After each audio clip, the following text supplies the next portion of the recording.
connecting with the divine. We get you health. We get you ability to build beautiful relationships in your life. We get you direct spiritual support, and we make sure you become wealthy.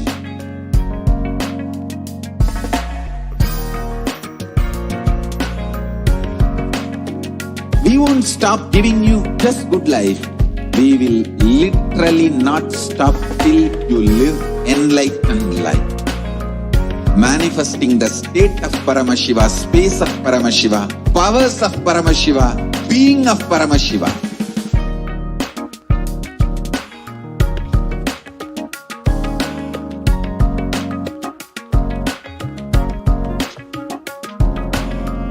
Whole world should become Kailasians. I want the whole world to know Hindus have something great to contribute to the world.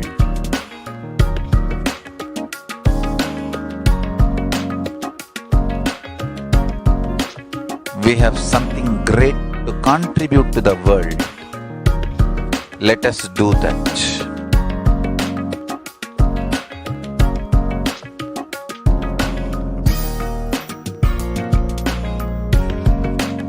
Kailasa is proper customized spiritual service helping you to identify your root, pet, nationality, background.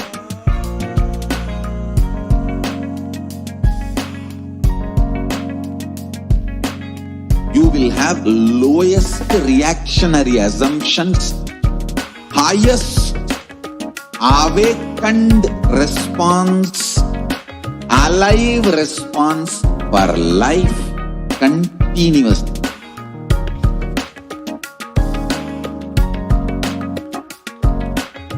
Kailasa is enlightenment ecosystem, literally enlightenment itself in your own home, wherever you are. Proper customized spiritual service helping you to complete with your life negativity. Withdrawal from life, self-hatred, self-denial, self-doubt, so much of tiredness, laziness. We can support you aligning your diet, your attitude, your aptitude, your understanding about life. We can help you with everything.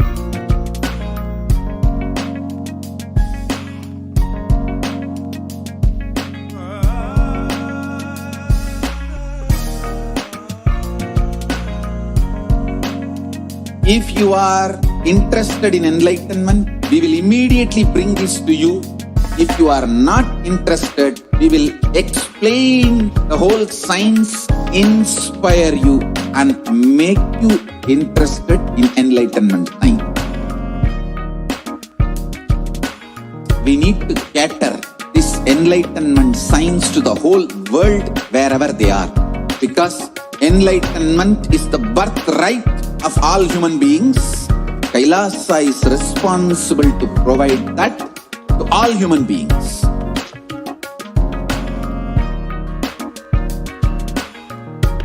Kailasa is the totality of the knowledge I received from my gurus and practice manifested in my life, perfected by teaching millions of people from all cultures, time zones, backgrounds, genders, nationality, race, from every creed.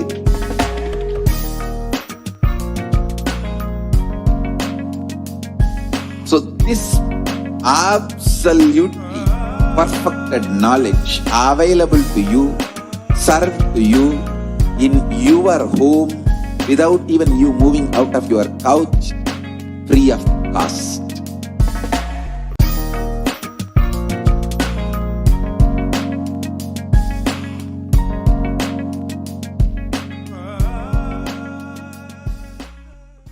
Just be alive. alive for next 3 years. Don't die within next 3 years.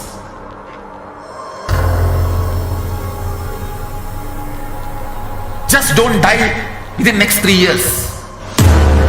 Be alive, somehow be alive. I'm working sincerely. I will reach you somehow. Somehow I will reach you.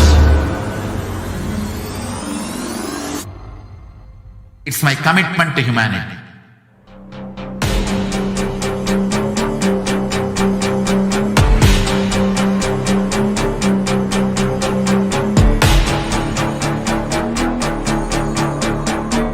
Just don't die within next 3 years. I will reach you wherever you are, whichever corner of the world you may be. I will reach you with enlightenment.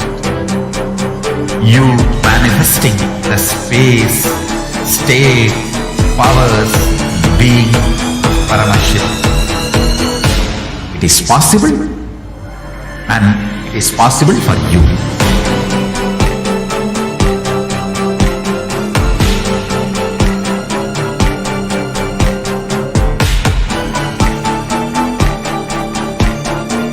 Paramashivoham will reach you with enlightenment science. I know he is going to do the job. Just be alive for next 3 years. Nothing else. There are some great spiritual sciences unique to Hinduism.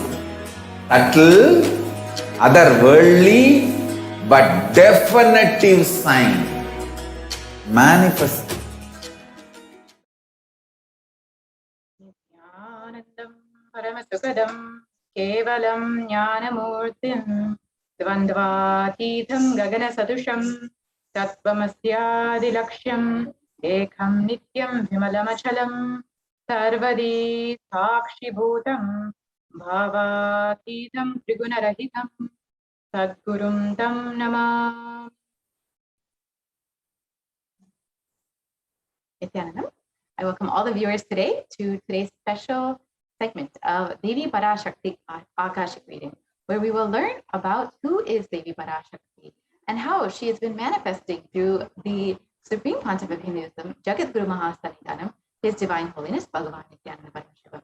We will understand what are the Akashic readings and understand how we can be blessed by the Supreme Pontiff of Hinduism through these Devi Parashakti Akashic readings. So let us now enter into this segment and understand who is Devi Parashakti.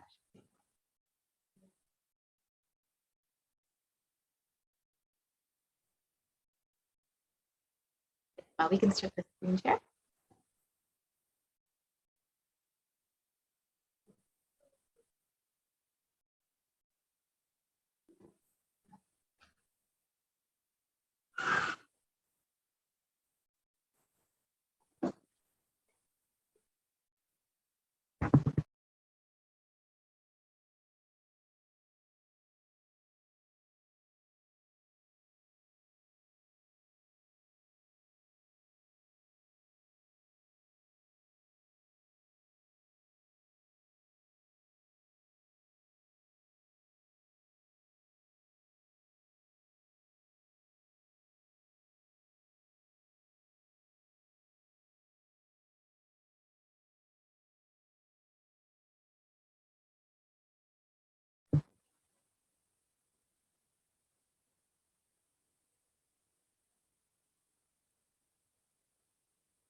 What are the Parashakti Akashic readings?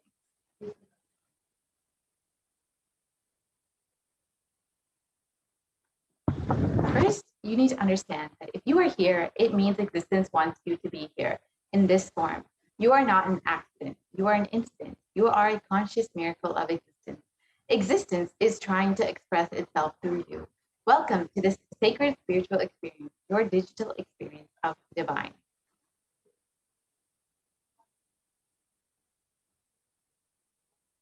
This may be what you think as your first time in the presence of a divine cosmic being, but this is not the first time this energy has graced the planet Earth.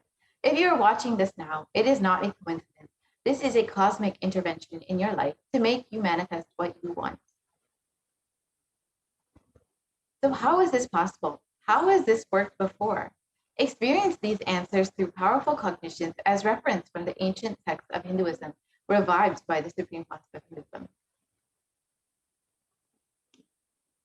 So who is Parashakti? Devi, the ultimate pure feminine consciousness, the cosmic mother. She is a source Shakti. It is her cosmic womb, Brahmanda Yoni, from which billions and billions of universes come out and go in. Source where the Big Bang and black holes go on. Parashakti is the main deity of the sacred feminine and the divine consort of Bhagavan Paramashiva, who is the primordial divinity of Hinduism.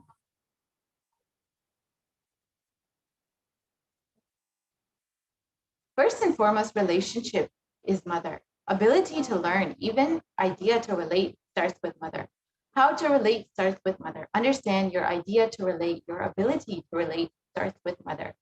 Mother is two important ways to connect with what you think as life. In Vedic tradition, our rishis were aware your ability to connect with the mother should be directed to the cosmos. It should inspire, it should awaken your higher consciousness. It should inspire your higher consciousness to express through you. It should awaken your higher consciousness. Connecting with life as mother is the most sweetest, most beautiful, and most easiest form to ever connect.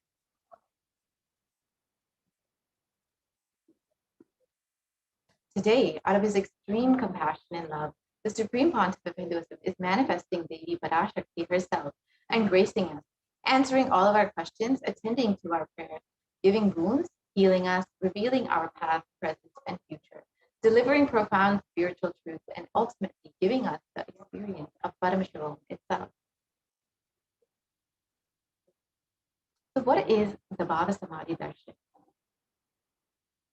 What is Samadhi? Sama is oneness and Adi means source. So Samadhi means one with the source. Bhava means attitude or aspect. Bhava Samadhi means being one with the source through this aspect.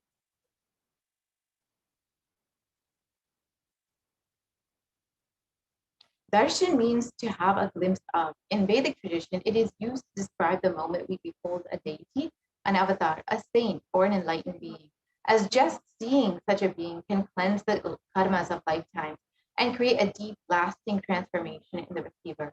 Darshan is the powerful superconscious vibration that is present around an avatar at all times. He simply radiates the darshan just as the sun continuously radiates light. The auspicious moment when the receiver is able to catch it becomes the moment of darshan for you, raising you to the next level of superconscious breakthrough, like hitting the reset button on your being.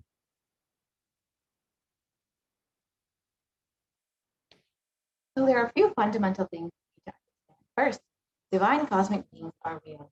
They manifest from Kailasa, the enlightened time-space zone, through deities and incarnations. Divine cosmic beings manifest through the Archavatar, deities in temples, and through the Bhava Samadhi Darshans, the Nijavataras, the incarnation.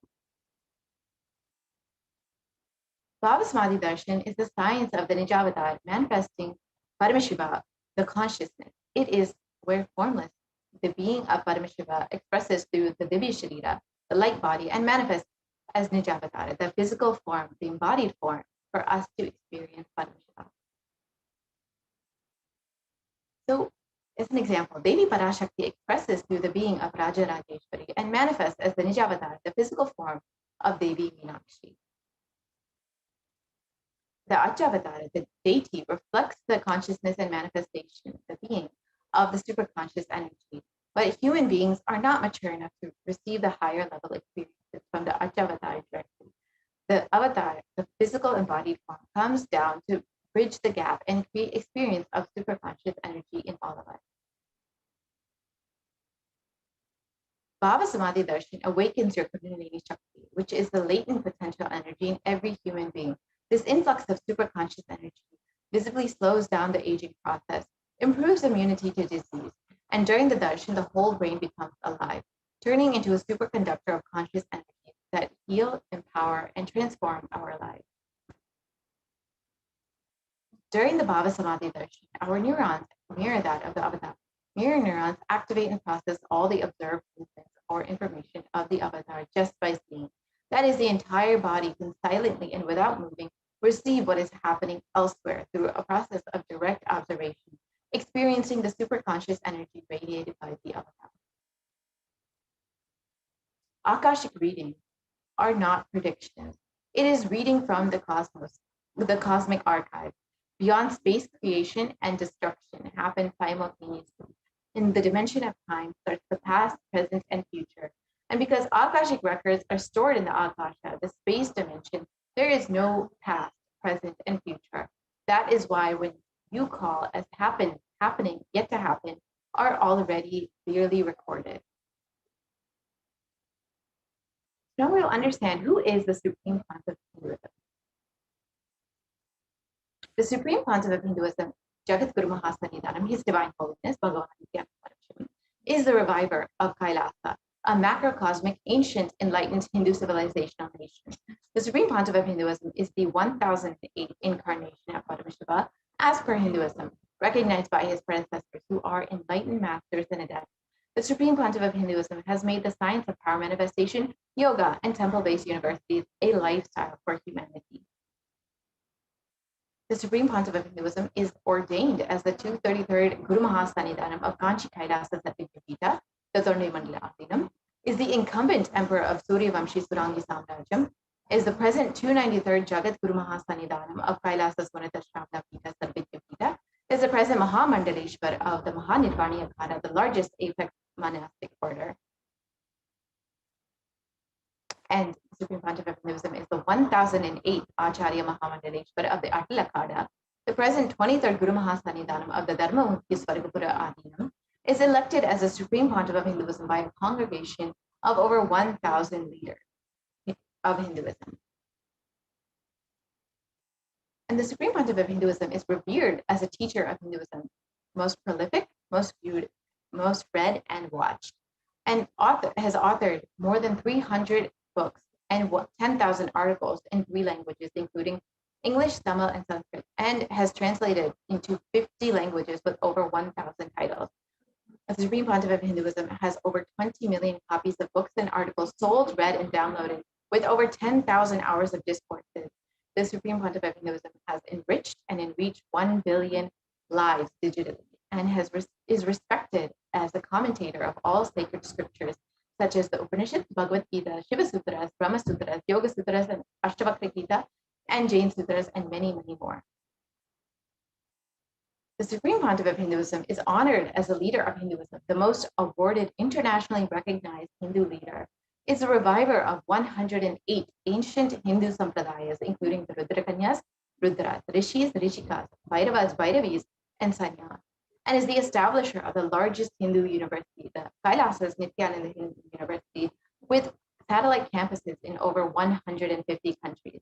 The Supreme Pontiff of Hinduism is the establisher of 1,000 plus Kailasa enlightenment ecosystems, and is the founder and reviver of over 100 Satvajnapitas. The Supreme Pontiff of Hinduism is the collector of the largest Hindu library with over 1 million books, 1 million palm leaf scriptures, and over 20 million digital books. The Sanskrit word diksha is derived from da, to give, and ksha, to destroy ignorance. It loosely translates as initiation.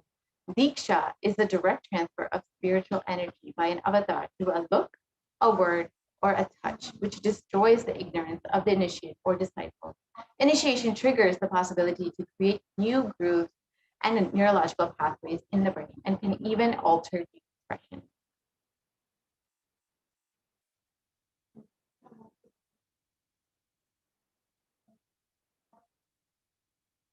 So now we will move into the demonstration of the extraordinary powers, the Shaktis, that the Supreme Pontiff of Hinduism has initiated the disciples into. We will be back after a short break.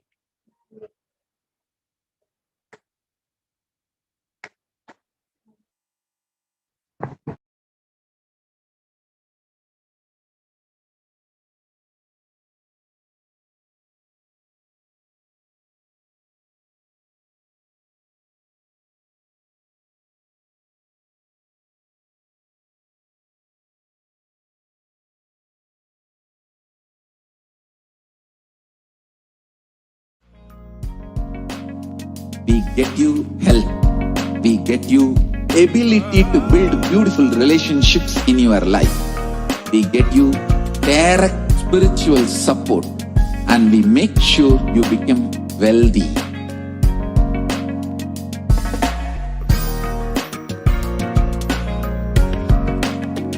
We won't stop giving you just good life.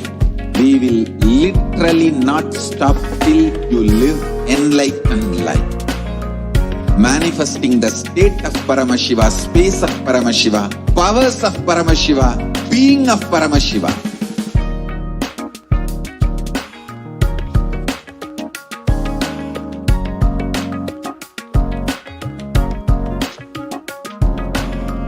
Whole world should become Kailasians. I want the whole world to know Hindus have something great to contribute to the world.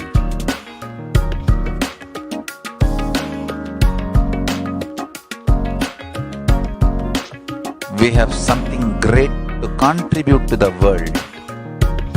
Let us do that.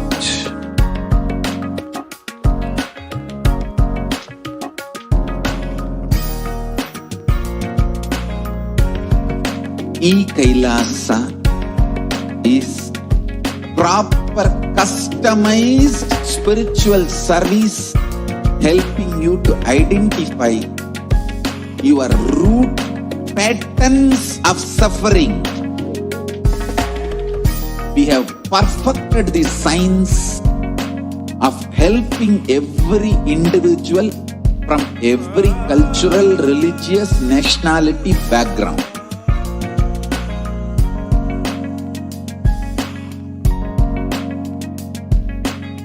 You will have lowest reactionary assumptions, highest awakened response, alive response for life continuously.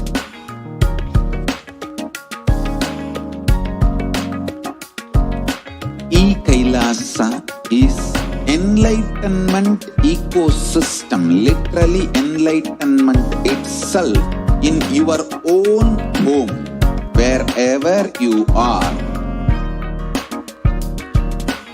Proper customized spiritual service helping you to complete with your life negativity, withdrawal from life, self-hatred, self-denial, self-doubt, so much of tiredness, laziness. We can support you aligning your diet, your attitude, your aptitude, your understanding about life. We can help you with everything.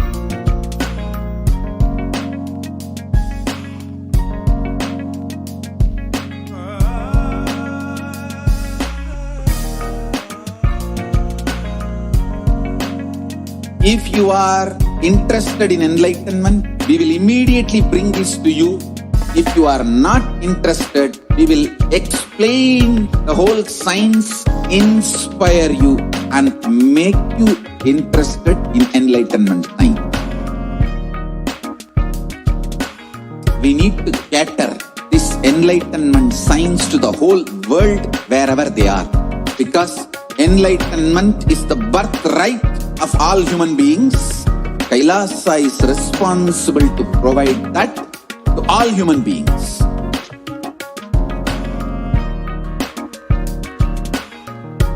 Kailasa is the totality of the knowledge I received from my gurus and practice manifested in my life, perfected by teaching millions of people from all cultures, time zones, backgrounds, genders, nationality, race, from every creed.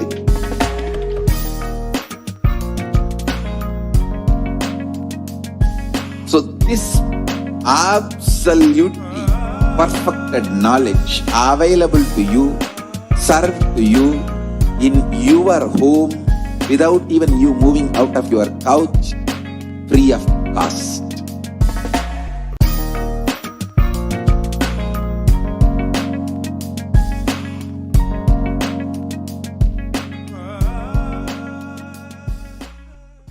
Just be alive for next 3 years. Don't die within next 3 years.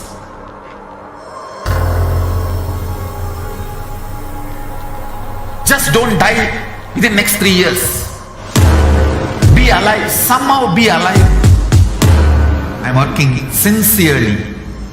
I will reach you somehow. Somehow I will reach you. It's my commitment to humanity.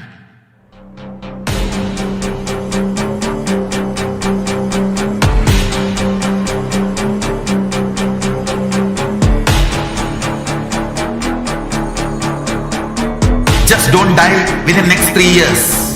I will reach you wherever you are, whichever corner of the world you may be. I will reach you with enlightenment.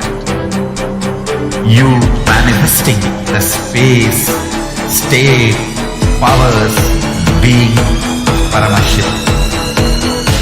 It is possible, and it is possible for you.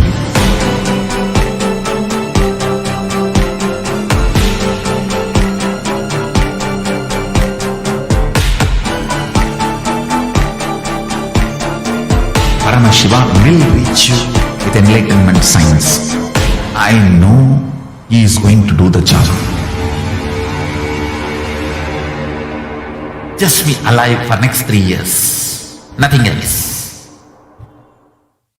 There are some great spiritual sciences unique to Hinduism. Subtle, otherworldly, but definitive science. Manifesting the cosmic beings in Archavatara, deities in Nijavatara, living incarnations is possible. Understand? Kriya Pada of Vedas and Agamas elaborately explain the whole science of making the cosmic beings manifest in Archavatara, deities and Nijavatara, living incarnation, both. During the Bhava Samadhi Darshan, literally those cosmic beings manifest through this body. Just like how they manifest in Archavatara, deity, they manifest in Nijavatara, Pratyakshavatara, and give you all the boons you ask, bless you. You see, each God is an independent intelligence to lead you to enlightenment. Each God is a bridge for you to achieve the Shivatva, the ultimate Shiva consciousness. Krishna is the bridge for you to achieve the Krishna consciousness. But Shiva consciousness, Krishna consciousness, all consciousness is one and the same. Ultimate consciousness only. So that energy itself completely expresses. Just like Radhika, when I see my own sweetness in the mirror, I become eager to taste it. I find that the only way to relish this sweetness is through the constitution of Sri Radhika. Bhava Samadhi Darshan is a window to the infinite expanse of consciousness, allowing us to glimpse the formless in a way that we can understand. It cleanses the karmas of lifetimes. It awakens our biomemory to the space of Paramashiva, the ultimate consciousness, and creates a deep and lasting transformation in us.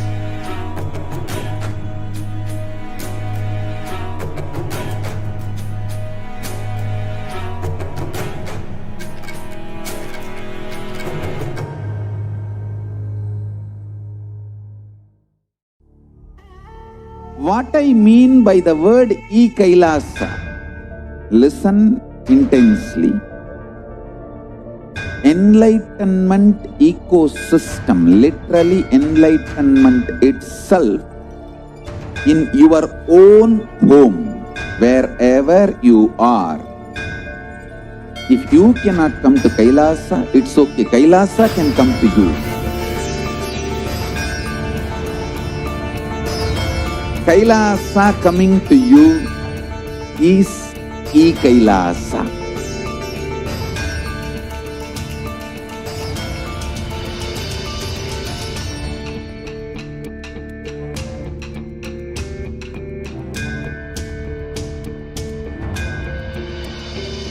I will revive Hinduism. I am a Hindu revivalist, not by any revolution, but by evolution.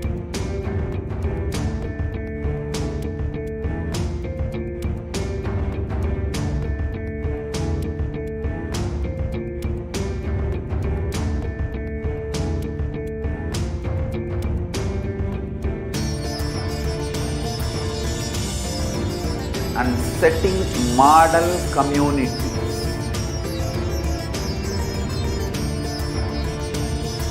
Kailasas, enlightenment ecosystems, Sarvanya Peethas all over the world.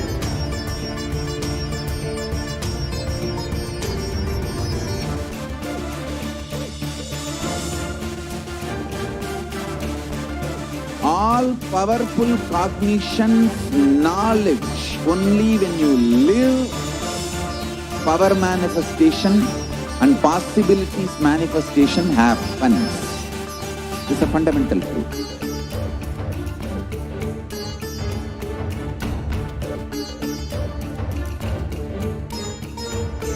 Hinduism cannot live exclusively as one sampradaya. No. All sampradayas of Hinduism is an ecosystem.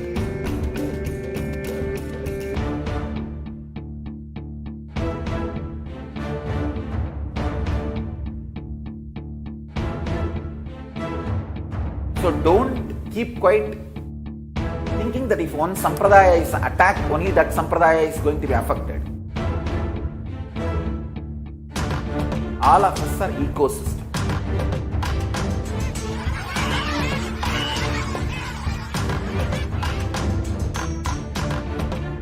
I invite all of you to get involved and enjoy Hinduism by the principle of Dharmo Rakshati Rakshitaha. When you protect Dharma, Dharma protects you. We will make the whole planet flourish spiritually. The spiritual prosperity will happen to the whole planet Earth. We all have to coexist together.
Yes, welcome back everyone. And now we will be moving on to the next segment where we will be seeing the live demonstration of the manifestation of extraordinary Shakti.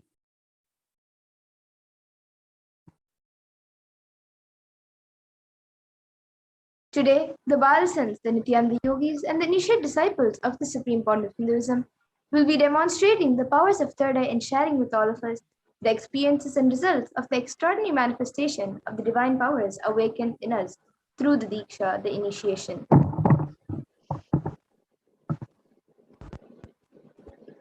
In today's Bhavasamadhi Darshan, all of us will be receiving the initiation into the third eye awakening and various other powers with the blessings and grace of the Supreme Font of Hinduism. We will be manifesting the following powers of third eye, which is seeing with the eyes blindfolded. And for those of you who might be thinking where the third eye is located and how it works, the third eye is the cosmic browsing center, which is located between the brows, which upon initiation one can effortlessly express powers and see through the third eye, just as you would with your two eyes.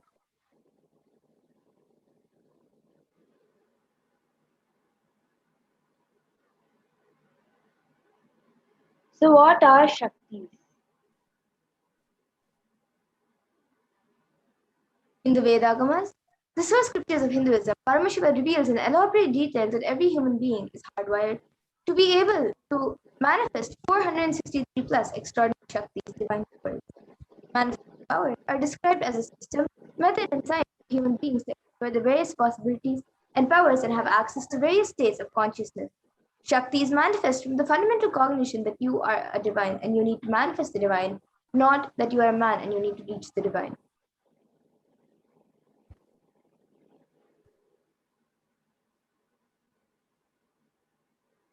So here are a few differences between the Shaktis and Siddhis. So Shakti is expressed from the space of enlightenment as a side effect of feeling connection with the divine and high integrity with the Master Guru. And Shaktis are the source of enlightenment, whereas the Siddhis are powers that manifest from tapas or penance for the sake of enlightenment and are on the path of enlightenment. And a few more differences are that Shaktis of Paramashiva manifest through ordinary human beings in an extraordinary way after the initiation from the avatar and are permanent, whereas Siddhis are not permanent and may divert you from enlightenment.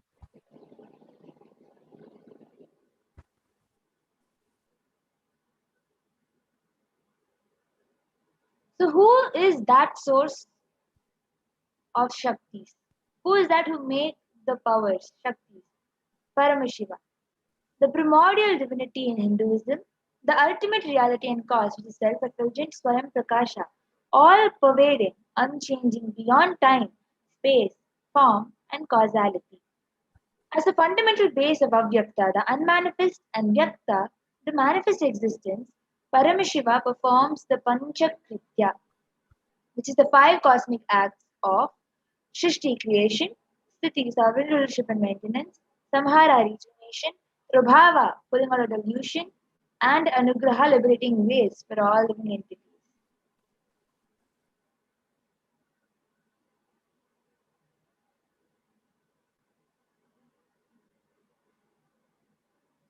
And the avatar of Paramashiva of Hinduism, Jagat Guru Mahatma Bhagavan Nithyananda Paramashivam, as the thousand-eighth living incarnation and representative of Paramashiva and the reviver of Kailasa, the ancient enlightened Hindu civilizational nation, and the great cosmic borderless Hindu nation. Ever since the beginning of the civilization, the Sanatana Hindu Dharma has been a cradle of enlightened beings and highly advanced sciences. It was where the science of enlightenment and powers was lived and taught as a lifestyle. For the first time in the modern day, the Supreme Font of Hinduism is reviving these yogic sciences and transmitting it to the world at a record-breaking pace which is never accomplished before.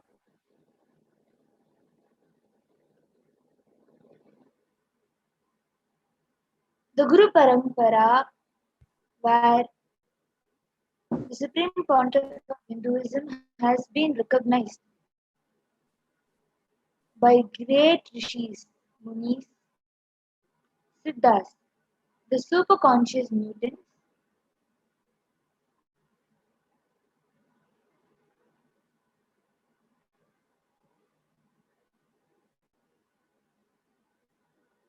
Madhura, my internet is glitching. Could you just continue?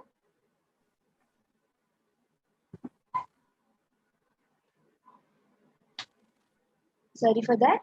So, the great rishis, munis, siddhas, the superconscious mutants who know the science of incarnation as per Hinduism, predicted and recognized incarnation of Paramashiva, Swamiji as the incarnation of Paramashiva, and Parashakti. So you can see the various masters who have recognized Swamiji as an incarnation. The knowledge and science of manifesting these Shaktis are passed down from one generation to the next through Diksha, initiation, by the enlightened gurus. So the supreme point of Hinduism being recognized as an incarnation at a very young age was trained and taught these sciences to revive the initiation and knowledge repositories for billions to manifest science of power manifestation from disciplines of Vedanta, Tantra, Sri Vidya, Yoga, Yogic powers, Mantra, Mantra Shastra, Siddha Vidya, science of Aushadha, Advaita, and Bhakti Yoga, Paramashivoham and Paramashivoham. And now we will be seeing how we can awaken these divine Shaktis in us.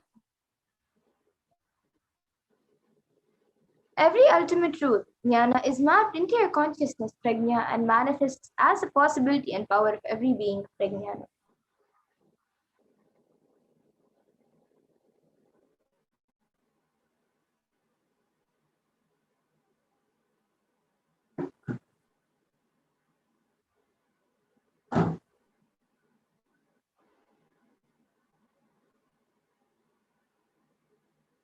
The science of power manifestation is authenticated through four aspects of evidences of the Pramanas. The Shastra Pramana, the eternal, unchangeable truth revealed in the source scriptures. The Apta Pramana, experiences and results of Aptas or authorities of Hinduism with great rishis and scientists who time tested and verified the science.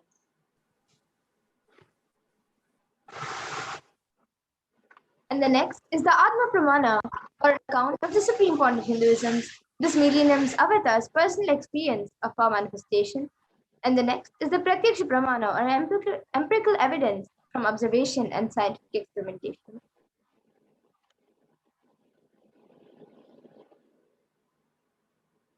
Vedagamas are a living science, living applied science. Vedas are the ultimate superior authority for Hindus. Vedas are pure science where the ultimate truths are explained. Agamas are the scriptures where the applied technology, the applied science is expanded. Vedas and Agamas, the Vedagamas, are given the status of Shruti as they are directly revealed by Paramashiva. They are the ultimate, eternal, unchangeable truths. A reference cited from these Shastras are source scriptures, which are called the Shastra Pramanas. So now we will be getting into a live demonstration, a unique demonstration of the power of third eye.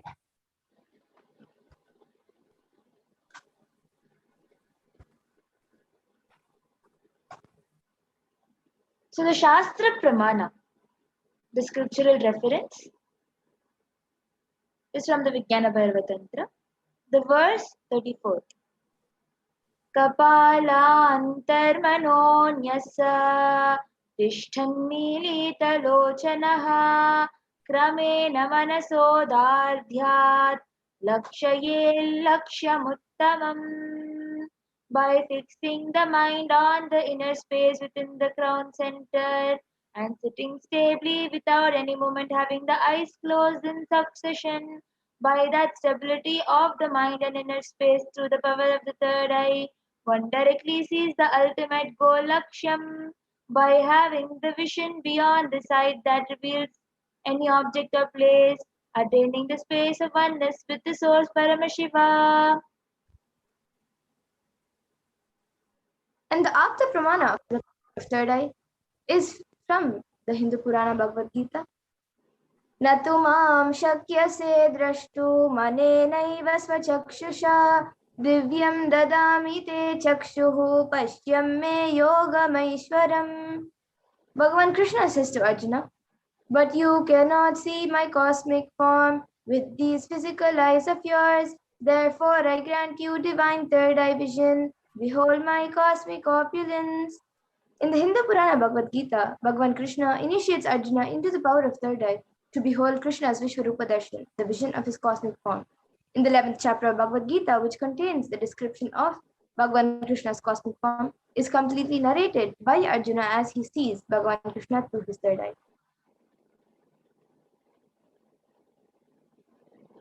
The Atma Pramana, in Swamiji's own words.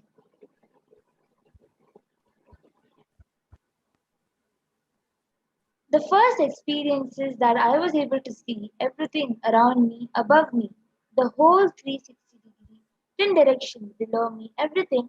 I realized not only I was able to see, I was able to feel, experience all of that as me. And the next, the Pratyaksha, which is the empirical evidence from observation and scientific experimentation. As you all can see on the screen, using a PET, a positron emission tomography, the brainwaves of the Supreme Pontiff Hinduism himself was measured, and it was measured that when doing daily activities, there was high activity measured in the brain where the third eye is located, and when in deep samadhi state, only the third eye region is active and almost 90% of the rest of the brain is at peace.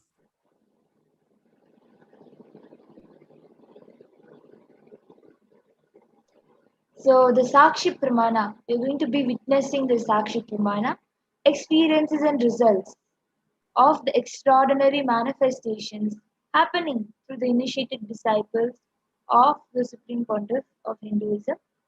This rare sacred science of third eye awakening is being made available to humanity for their ultimate enrichment in conscious evolution by Supreme Pontiff of Hinduism, Jagadguru Mahasannidhanam Jivan Bhagavan Nithyananda Paramashivam. As a living incarnation of Paramashiva, the Supreme Pontiff of Hinduism embodies the most powerful, profound yogic states that surpass all bounds of time, space, and matter. The Supreme Pontiff of Hinduism is gifting the pure great science of third eye awakening along with many other spiritual sciences through initiation, Diksha.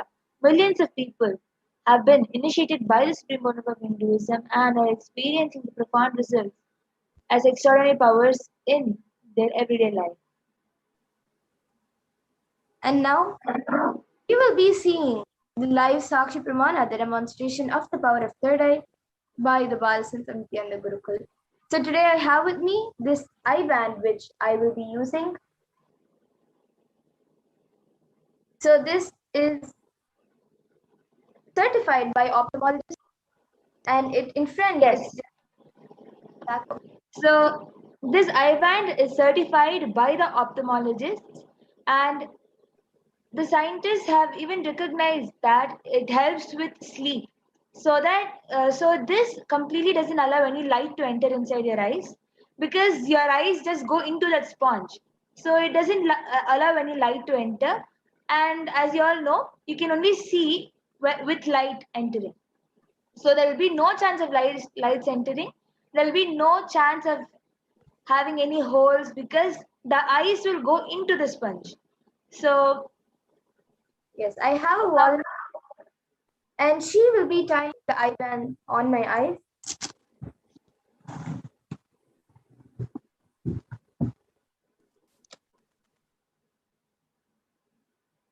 So we have a volunteer who is going to tie the eyes in a way that the eyes will fit into the hole.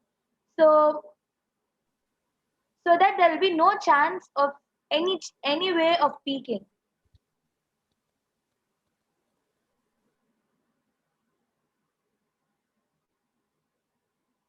As you can see, it is being adjusted in a very well manner where her eyes will just go, that eye band will just go sit in the nose.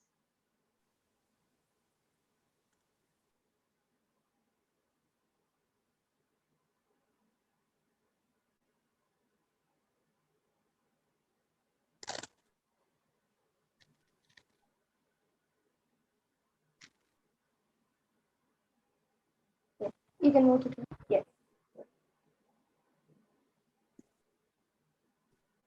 Yes, so now all So of this you way the eyes are right in between and she can't see anything with her two eyes. So as you can see, she's turning around up and down. So there is no chances of having any holes, as you all also can see.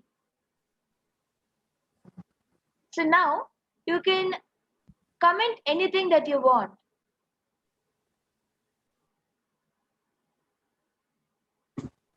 in the YouTube chats?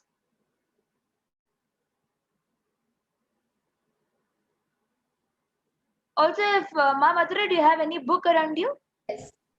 So I have this Bhagavad Gita book with me. I think on page number 500, there's a bookmark. I'll just remove that. Okay, so I have this Bhagavad Gita book with me. Yes.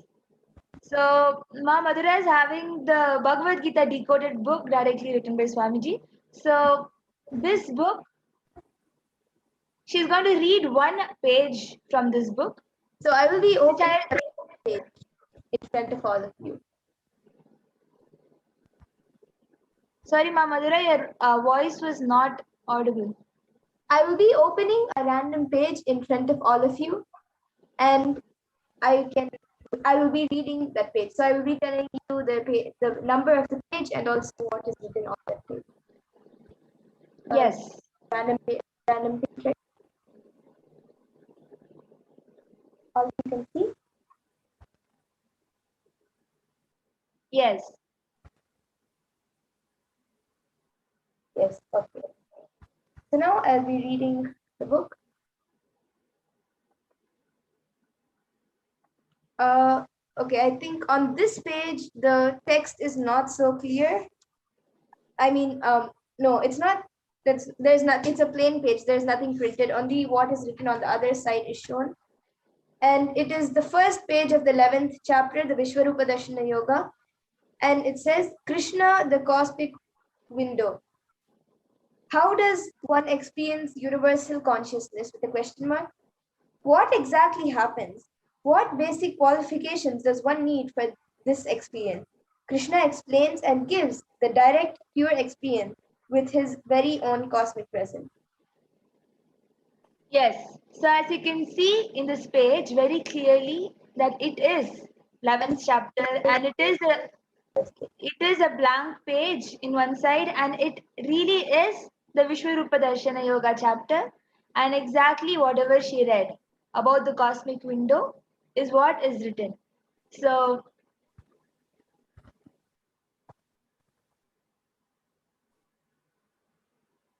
and it exactly is perfect.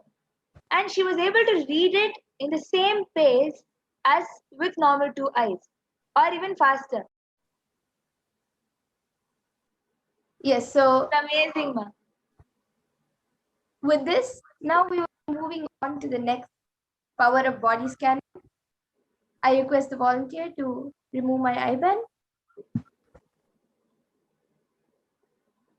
So all of you can see as she removes my IBAN.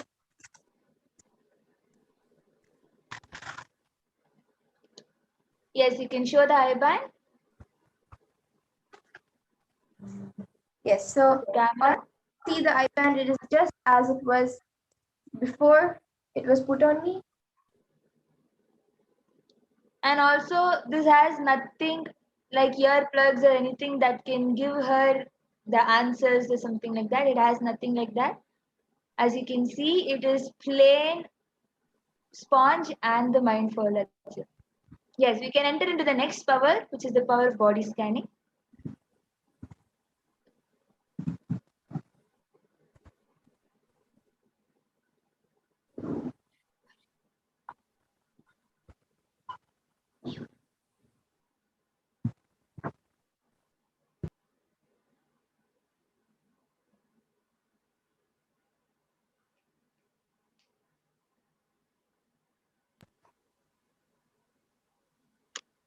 I request the NTV volunteer to project the body scanning slide.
Yes, so we will be moving on to the next power of body scanning,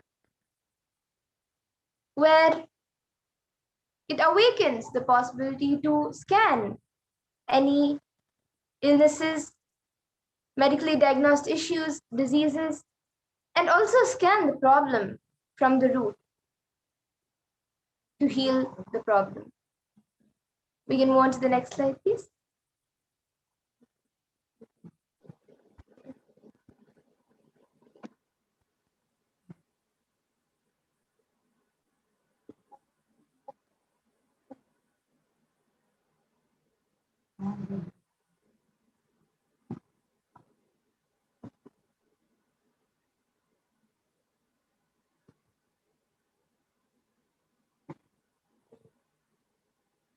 And the Shastra Pramana for the power of body scanning is from the Vijnana Bhairava Tantra. Swadehe jagato vapi sukshma sukshmatarani cha tattvani yani nilayam dhyatvante vyajyate para.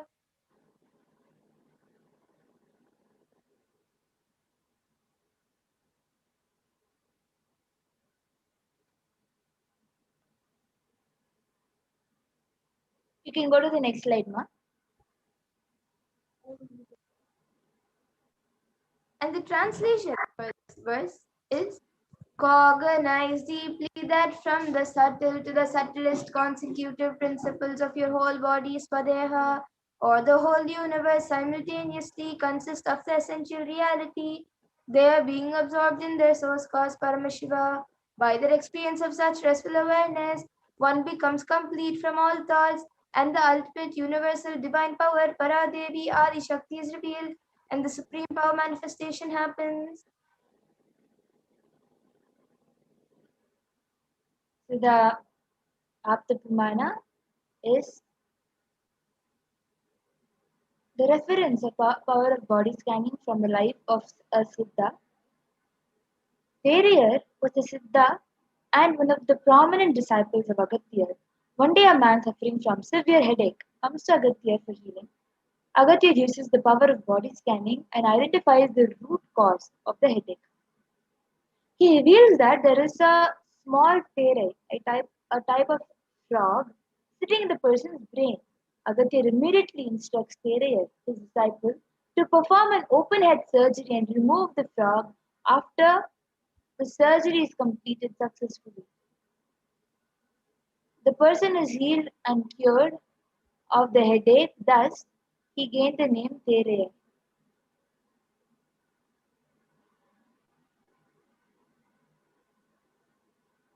And the art for this power of body scanning was revealed on the 22nd of December 2019 by the Supreme Pontiff himself, paraphrasing his words.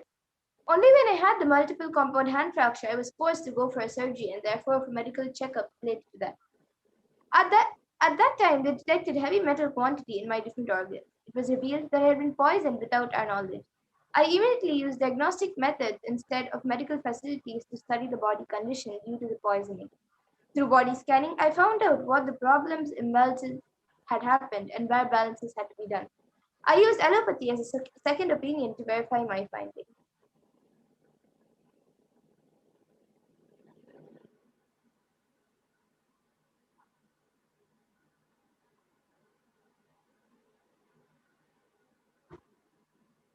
So here are a few screenshots of the experiences shared by various devotees and disciples of the Supreme Pontiff of Hinduism in the Paramashivoham program. So whoever wants a body scanning, feel free to comment it in the YouTube. And as we get more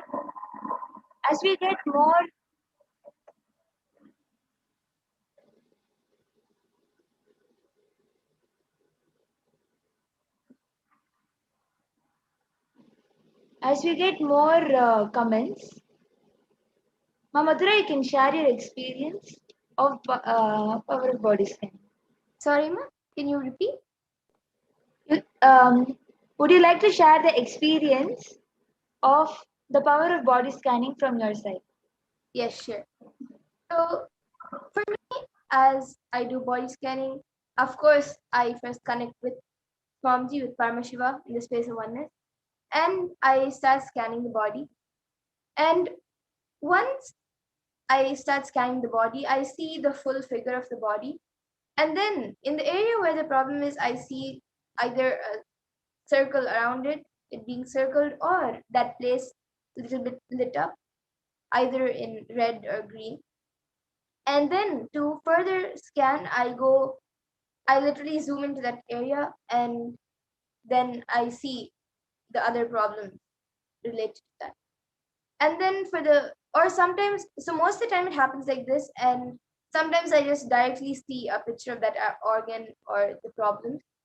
And for the solutions, I see it either as words or as pictures for the solution. Wow. That's how we all actually see. When we see, Paramashiva shows us like that, just like her Ma Madhura was sharing. So we do have a few comments requesting for body scanning. Sorry, Ma, can you repeat the We do have a few body scanning requests from the YouTube comments. So Ari Krishnan Sokalingam has asked for a body scanning. Yes, so Ma Madhura will be doing your body scanning, Aya. Ari Krishnan Sokalingam, Aya. Ma Madhura will be doing your body scanning. Sorry, Ma, would you be able to the name? Aya's name is Ari Krishnan Sokalingam. So he has asked you for body scanning. Okay.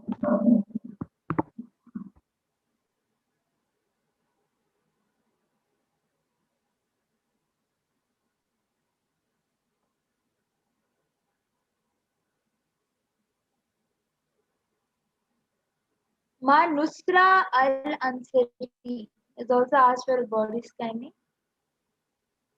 So I will be doing Ma your body scanning.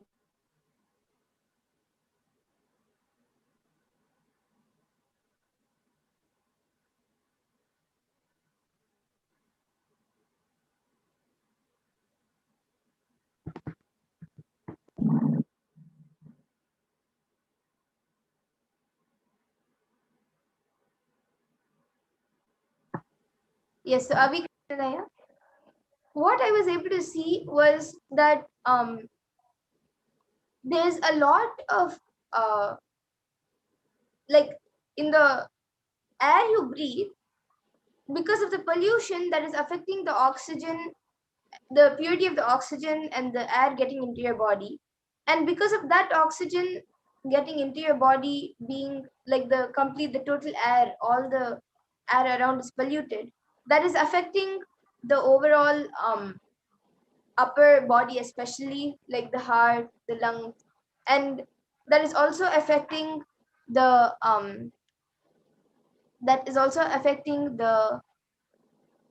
entire blood circulation, the oxygen which is getting circulated in the blood.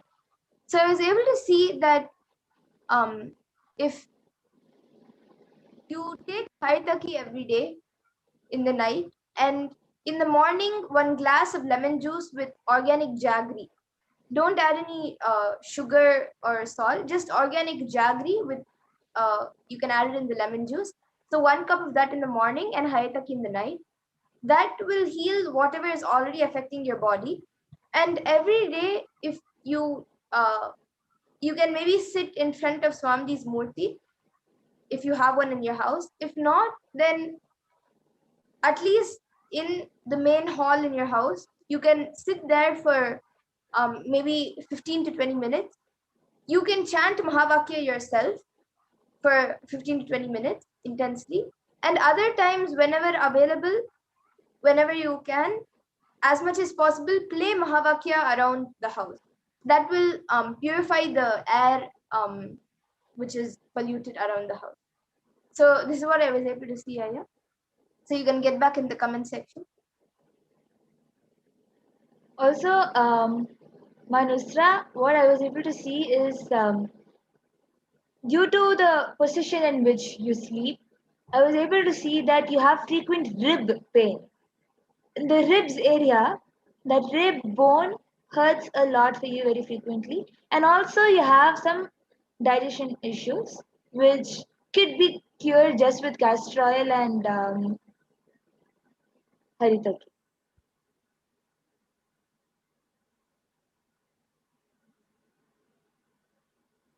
I also see Ma Stephanie scanning for Ma Shamala Devi, and we also have many more requests.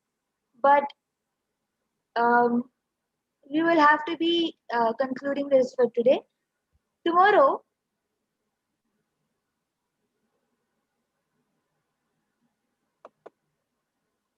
tomorrow you can join again at the same time and witness the power demonstration. Now, Madhura, would you like to add anything?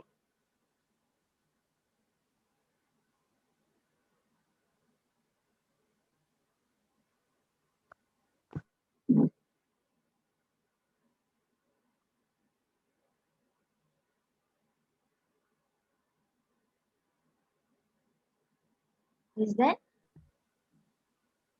Yes, so with this, I also see many others asking for a body scan. But every day we will be having this segment, and all of you can join us again. Now, in the interest of time, we will be moving on to the further segments. I thank all the viewers for joining us. Thank you, Nithyananda. And please Thank stay you, tuned. Nithyananda. Thank you so much for joining us for the segment. Thank you, Nithyananda.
We get you health.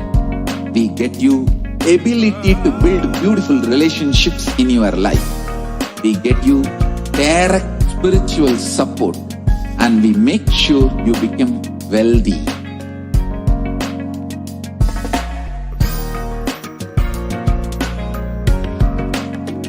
We won't stop giving you just good life.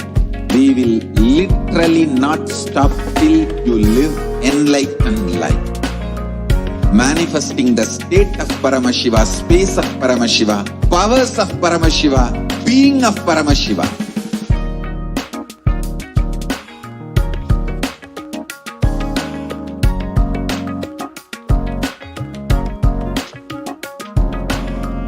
Whole world should become Kailasians.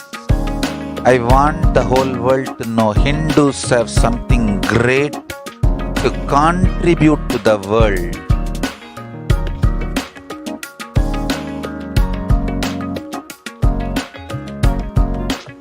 We have something great to contribute to the world.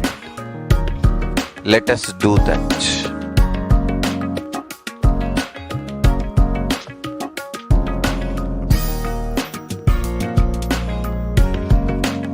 Kailasa is proper customized spiritual service helping you to identify your root patterns of suffering. We have perfected the science of helping every individual from every cultural, religious, nationality background.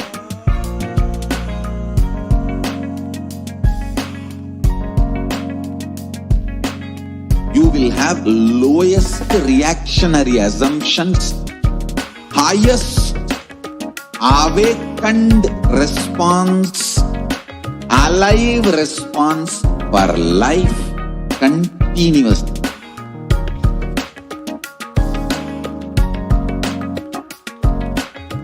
Kailasa is enlightenment ecosystem, literally enlightenment itself in your own home, wherever you are. Proper customized spiritual service helping you to complete with your life negativity. Withdrawal from life, self-hatred, self-denial, self-doubt, so much of tiredness, laziness. We can support you aligning your diet, your attitude, your aptitude, your understanding about life. We can help you with everything.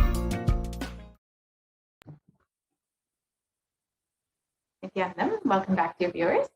Now we will be entering into the next segment where we will understand who is Devi Parashakti and what are the Akashic readings.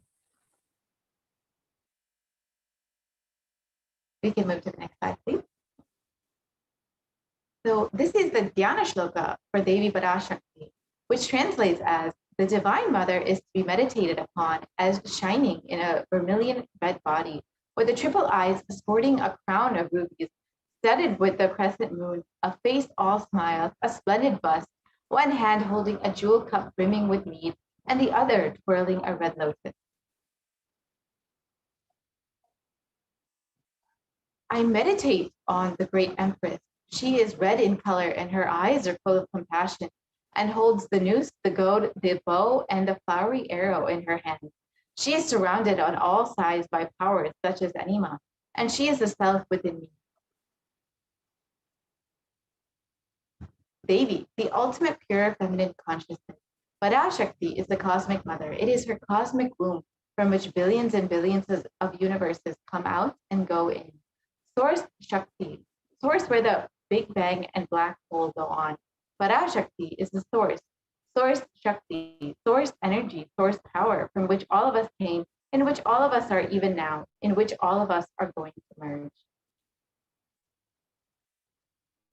Out of her extreme love and compassion, Parashakti herself is manifesting through the embodied form as the Nijavatara of the Supreme Pontiff of Hinduism, Jagat Guru Mahasanidanam, His Divine Holiness, Bhagavan Nithyananda Paramashivam, gracing us, answering all of our questions, attending to our prayers, giving boons, healing us, revealing our past, present, and future, delivering profound spiritual truth, and ultimately giving us the experience of Paramashivoham itself.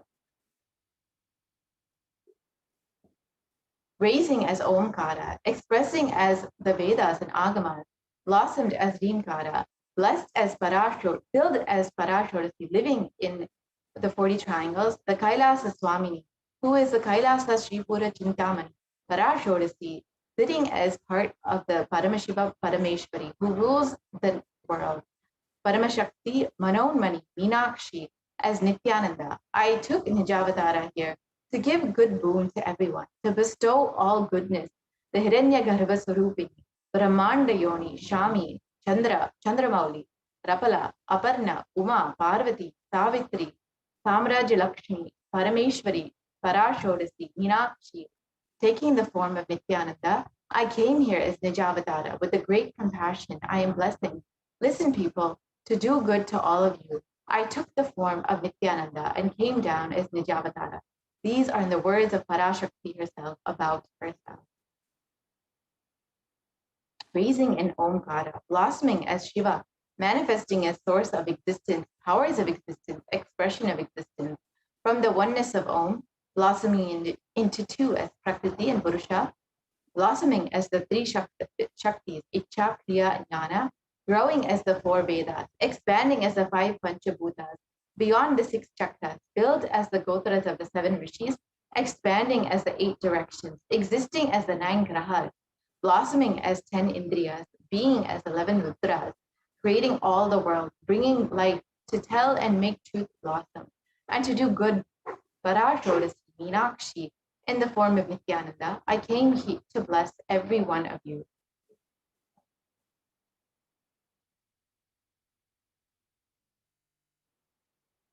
So how do we receive Devi Parashakti? Literally, you are seeing Paramashiva and Parashakti at that moment when you have darshan of Devi Parashakti. She is there in your screen, so always receive her very traditionally. Keep 2 betel leaf, 1 banana, 1 betel nut, 1 coin in front of the screen. Watch Devi. The coin is considered the traditional dakshina in Hindu tradition. It can be the lowest value in India. It can be even 1 paise. In US, it can be even a cent. Do not think that the Supreme Quantum Hinduism is trying to monetize on this. Keep even 1 cent. It is okay. So for 100 days, if you have darshan, it will add up to $1. In India, even 1 paise is okay. Offer that to Devi. After darshan is over, do namaskar and eat the banana, betel leaf, and betel nut. Take it as prasadam immediately. Collect those coins and send them to the Los Angeles temple. This betel leaf, betel nut may look too small, but in a few days, you will see how much it adds to your sentiment that really she is there. You will not take the Devi darshan for granted. Rituals will break your monotonous, unconscious mentality and lifestyle and remind you and raise you to the powerful cognition. It will break your unconscious behavior.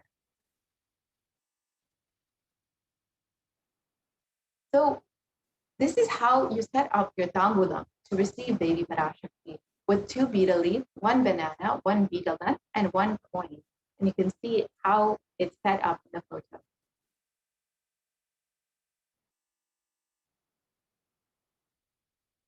And now we will move on to the next segment, where we will understand what are the Akashic readings and what we can gain from listening to the Akashic readings and how Devi has blessed each being who has had their Akashic reading read.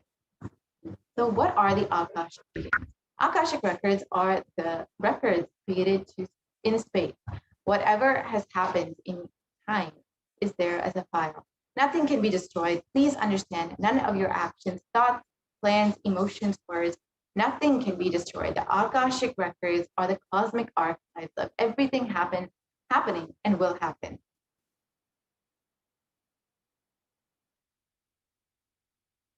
The Akashic records are the verbal, visual, 5-dimensional documents. Whatever is happening is continuously getting recorded. All the information you collected from all of your births is in your DNA.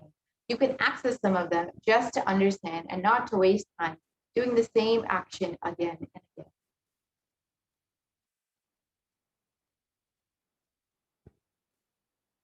Akashic readings are not a prediction. It is the reading from the cosmic archives. There is no such thing as past, present, and future. Beyond space, creation and destruction happen simultaneously. In the dimension of time starts the past, present, and future. But in the Akashic records, there is no past, present, and future. That is why you call that happen. What you call as happening, yet to happen, are clearly already recorded.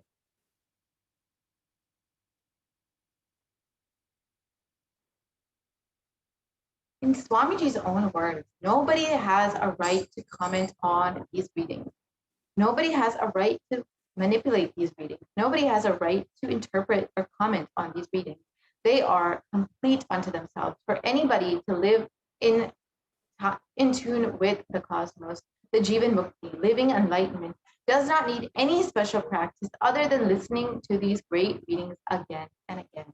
When you listen to these great readings, naturally, your negative logic is penetrated.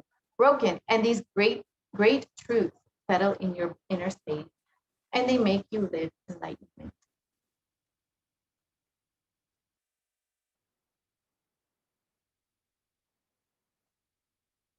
As the avatar of Paramashiva, the Supreme Concept of Hinduism has graced humanity with the blessings and darshan in the form of Devi Parashakti, revealing answers to questions in the yearning of seekers as solutions, breakthroughs, and liberating humanity from pain and suffering. Any answer given by Devi Parashakti is not just an answer, but a karmic breakthrough for the receiver.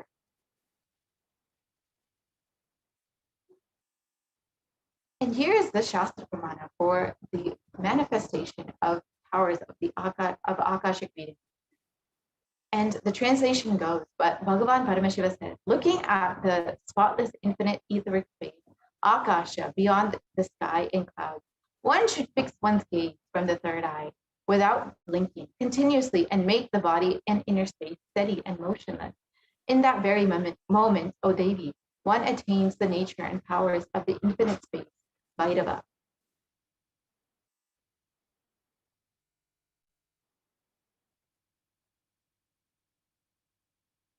And here's a reference of powers from the Akashic of the Pramana. In the Hindu Purana, the Mahabharata narrates the story of the great sage Maitreya, who reveals the secrets to Vidura, the story of his birth in human form and the reason of all his suffering.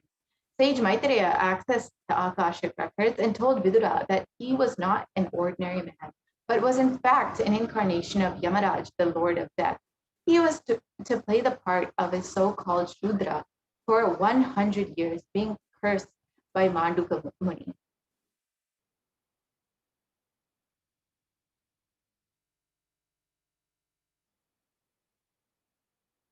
And what are the benefits of having your Akashic readings read? According to the Supreme Concept of Hinduism, all the information you collect from all of your births is in your DNA. You can access some of them just to understand and not to waste time doing the same action again and again. Accessing the DNA code, reading the Akashic records will be useful for you to be liberated from your default future, bringing an end to binding cognitions, known and unknown suffering, leading you to the experience of enlightenment. Paramashivoham.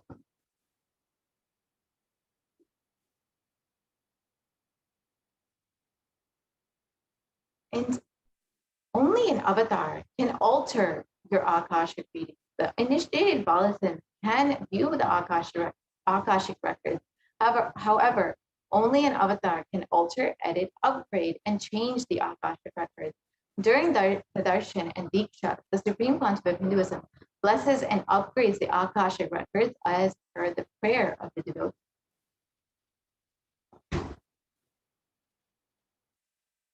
So what can you ask in your Akashic reading? You can ask and receive the most accurate and unbiased answer to any question about your life, destiny, purpose, or any and everyday part of your life. You can be spiritually healed of physical and emotional problems with just a look or touch. You can understand the reason behind your life's happening and receive blessings to fulfill your bright desires. And finally, you can get clarity to redesign your future.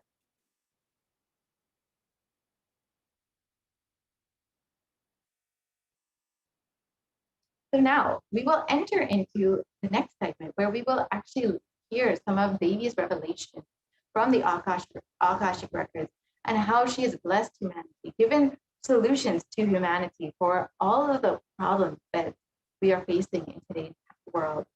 So please stay tuned for the next segment where we will review and understand in deeper the revelations from Devi Parashakti herself.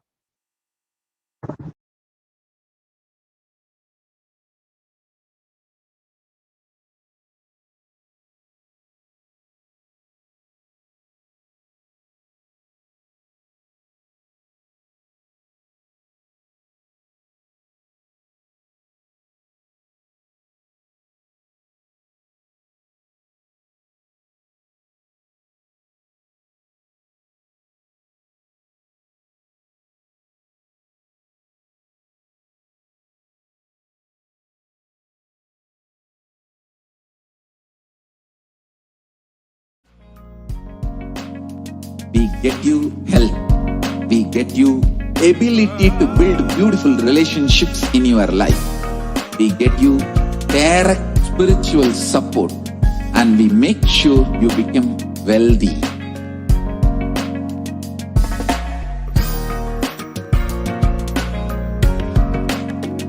We won't stop giving you just good life.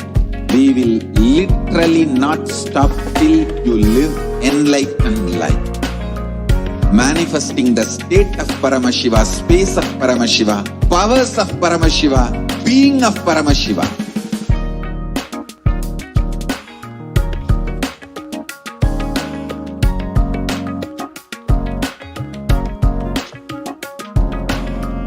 Whole world should become Kailasians. I want the whole world to know Hindus have something great to contribute to the world.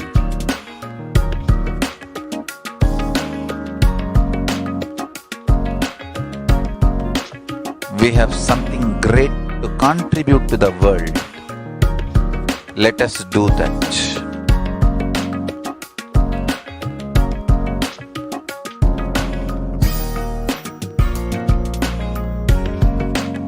Kailasa is proper customized spiritual service helping you to identify your root patterns of suffering. We have perfected the science of helping every individual from every cultural, religious, nationality background.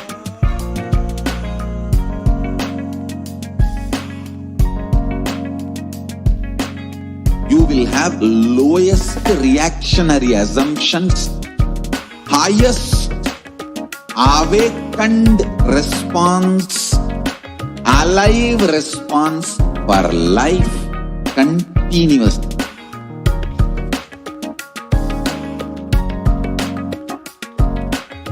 Kailasa is enlightenment ecosystem, literally enlightenment itself in your own home, wherever.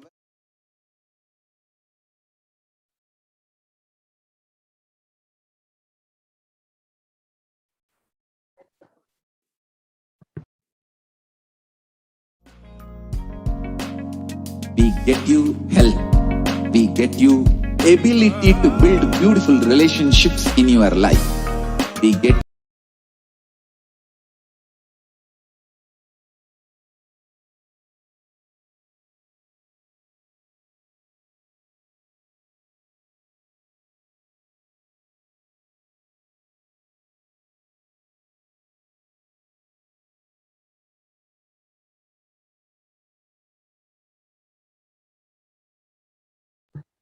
Nithyanandam, welcome back to all of the viewers who are joining us today. Let us now enter into the next segment. In this segment, we'll be understanding the guidance that Devi Parashakti has given each and every one of us as individuals and as humanity as a whole, guiding us each and every one as we are navigating through this extremely dark and tense time. And today we're going to be understanding more in depth of what Devi Parashakti has revealed and has given as guidance for each and every one of us. So the first presentation that we have here today is a little bit more in depth of explaining about the guidance that Devi Parashakti gave on neem flower. What she gave, her words translated into English, I'll now just read out.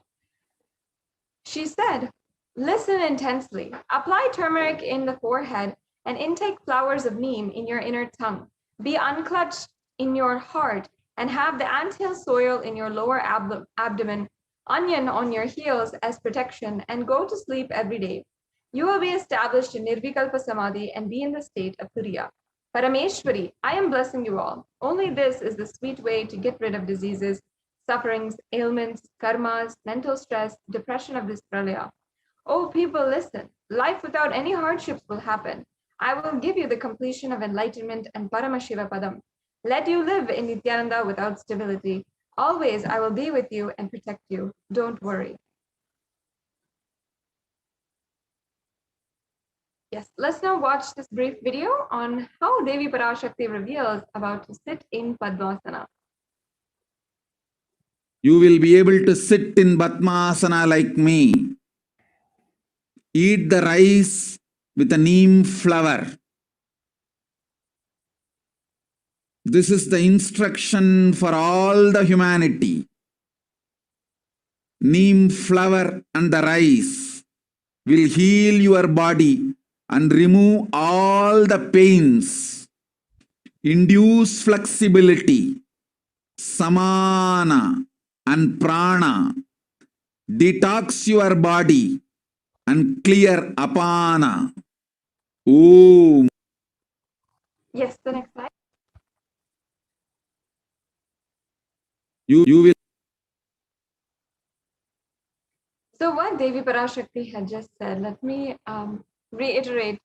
You will be able to sit in Padmasana like me. Eat the rice with the neem flower. This is the instruction for all the humanity. Neem flower and rice will heal the body and remove all pains, induce flexibility, samana and prana, and detox your body and clear apana. Now, we have a magazine here that gives us a little bit more insight into how the neem tree really helps in all of its, with all of its parts. So it says the neem tree offers several health benefits. All of the part of the tree are useful and known for its medicinal use. And the flowers, just as the leaves, have plenty of therapeutic benefits, which explains its medicinal use and many uses in the Ayurvedic medicine since ages. So as many of us know, Ayurveda is the Hindu medicine system, and it is an ancient system beginning from Paramashiva himself, the primordial divinity, and all of the medicines, the Siddha medicine, the different great herbal medicines and holistic medicines that Sanatana Hindu Dharma provides is from Ayurveda. And it's such a beautiful, wholesome, holistic medicinal system that, of course, many people in the West have also seen as extremely beneficial. Well, whereas nowadays in our health system, in our system today, we are unable to really diagnose properly, where many people are suffering due to just misdiagnosis or needing to wait too long for a diagnosis or having too many tests to do to have one simple diagnosis. Another very frequent problem with the modern day health system is the problems with all the different kinds of side effects that you have when you are intaking the medicine. Now, in the Western world medicine and in many pharmaceutical medicines, there'll be a list of so many different symptoms that you all might understand, and you'll feel scared just reading the symptoms about what all you could go through if you just take this medicine. Sometimes you might have the one of the symptoms is the ailment which you are actually treating the medicine for, you're taking the medicine for. So it really makes no sense how pharmaceutical medicine and how the whole system is working nowadays. And whereas if we see how the Hindu medicinal system uses so many different beautiful herbs and different holistic practices in order to treat the body as a whole and not in individual parts or individual organs or individual systems. The Ayurvedic system is such a advanced technology and advanced science for treating ailments inside of the body. And so this is from where we identified neem as one of the best herbs to treat the body and advance the body, whether it comes to the immune system or the digestive system, the circulatory system, and every single extremely crucial system of our body. It's extremely, neem is extremely beneficial. And the ancient scientists, the Vedic rishis and siddhas, they all found it extremely important to do the research and development in this area and come up with the practices, the holistic care, including these in our diet. So that is how the neem flower was used based in the Ayurveda system. The next slide, please.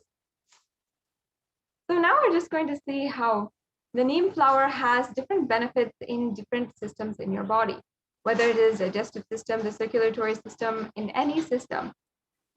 So here it says that for the digestive health, neem flowers help in improving digestive health.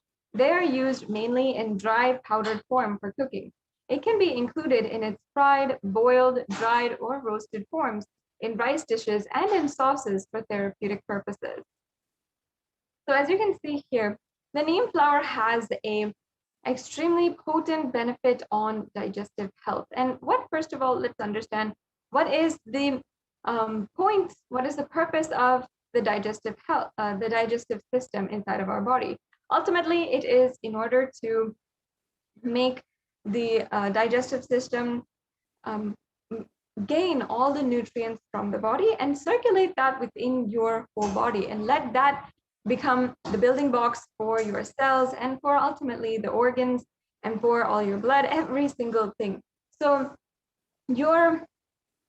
each and every one of these each and every one of the cells in your body is dependent on the digestive system. So it's extremely important. And here, as you can see, when there is a benefit in the digestive system, it will affect every single pore, every single cell of your body.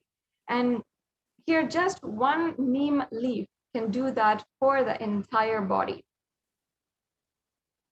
We can go on to the next slide. So also here it says, neem flowers are extremely effective in losing fat, mostly from the belly area. And the flower is known for its potent properties which help in fat breakdown. So as you can see here, of course, many of us want to lose the fat in the belly area. And many people nowadays in dietitians, as well as even your, if we can say, the physical trainers, they tend to advise that the belly area is not something that you should focus on. However, for all of us, it is still something that we don't find appealing, or we find extremely unhealthy in many ways. So the neem flower is such a extremely effective way where, without any symptoms or side effects, any side effects that will do harm for your body or your mind, it can reduce the fat in your belly area. It helps with fat breakdown. So it's a very extremely great herb in this matter. Yes, and the next benefit that has been extremely notable from many different research institutions and magazines and respected magazines that have spoken and written on the benefits of neem flower is the liver health. So dried flowers can be powdered and consumed every morning, mixed in a glass of warm water, and it helps cleansing the liver and removes unwanted toxins from the body. It is good for liver health as it acts as a purifier. So another very, very extremely powerful way that you can detox the entire system and clean your body. Now, most of us know that the liver health is directly an influence in the amount of purity your blood is. So how much toxins is in your blood, how clean your blood is, so to speak, is all in the power of the liver. The liver is it's literally the detoxifier for the entire circulatory system, for our blood. And we learn about it in middle school and high school. We learn about how the liver is the organ in the body which detoxifies our blood.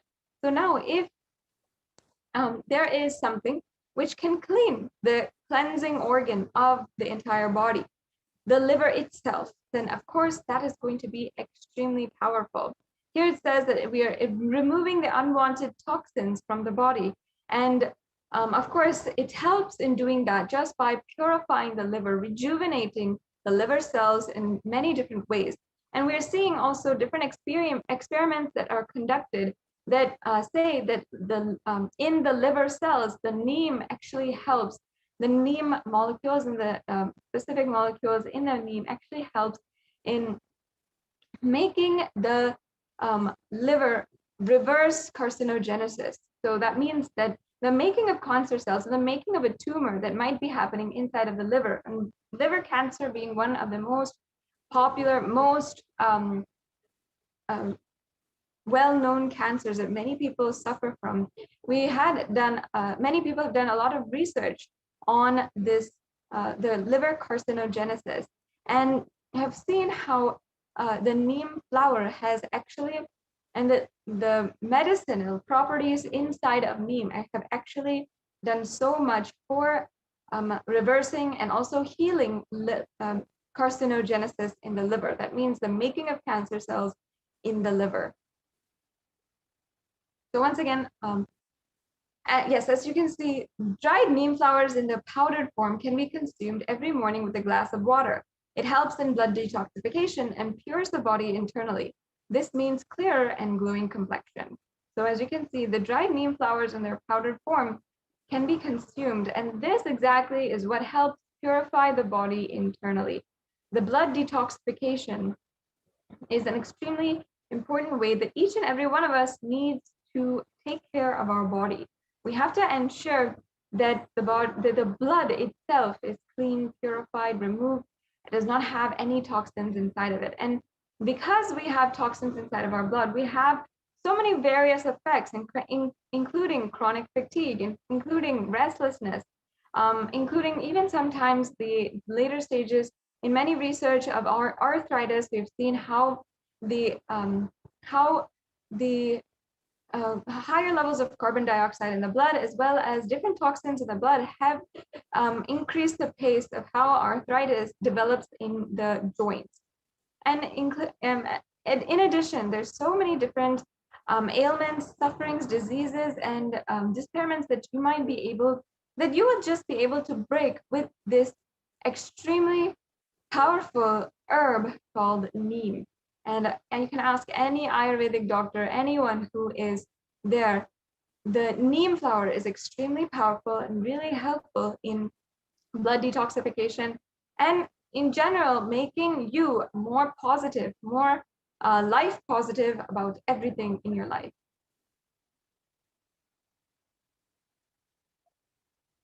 Yes, and you can see here that the neem flower also improves metabolism.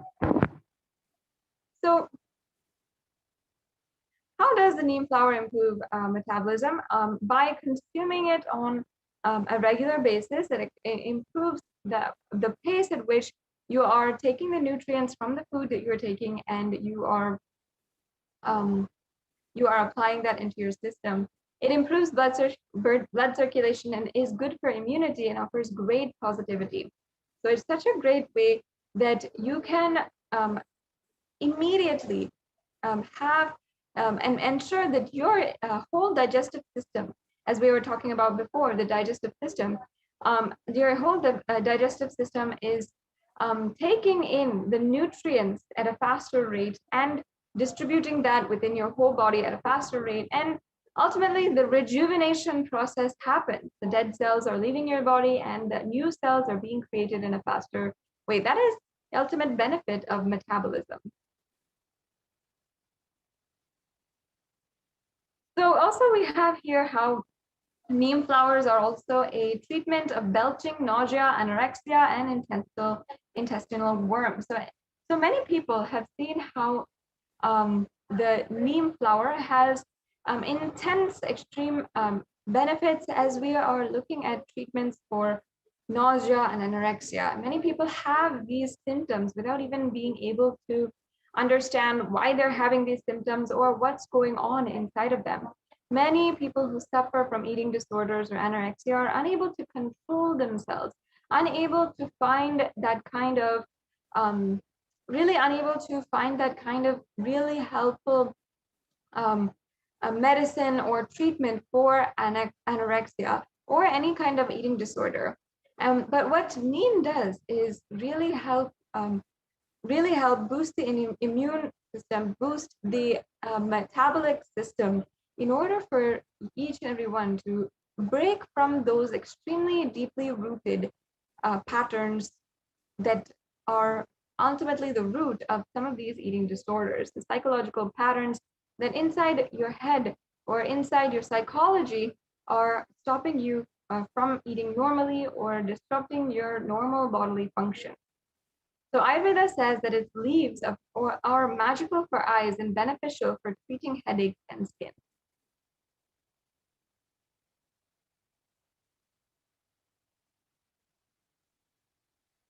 So, and here we have one of the experiments here that says that the liver 12, the glutathione S transferase activity in the liver 12 also possesses, the neem flower also possesses chemopreventive potential on memory and liver carcinogenesis. The 4 prenylated flavonoids isolated from methanol extract of neem flowers have been reported as potent anti-mutagens against heterocyclic amino acids. So basically what this means, if this is a lot of scientific verbiage for each and every one of you, basically what this research is saying is that without needing the use of chemotherapy or any other cancer treatment, neem flower possesses the properties in order to reverse cancer, reverse carcinogenesis inside of liver cells. So, and it also talks about mammary cells here also. So even in breast cancer, it is extremely effective in reversing the effects and the creation of cancer cells. The next slide, please. Yes. So neem flower is also considered as an antiseptic that can cleanse your system. It is also known to cure skin impurities when applied on the skin.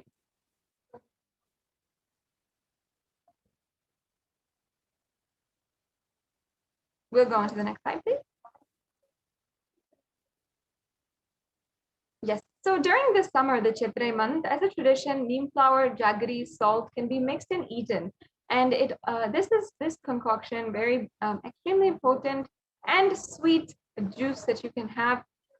It is known to balance the heat in your body and also balance the pitta in your body. And the boiling the water with neem flower is a very excellent way to strengthen the liver and is a remedy for children as well. So here you can see that for immunity, you need to soak the flower in buttermilk with salt. And like that, 3 days, you have to make sure that it is done.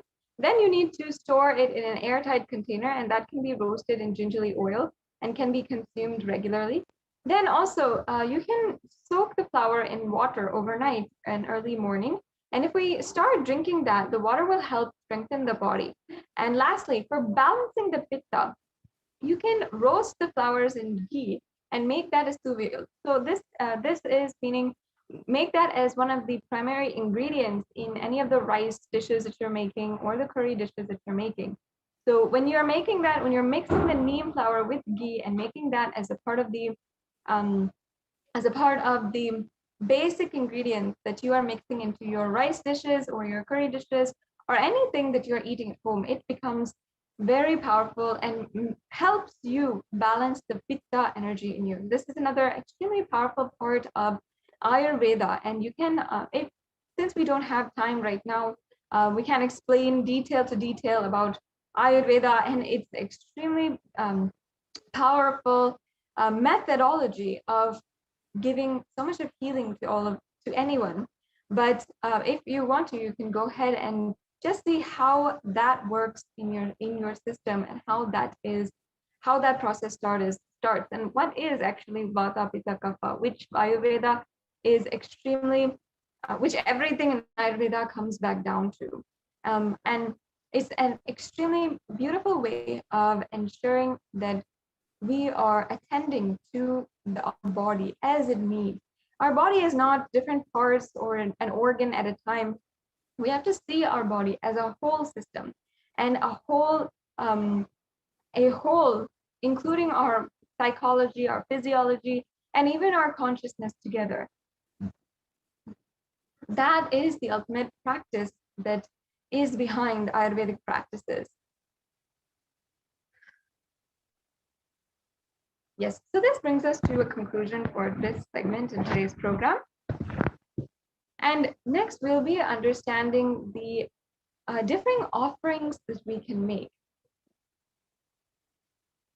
And also, I just like to further explain to each and every one of the viewers about more of Devi Parashakti's ultimate guidance for each and every one of us. Devi Parashakti guided on the different levels at which our immunity is compromised after COVID-19. And yes, I'd like to just go briefly. I request if the volunteer can show the immunity on the COVID immunity slides.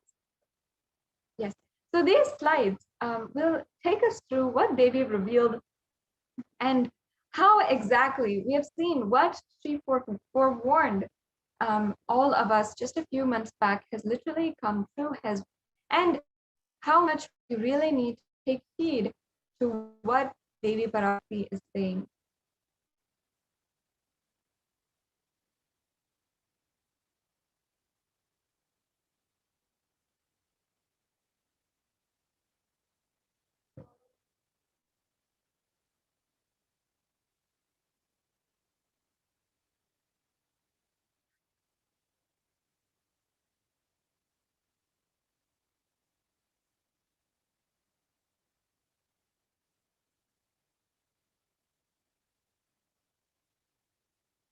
Yes, while we get that to you, I would like to invite all of the participants to ensure that you are sharing and ensuring that you are following and subscribing all the official handles of Kailasa and the Supreme Pontiff of Hinduism.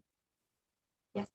So briefly, let us go over how Devi Parashakti actually warned us all how COVID is airborne. And in the society, we saw first stage, we saw the denial and criticism of this, especially when the scientists were telling this, were continuously telling this.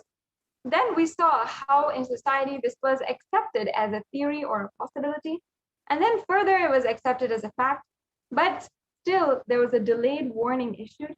Then there was criticism for the delayed acceptance. And finally, what we're resulted with is nobody being held accountable for the deaths of millions of people. The next slide, please.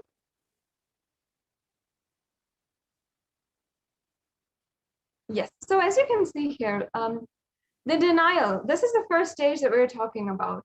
Many people were denying the fact that COVID was, first of all, was made in a lab, and also that it would have variants, or that it is actually as powerful or as extremely dangerous as it is, as we are seeing today. So this example is from many different articles from earlier this year.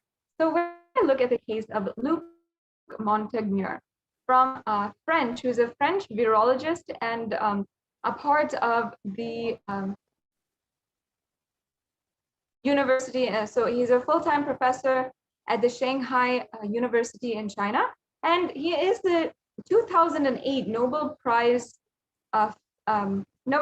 winner in physiology and medicine. So he is an extremely well-respected, well-reputed person who has contributed a lot to the field of medicine. And Montagnier had actually promoted several controversial and unverified claims surrounding vaccines, homeopathy, and COVID-19 pandemic. Montagnier was one of the people who were the first people to say that that COVID-19 is airborne, that it was made in a lab, and that it is a weapon in biowar. The next slide, please. And here we have the article. Here we have one article that is saying bombshell, Nobel Prize winner reveals COVID vaccine is creating variants. And further in the article, it goes on to say about how this extremely reputable scientist is really emphasizing the fact how much we need to take heed to the danger of COVID-19, of how it's going to be creating variants, how it is literally a weapon used against the masses, and it is not going to stop very easily. And again, we also saw how many scientists had been insisting that COVID-19 is airborne. It can be not just if you are within 6 feet of an individual who is COVID-19 positive, but even if you are in any vicinity of any person who is COVID positive and they cough, or they're even breathing, or they're in any state, they can somehow through the air can transfer COVID to you and the virus to you. So here we have the article that said that COVID is airborne. Scientists say now authorities think so too. So what this means ultimately is that scientists have been saying this for such a long time, and authorities are just catching up to what's going on. Why does it take so long for authorities to understand something or to really find the truth in what scientists are saying? And the article goes on to further say, a quiet revolution has permeated global health circles. Authorities have come to accept what many researchers have argued for over a year, and that the coronavirus can be spread through the air. That new acceptance by the World Health Organization and the US Centers for Disease Control and Prevention comes with concrete implications. Scientists are calling for ventilation systems to be overhauled like public water supplies were in the 1800s after fetid pipes were found to be harbors of cholera. So actually, scientists have already proposed the solution, but there is a lot of unfortunate vested interest in the wrong health claims that is ongoing. So, yes, the next slide, please. Yes, and then we have the next stage, which we are seeing how coronavirus was denied so far and then accepted only recently. America's delayed acceptance of the airborne COVID transmission is an article from the Mint, in which they say that though scientists have been discussing airborne transmission for months, it was only last week that the WHO and CDC made this official. What took the authorities so long to see something and say something about so many people, lives at risk? The next slide, please.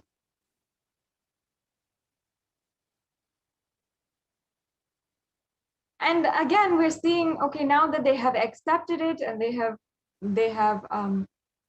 accepted that COVID is airborne, now people are giving many advice columns, many different articles, more information on what to do about the latest information. The COVID airborne threat is confirmed, so what to do about it is another article from the Mint. And another article says, is airborne transmission of COVID a risk? Of course it is, but let us understand that it is entirely too late that these articles, that these media professionals are addressing something that should have been addressed years ago.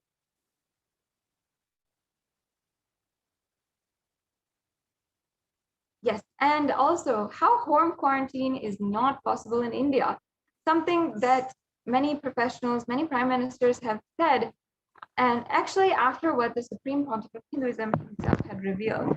The Supreme Pontiff of Hinduism in public satsang just a few weeks back had been insisting that home quarantine is not possible in India. In so many places, it's just not possible. And home quarantine is the prime reason for a large number of deaths in Assam. And this is what the Assam Chief Minister Himanta Biswa Sharma said, that home quarantine is one of the prime reasons for a large number of deaths. Why? Because more than 40% to 50% of people live 3 to 4 in a room. And we have so many different research articles, so many different reports that had literally been saying the exact same thing. The next slide, please.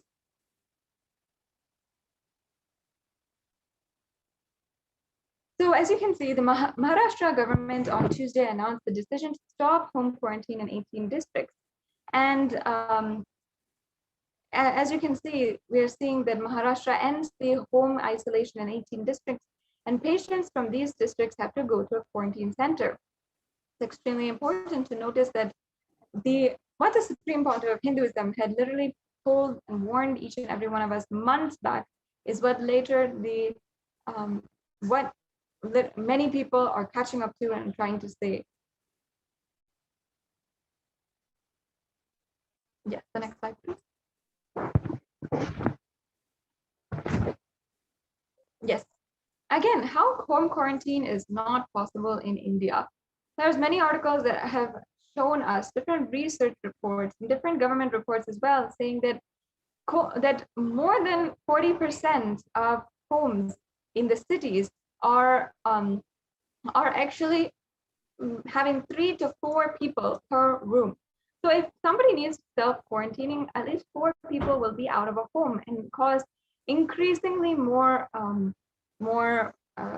so many different effects if we can see it in that way. And I know that many people in India will really understand this, as we have seen how the effects of coronavirus and of the home quarantining regulations have impacted the whole world.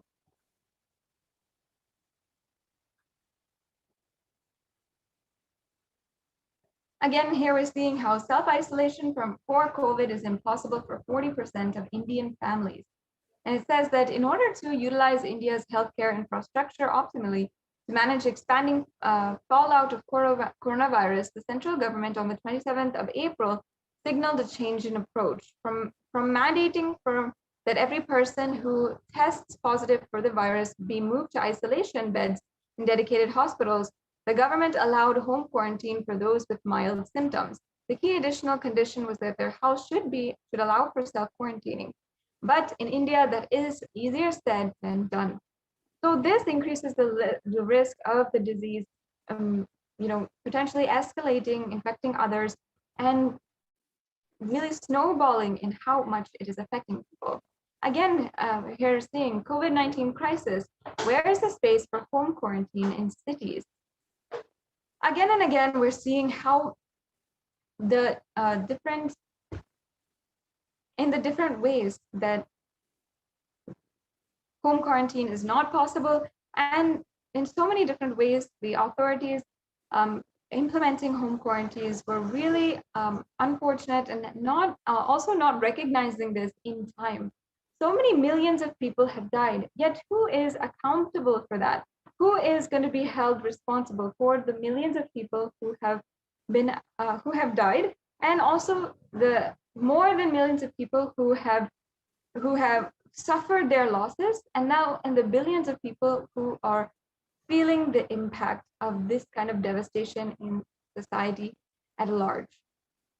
Now, this brings us to a conclusion to this segment on the general readings that the Supreme Pontiff of Hinduism, as well in the form of Devi Parashakti, manifesting as Devi Parashakti, had announced and had guided the whole world. In the next segment, we'll be going further and understanding more and more on how we can increase our dedication and devotion to Devi Parashakti. From this segment, I hope each and every one of you have understood, have learned why it is so important, and especially now, to take what the Supreme Pontiff of Hinduism, what Devi Parashakti is guiding as supreme guidance for each and every one of us. It's such an important thing. And so many people across the world are just feeling absolutely grateful for the Supreme Pontiff of Hinduism for revealing this and ensuring that we are being protected during this time, and that we are taking caution. So in the next segment, we will be entering into the offerings for Devi Parashakti. We'll be right back with you after a very quick break.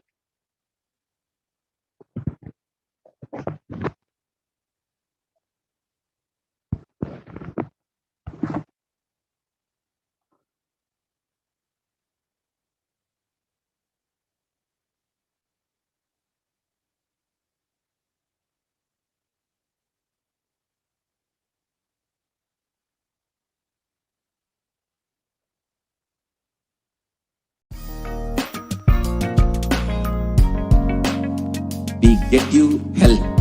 We get you ability to build beautiful relationships in your life. We get you direct spiritual support, and we make sure you become wealthy.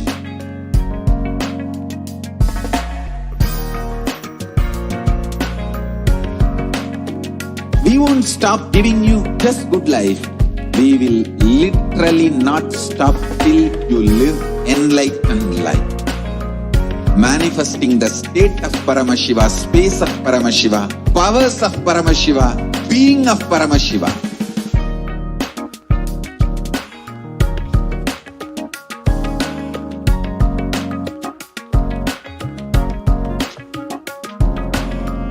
Whole world should become Kailasians.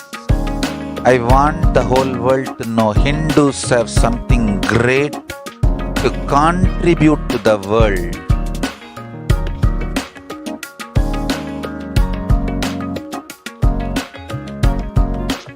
We have something great to contribute to the world.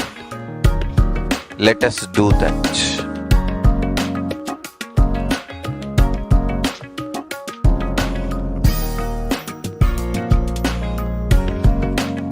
Kailasa is proper customized spiritual service helping you to identify your root patterns of suffering. We have perfected the science of helping every individual from every cultural, religious, nationality background.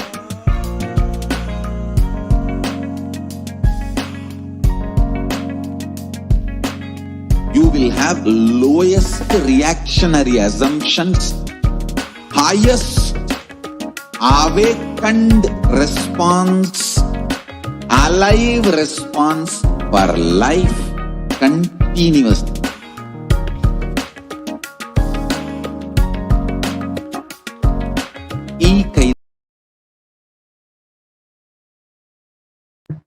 Nithyanandam, welcome back to all the viewers. Now we've come to the point in today's program where we can understand the various different offerings that we can make to Devi Parashakti. Now it has come time almost to the most celebrated festival in Sanatana Hindu Dharma, Guru Purnima. Now once a year we have a special day to celebrate Guru Purnima, which is the day to celebrate Guru. It falls on the full moon day, the very auspicious day, where we celebrate the Guru and the Guru Parampara. And all Hindus around the world, we offer our worship to Guru. And during this festival, we have a Brahmotsamam ongoing. And if you were tuning in, just in the previous program, we were able to be a part of the Uttamottama Maha Guru Puja that happened from Nithyanandeshwara Paramashiva Devalayam. Was one of a very, very auspicious offerings that is made to Guru during this festival. So each and every one of these offerings you can make personally as your personal gratitude towards Devi Parashakti. And if you're Hindu, of course, you understand the very deep and sacred sentiment in making an offering towards Devi Parashakti. Even if you're just going in the temple or you are visiting a temple, we offer out of our deep gratitude a few coins in the hundi, or for our birthdays or for our anniversaries and different types of celebrations in our lives. We seek the blessings and guidance of the divine in order to offer our gratitude for having guided us thus far, and request that they continue guiding us in our further adventures in life. And we really have such deep sacred sentiment in inviting God into every single auspicious occasion in our lives. So These are a very beautiful way that each and every one of you can deepen your experience of oneness with Parashakti and with the Supreme Pontiff of Hinduism as your guru. And you can offer your gratitude for having manifested so much of wealth and all the fruition of your desires. So let us now enter into the offerings to Devi Parashakti.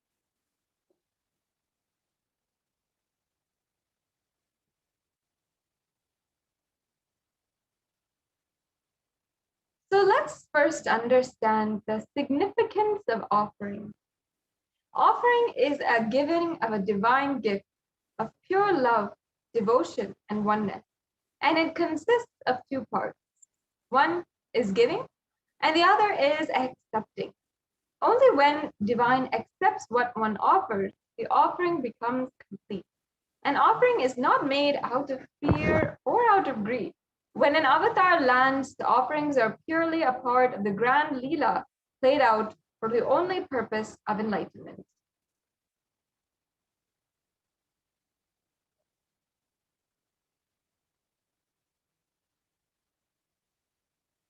Yes, the next slide, please.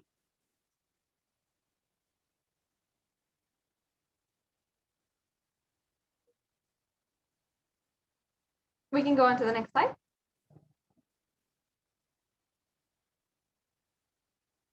Yes. For this sacred space, let us first chant the Pramana for Devi Parashakti. Induniva Veda Karavahmini Yanam Syat. We can go back to the previous slide.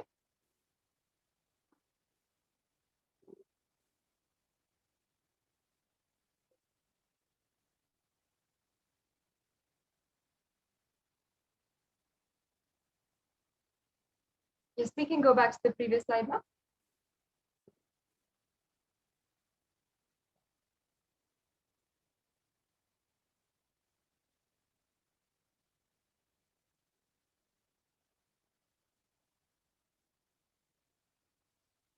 So let us begin on the Dhyana Shloka for Devi Parashakti. Yes.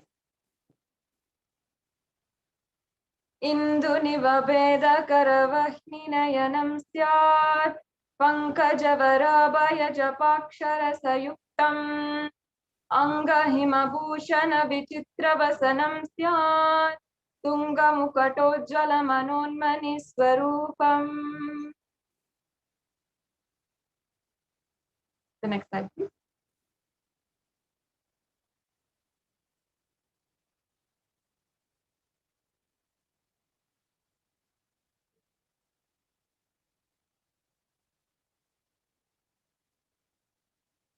And the English translation, moonlight face holding the Vedas on hand, fire in eyes, with lotus flower gracing and blessing hands, and one hand with the Japamala, beautifully decorated with jeweled ornaments in wonderful clothes and shining bright crown. Her name is Manonmani.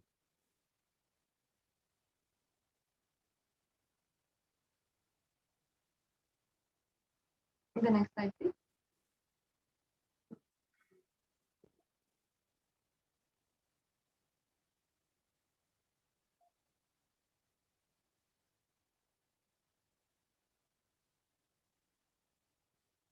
Yes, we'll now chant the next Dhyana Shloka. ध्याये देवीं त्रिनेत्रां शशिनभवधां वेदहस्तां दधानां सव्ये पद्मं वरदमपरे चाभयं चाक्षमालां दिव्यैराभरणविभूषिततनुं ब्रह्मादिभिः पूजितां देवीमेव मनोन्मनीं प्रतिदिनं कामात्रदात्रीं शुभाम्.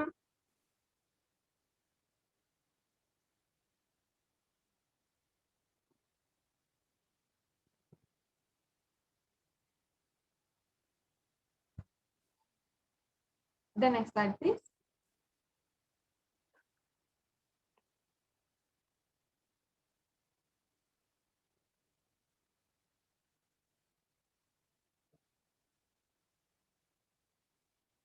So this is the English translation. I meditate on Devi with 3 eyes glowing like a moon and holding the Vedas, lotus and gracing with blessing and gracing hands. She is wearing beautiful ornaments and she is worshipped by Brahma and other many gods and showers auspicious boons for all actions every day.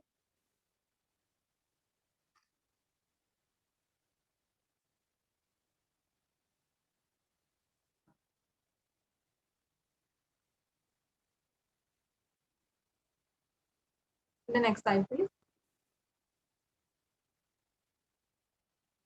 Yes. So now let us understand the significance of the element gold. So the significance actually has a source from the Atharva Veda, and the translation goes, triply born by birth is this gold, from the atoms of Agni is one. It becomes dearest to Agni, and one fell away from Soma when it was hurt. One they call the seed of virtuous and powerful Apaha, let that triple gold be your life. So as it says here, actually, it's virtuous and powerful Apaha. So such a divine, virtuous qualities are associated with it. Not only that, it has the long life attached to it, meaning that the gold quality is eternal and everlasting. And what the Vedic rishis had understood and had shown us each about this is how the gold actually is a very powerful element for holding the enlightenment energy, and its spiritual significance is extremely high. It has great spiritual power of healing and enlightening. And the vibration of gold has the power to infuse sattva energy and positive thought currents in anyone who is wearing it or even is in its vicinity. And in fact, that is why it is everywhere in Sanatana Hindu Dharma. Gold is present in all of the Hindu scriptures, the Agamas, the Vedas, the Shrutis, Smritis, the Itihasas, and Puranas. In all the Hindu scriptures, the Vedas are displayed that gold is the most auspicious and purest metal of any being. And in the Hindu civilization, everything was built in gold, exchanged in gold, and ritual feasts were offered in gold bricks. When one was to be saved from life-threatening diseases, gold was offered as a ritual fee. Gold was in abundance and used for weighing equivalent amounts of commodities, including cows. Kingdoms were built with huge doors of gold, and the streets would have huge columns and huge archways made of gold horses and made of gold. And even horses and cows were dressed in gold. See, in the Hindu civilization, every single being was seen as Paramashiva, and therefore we dressed, decorated, and adorned every single living being with gold. That is why the elephants are so beautifully decorated, the horses, the cows, each one is worshipped as a different devata, as a god, and seen as their ultimate potential for the infinite consciousness, as the infinite consciousness. And the Hindu civilization also thrived on the banks of rivers gold. The Indus River was called the Hiranyamaya, the river of gold, in the Rig Veda, and we have here the reference from chapter 10. And the river Saraswati was called the Hiranyavartani in the Atharva Veda, and we have the reference here for that also, chapter 6. So this is how gold is a supreme element for offering gifts to the ones you love and revere. Temples are constructed and paved in gold, deities are made in gold and decked and adorned in gold, and because it preserved the enlightenment energy for thousands of years, it lasts forever. And we saw just that being explained in the Atharva Veda, in the translation of the verse that refers to gold being for your long life. So now, let us understand the first offering. Let's begin all of the offerings today. So we have the first offering, and I'd like to begin with an invocation, a chant from the Lalita Sahasranama, where the devotion is capitalized. It's not capitalized. It is literally loved and favored upon. So here it is. Bhakti Priya, Bhakti Ghamya, Bhakti Vashya, Bhayapaha, Shambhavi Sharadaradhya, Sharvani Sharmadayini. Devi is fond of true devotion and is realized through true devotion. She can be won over through true devotion and she removes all fear. So in the e-hundi offering, you can offer this for any amount that you wish. It can be $1, it can be a few coins that you have, it can be any amount. And you can offer it either through the YouTube super chat or through the payment form that we have, and that's a very simple process also. So we'll be going through this and at the end of this segment as well, so no need to worry if you don't know how to do that. The next offering. And of course, in this e-hundi offering, if there's any fear in your mind, if you have any fears in your mind, you can just drop this fear in the hundi, at the feet of Devi Parashakti. And Devi, who likes to be worshipped in autumn and who is always revered when our thoughts become more and more inwards, that is a time that we should worship Devi even more. So yes, we'll go on to the next slide, please. You can offer this e-hundi offering in any way for any amount as well. The next is the Sankalpa chanting. I'll just be chanting the English translation of the verse here from the Devi Mahatmyam, chapter 12, verse 34. The goddess enchants this universe and she herself gives birth to this universe. The goddess, being prayed without any interest in anything, gives that knowledge that leads to salvation and gives the wealth in the materialistic sense. So this Sankalpa chanting is the conscious resolution. You can make a conscious resolution and declare anything in your life today and just receive the blessings of Devi Parashakti today and make that happen in your life. Receive the blessings for all the fruition and desires to happen in your life just through this extremely powerful offering. Offering the Sankalpa blesses you with all of the different fruition of your desires that you are yearning for. Yes, the next offering is the Sahasranama Swarana Kasu. It's a very special offering. In the Lalita Sahasranama, Devi Parashakti is referred as Nama Parayana Prita, meaning the one who likes the repetition of her various names. And this offering is extremely special because it is the offering of a gold coin inscribed with all of the 1008 names of Devi Parashakti. And if you just offer this, you can be blessed with the Ananta Kalyana Gunas of Devi Parashakti, all the various infinite qualities and characteristics of Devi Parashakti. It is actually a very unique offering that you can get. And this offering is also offered to the Mahameru of Devi Parashakti, and it is the Archana as well of the chanting of all of Devi Parashakti's names. As we chant those offerings, we are offering the gold coin and we're offering the flowers and kumkum and different offerings to Devi Parashakti's feet. And thus, we are also invoking that very specific energy for that divine quality that we are chanting to be invoked inside of us. This is a very unique science where the Hindu rituals are working with the science of the sacred chants. Yes, the next slide, please. The next offering is the Mukta Anguti. I'll just be chanting the English translation. I bow down to the goddess Meenakshi, whose crown has garlands of pearls and a face shining like the full moon. She wears anklets that are studded with gemstones and has small bells, and who is shining like the splendor of a lotus, who grants all the wishes, the daughter of the mountain, and who is worshipped by Goddess Vani and Rama. I remain ever bowing to the Goddess Meenakshi, the ocean of compassion.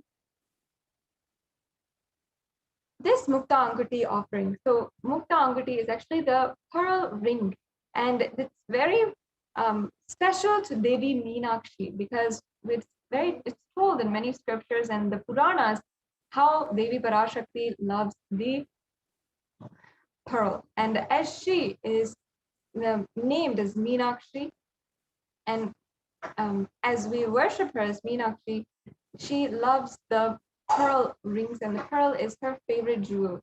So this offering of the pearl right finger ring is an offering that can get all of the auspicious blessings for any of the business endeavors that you are taking up right now. So any new businesses, any new ventures that you would like to get the blessings for right now, you can offer the Mukta Anguti.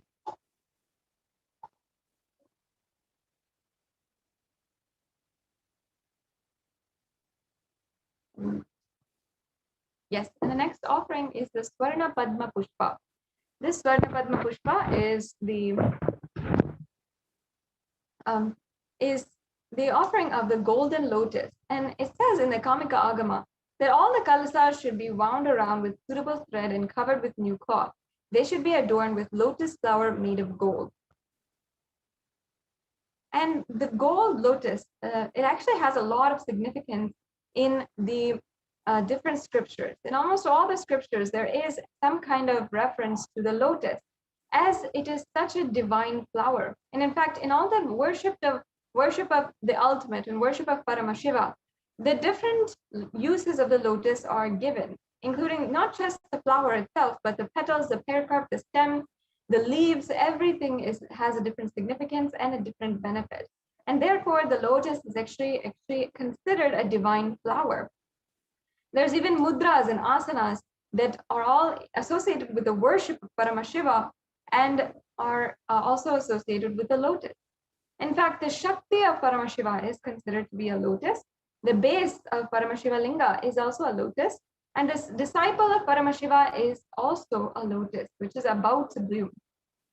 So lotus has a very beautiful significance, and you can offer the lotus in any size that you wish. And just as the lotus, even in muddy waters, it blooms. You can have the blessings to have the space, state, powers, and being of Devi Parashakti in any situation in your life. The next slide, please. The next offering is the Swarna Metti offering. I'll just be chanting the Shastra Pramana.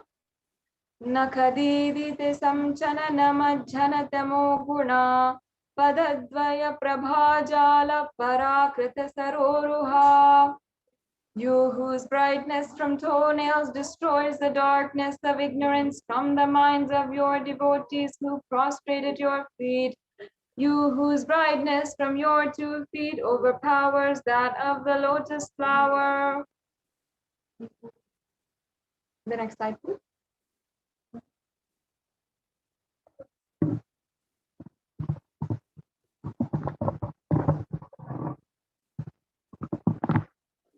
Yes, so the Swarnameti offering is the offering of the golden toe ring to Devi, and you can offer this offering in order to experience the constant gratitude for receiving her blessings, even in the most difficult aspects of life. The next slide, please.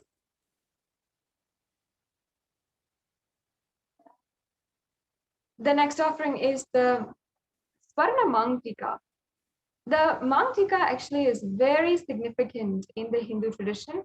And actually, Devi Parashakti is described as Shuddha Sarabi Varshani, meaning she who makes the nectar flow from all of our nerves from the Sahasrara, she who gives a very pleasant experience of the ultimate. Such a beautiful verse. And in fact, the Mangtika represents the nectar flowing from the Sahasrara Chakra, which is fully opened. So the Sahasrara Chakra is the crown center, and it's represented by a 1,000-petaled lotus. So the nectar which is overflowing from that is the Mangtika, and usually people wear it on the hairline And this offering is to Devi Parashakti, and it'll bless us with the beautiful way that we will see the complete completion and overflowing gratitude manifest in our lives.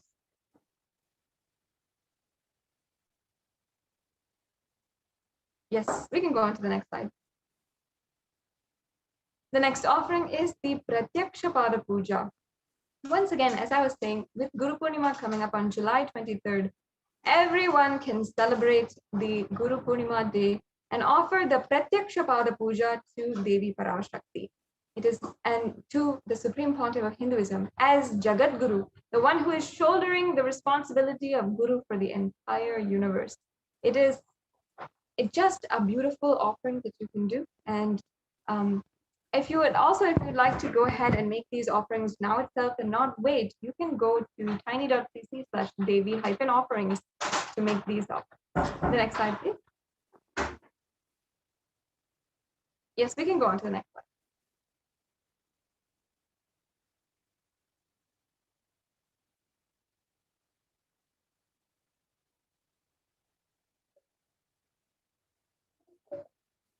The next slide, please.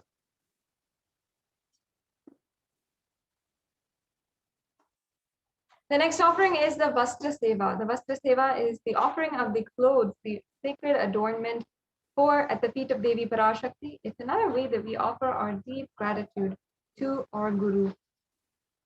The next slide, please. Now, in the next slide, we're going to have a summary of all the different offerings that are available for you to do today. And please understand that Devi Parashakti makes the Akashic reading, her guidance and her love, her blessings, absolutely available freely for the whole of humanity. And you can offer this completely regardless of if or if not you want to ask a question to Devi Parashakti. And Devi Parashakti, for many of you, have already answered your question. You've already seen how that manifested in your life. So if that is you and you'd like to offer your gratitude, please understand, and you can take the opportunity, take the steps today to start making your offering. So we have all the offerings here. We can go on to the next slide.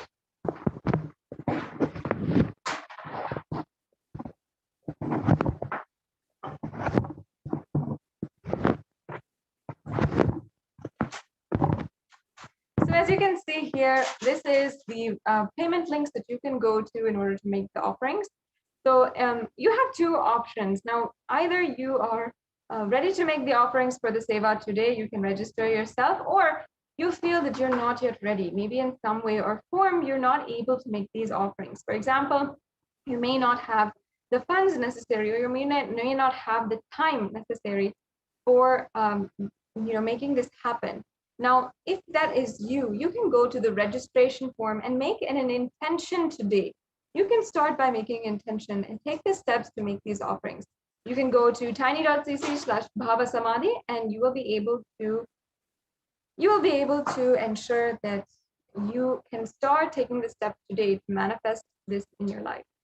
The next offering also is the next option you have is to make the payments today. If you're ready to do that, you can go to tiny.cc/Devi-offerings and you can go to tiny.cc/Sankalpa 2021 and you can complete the payment, and after that make sure that you're going to Sankalpa 2021 form. You're filling out this form in order to ensure that your name and your family's name is chanted during the puja. This is the process, very important step that makes sure that your names are chanted during the puja. So I request if the NTV volunteer can project the links, the tiny.cc/Devi-offering links. So in this, we can just show you how the links look and how you can make your payment today. It's very easy, very simple steps that you can go through.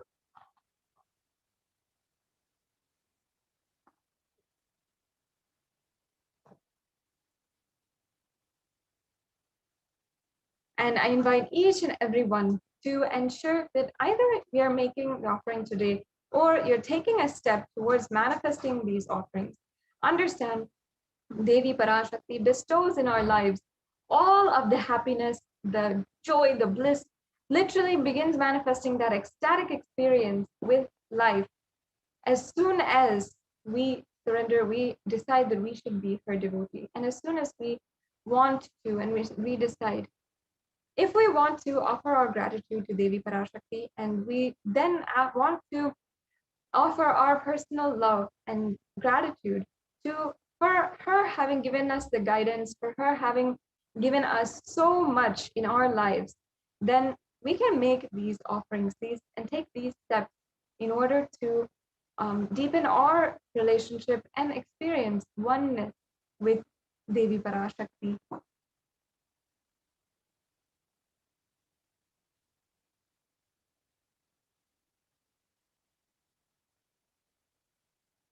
So we'll just be projecting the link for the Tiny.cs. Yes, here we have it. So this is the payment link there where you can go and start your payment. You can select any option, and all of the options for the payment will be there. And then you'll add that to the cart. And once you've added that to the cart, you can proceed to checkout. You can add the cart, then you can proceed to the checkout. Then you'll be filling in all your payment details and your billing details, and the credit card or the PayPal option that you have. And also, after you've made your payment, you'll go to the Sankalpa 2021 form.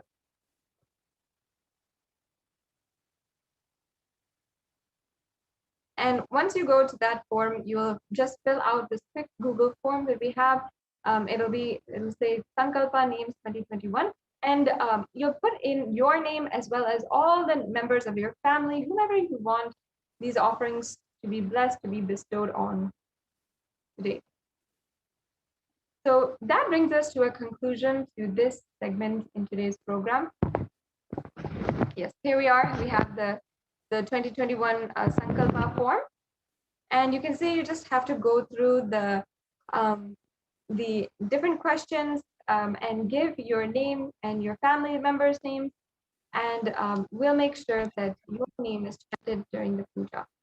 So this is the steps you need to take. It's very easy, and it can simply manifest whatever you want in your life. I encourage each and every one of you to start taking the steps to make these offerings today. This brings us to a conclusion of this segment of today's program. And we will be joined now by the Adi Kailasa Sarvagnapeetham administrators who are on the spot, literally managing the entire Kailasa COVID care quarantine centers, as well as interacting with the different residents. And we'll be hearing from them the latest updates, how we have been seeing literally how every single day the Supreme Pontiff of Hinduism has been attending to each and every one. Now, it's in so many different ways that the Kailasa COVID care centers have been helping each individual. And especially during this time, many people are seeing or trying to convince as if the quarantine is over and as if Corona, or as if it's back to normal. But even then, we should be extremely cautious, especially now, and make sure that we are not, risking our lives at this time. We have to make sure that we do help and we do protect ourselves at this time. So the Adi Kailasa Sarvagnapeetham administrators will be joining us for the next segment to give us the updates from the Kailasa COVID care centers in India. So this will be the exciting next segment. We'll be right back with you after a very quick break. We get you health. We get you ability to build beautiful relationships in your life. We get you direct spiritual support, and we make sure you become wealthy.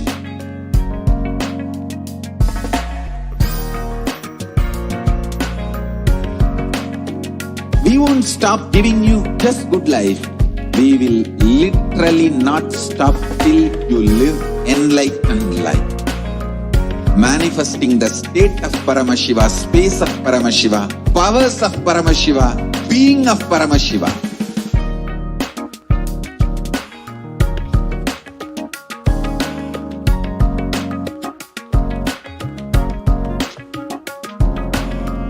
Whole world should become Kailasians.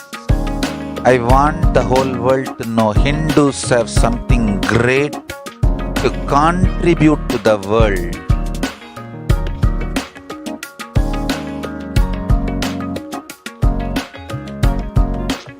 We have something great to contribute to the world. Let us do that.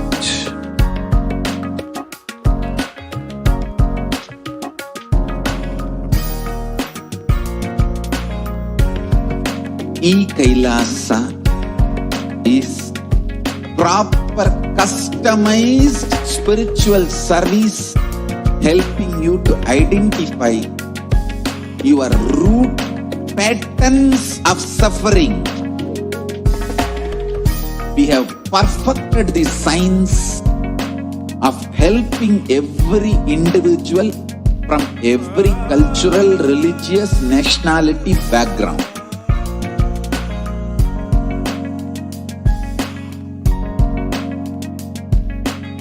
You will have lowest reactionary assumptions, highest awakened response, alive response for life continuously.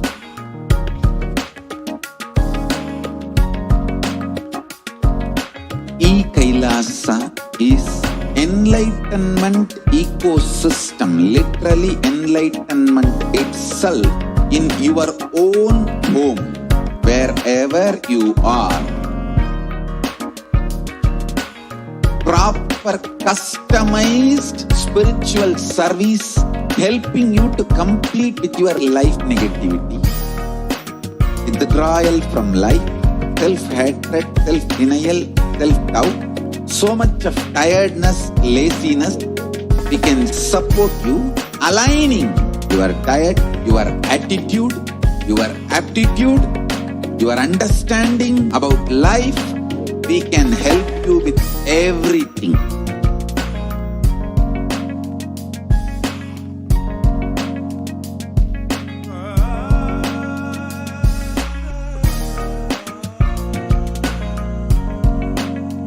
If you are interested in enlightenment, we will immediately bring this to you. If you are not interested, we will explain the whole science, inspire you and make you interested in enlightenment science. We need to cater this enlightenment science to the whole world wherever they are, because enlightenment is the birthright of all human beings. Kailasa is responsible to provide that to all human beings.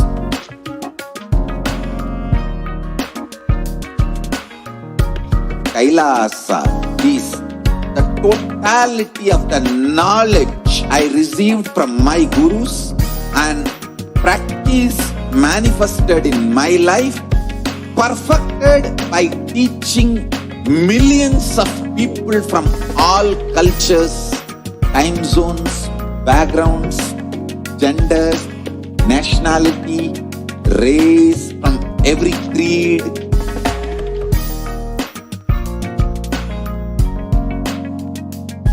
So this absolutely perfected knowledge available to you, served to you in your home without even you moving out of your couch, free of cost.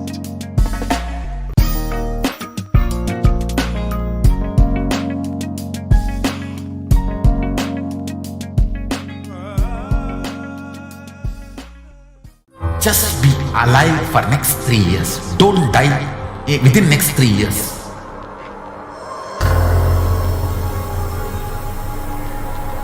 Just don't die within next 3 years. Be alive. Somehow be alive. I'm working sincerely. I will reach you somehow. Somehow I will reach you. It's my commitment to humanity.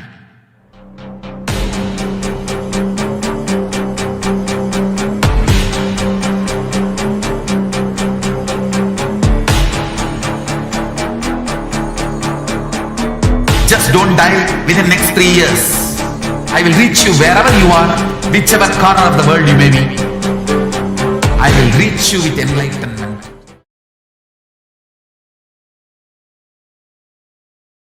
Nithyananda, welcome back to all the viewers. We are joined with the Adi Kailasa Sarvagnapeetham representatives and administrators who are going to be giving us the updates from the Kailasa COVID care centers. We will just briefly brief each and every one of you how to ask your questions during the live Bhava Samadhi darshans. Now, anytime that Devi Parashakti is giving darshan live, you can ask your question or your or request your prayer, ask for the boons that you would like, and have your experience, your beautiful experience with the divine cosmic being. So here we have a set of steps that you can take, and Devi Parashakti has literally made herself available in all the different social media platforms, all the platforms that are available for us, and we can see how every single one in each of these platforms you can ask your questions and interact with the divine cosmic being, Devi Parashakti herself. So first we have YouTube here. You can go to Kailasa's HDH Nithyananda YouTube channel and make sure that you are joined as a member on this channel. You can go to the live video, and underneath the video, you'll see a join button. You can click that button and it'll take you through a series of steps to join our channel. And after you have joined, you'll be able to comment on YouTube and ask your question, request your boon to Devi Parashakti. The next slide, please. So the next option here is the Facebook video. So every day on Facebook, and I'm sure many of you are logging in and watching right now on Facebook. You can go to and like and follow Kailasa's HDH Nithyananda Paramashivam Facebook page, which is the official Facebook page of the Supreme Pontiff of Hinduism and Kailasa. And if you do this, you will not only be able to see the live feed for Devi Bhava Samadhi Darshan, but also you will be able to get the all the different notifications, the different festivals, celebrations that are 24/7 from Kailasa, in Adi Kailasa Sarvagnapeetham, and thousands of Kailasas across the world. And then you can also, once we have the live Bhava Samadhi Darshan, you can go to the live video and comment your questions in Facebook using the hashtag Ask the Avatar, and you can comment your questions in Facebook as well. Now, if you're a frequent user of Twitter and you'd like to ask your question to Devi Parashakti through Twitter, you can go to the official Twitter page, Kailasa's HDH Nithyananda Paramashivam official Twitter page, and @Sri Nithyananda is the handle. So you can first of all make sure that you are following, and again, all of the different live events, everything is available for you on Twitter. You can go and ask your questions in the reply section of the live feed of the video using hashtag AskTheAvatar. You can tweet @Sri Nithyananda and use the hashtag AskTheAvatar and reply tweet to the live feed, and your question can be read out and answered directly by Devi Parashakti. The next option we have is the Instagram. On the Instagram, you can go to the Instagram on. You can go to Instagram @Sri Nithyananda, which is the official handle of the Supreme Pontiff of Hinduism, and you can go to ask your questions in the link in the comment in the post below. So below the post for the live Devi Bhava Samadhi Darshan, you can comment and ensure that you are asking your question. And if you're not social media savvy, meaning you might not be comfortable on social media, you don't know how it works, you have an option on the kailasa.org website. Kailasa.org is the official website of Kailasa, and the main news channel feed for Kailasa. So you can go to kailasa.org and make sure that you are you can ask your question on WhatsApp. So you can see the WhatsApp widget, which is highlighted in the screen, and you can go to that, ask your question through WhatsApp. You can also choose the live chat option in this. And it's another option that you have to, if you're not on WhatsApp or for some reason WhatsApp does not work, you can go and ask your question on the live chat as well. Yes, so you can share this way how you can ask your question to all of your friends and family. And you can take this opportunity to make sure that everyone knows that Devi Parashakti, the cosmic mother, making herself available today through the Devi Parashakti Akashic reading. And it's such a beautiful way that each and every one of you can experience deep oneness and love and gratitude for Devi Parashakti. So this brings us to a conclusion to this segment, and we'll be moving on shortly to the segment for the Adi Kailasa Sarvagnapeetham representatives and administrators to share the updates from Adi Kailasa. Thank you. We'll be right back with you shortly.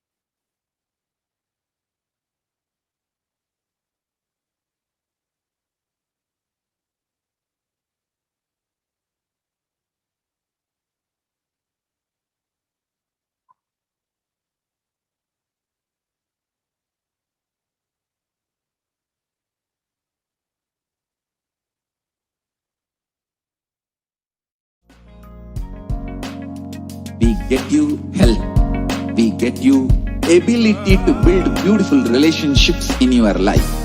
We get you direct spiritual support, and we make sure you become wealthy.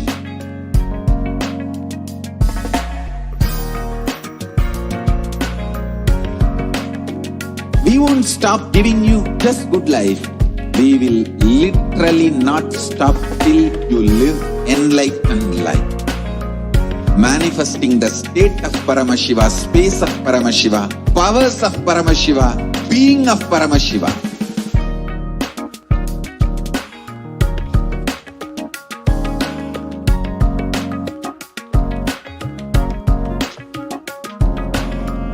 Whole world should become Kailasians. I want the whole world to know Hindus have something great to contribute to the world.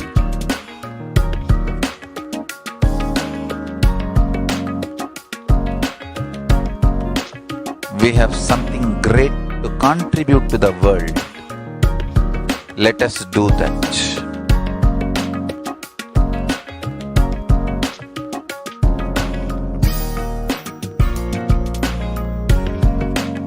Kailasa is proper customized spiritual service helping you to identify your root patterns of suffering.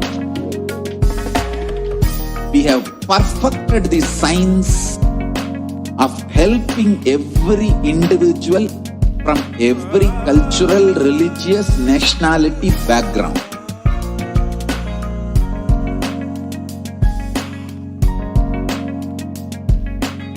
You will have lowest reactionary assumptions, highest awakened response, alive response for life continuously.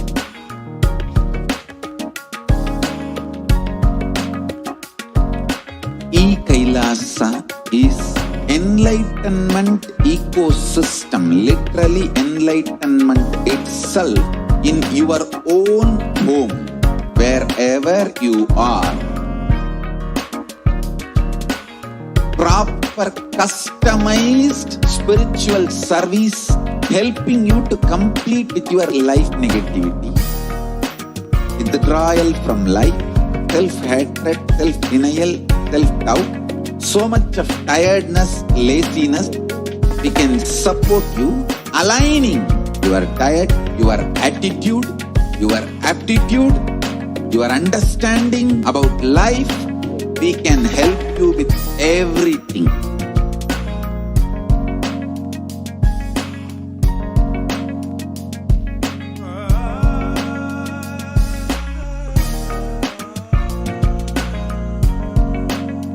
If you are interested in enlightenment, we will immediately bring this to you. If you are not interested, we will explain the whole science, inspire you and make you interested in enlightenment science. We need to cater this enlightenment science to the whole world wherever they are, because enlightenment is the birthright of all human beings. Kailasa is responsible to provide that to all human beings.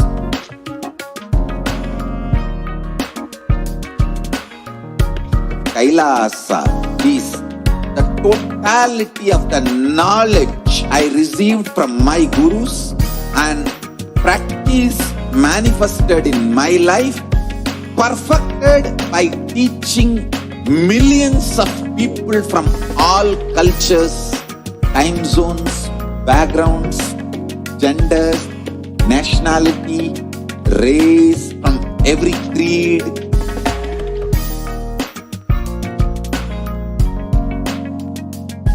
So this absolutely perfected knowledge available to you, served to you in your home without even you moving out of your couch, free of cost.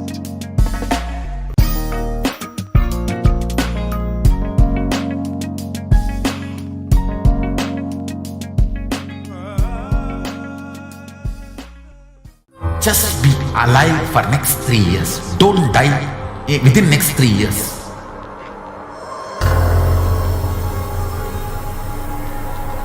Just don't die within next 3 years. Be alive. Somehow be alive.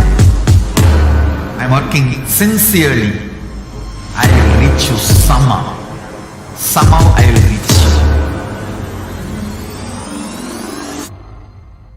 It's my commitment to humanity.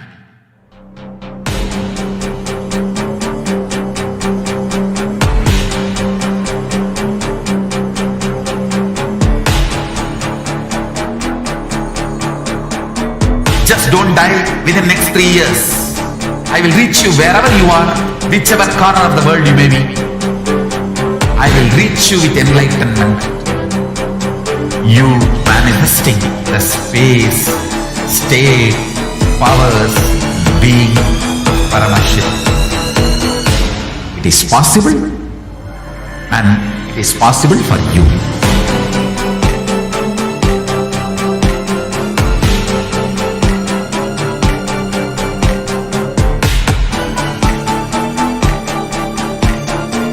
Paramashivoham will reach you with enlightenment science.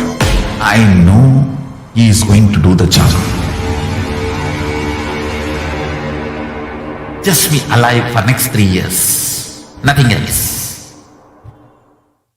There are some great spiritual sciences unique to Hinduism. Subtle, otherworldly, but definitive sign.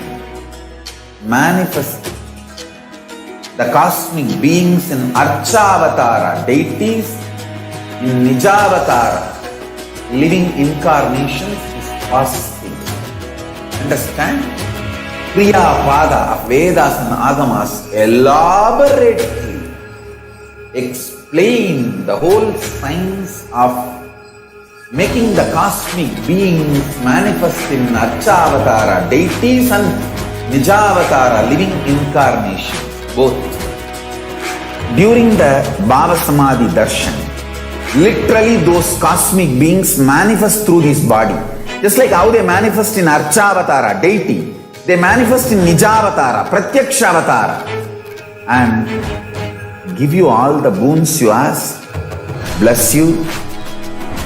You see, each God is an independent intelligence to lead you to enlightenment. Each God is a bridge for you to achieve the Shivatva, the ultimate Shiva consciousness. Krishna is the bridge for you to achieve the Krishna consciousness. But Shiva consciousness, Krishna consciousness, all consciousness is one and the same. Ultimate consciousness only. So that energy itself completely expresses. Just like Radhika, when I see my own sweetness in the mirror, I become eager to taste it. I find that the only way to relish the sweetness is through the constitution of Sri Radhika. Bhava Samadhi Darshan is a window to the infinite expanse of consciousness, allowing us to glimpse the formless in a way that we can understand. It cleanses the karmas of lifetimes. It awakens our biomemory to the space of Paramashiva, the ultimate consciousness, and creates a deep and lasting transformation in us.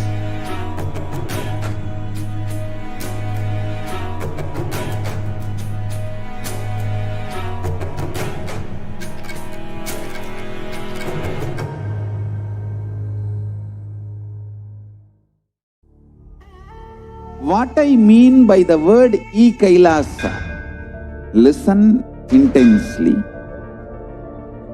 Enlightenment ecosystem, literally enlightenment itself, in your own home, wherever you are.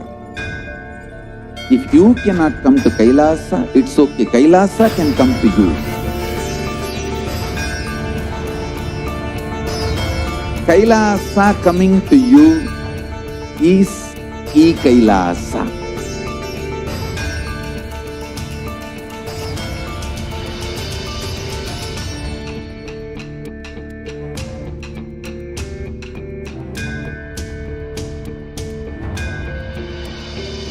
I will revive Hinduism.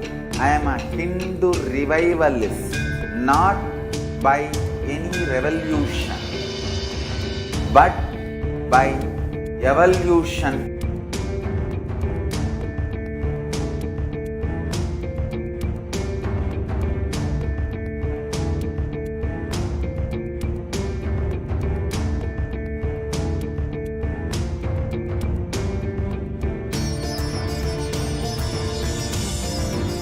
And setting model community.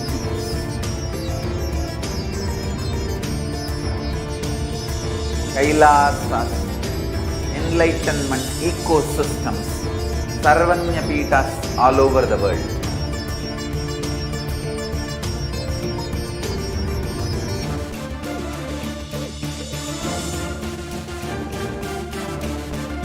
All powerful cognition, knowledge, only when you live, power manifestation and possibilities manifestation happens. This is a fundamental truth.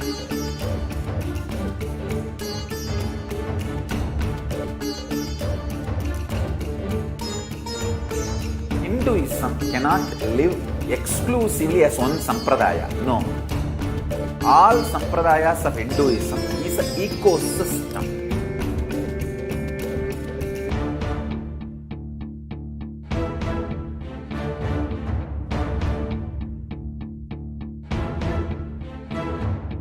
So don't keep quiet thinking that if one sampradaya is attacked, only that sampradaya is going to be affected.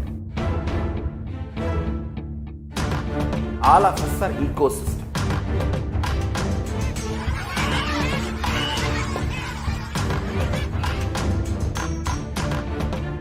I invite all of you to get involved and enjoy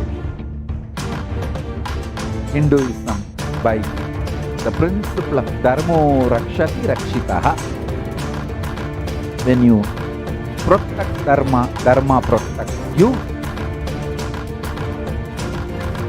We will make the whole planet flourish spiritually, the spiritual prosperity.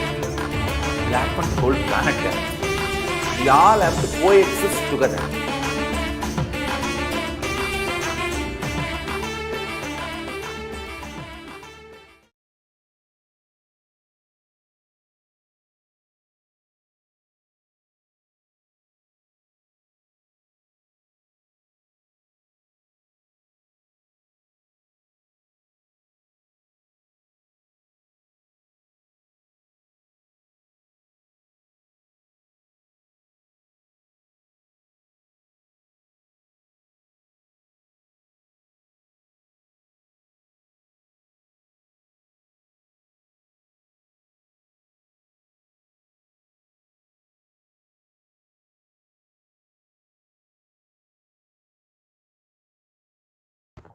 Nithyanandam, welcome back to all the viewers who are joining us.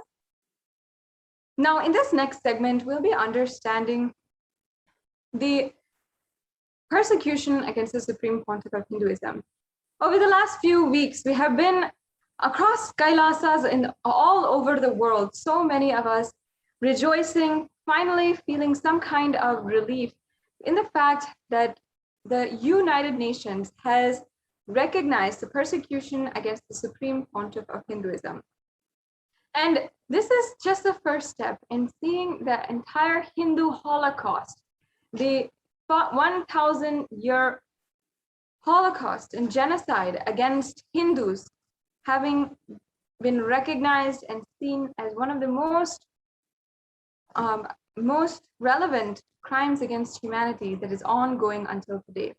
Now, in this segment, I'd like to present to all the viewers what has happened in one of the pillars of Hinduism, how this was a pillar of Hinduism, and how the Supreme Pontiff of Hinduism revived this after literal systematic destruction of this pillar, and again, how the Supreme Pontiff of Hinduism is undergoing the worst kind of attack just because he is the sole, strongest reviver of the Gurukul system.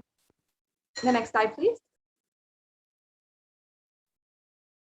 Now, let us understand why we need to revive Gurukul. Why is this so important? Such an important agenda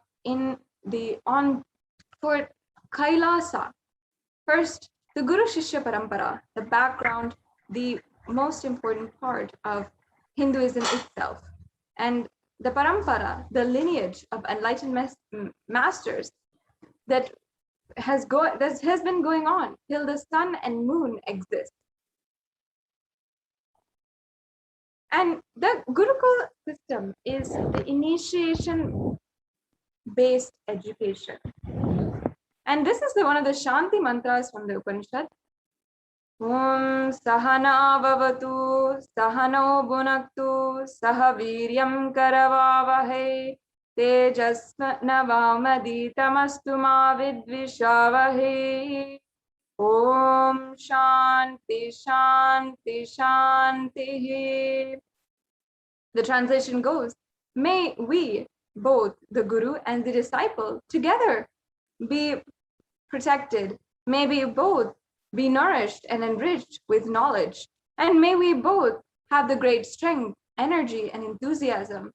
May our study, learning together, illuminating us both with the sharp attitude of light, absolute light of higher intelligence. So be it. May we both have not only not have any enmity in our incompletion with each other. Let there be peace, peace, peace. Such a beautiful verse, such an excellent based context for education that was initiation based. As we see here, it is such a beautiful way to proceed to educate. The Guru is saying, may we both have the initiation, may we both be illuminated by the greatest knowledge.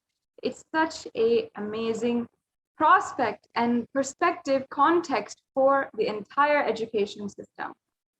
The next slide, please.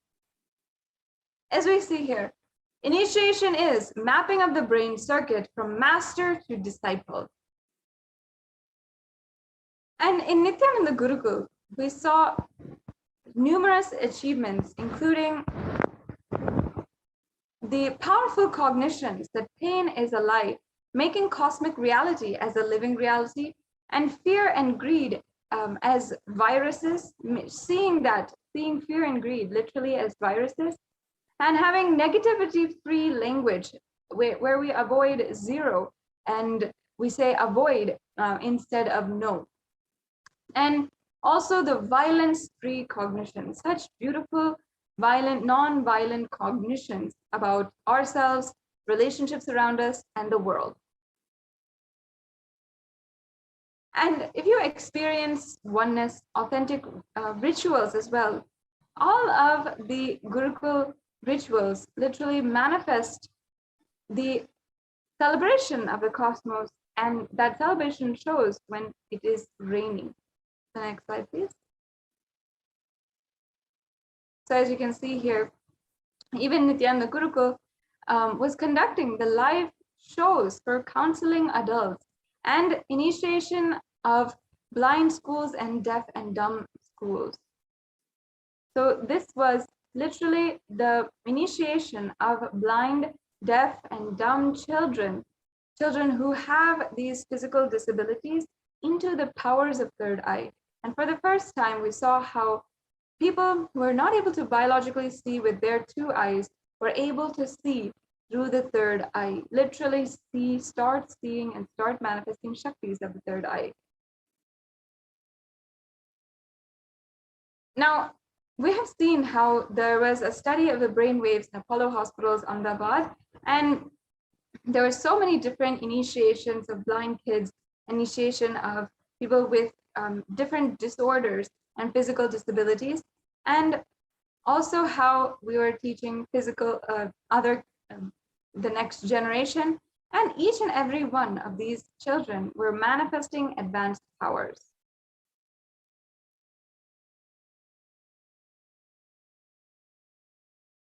Now also, when we see the later years, how Gurukul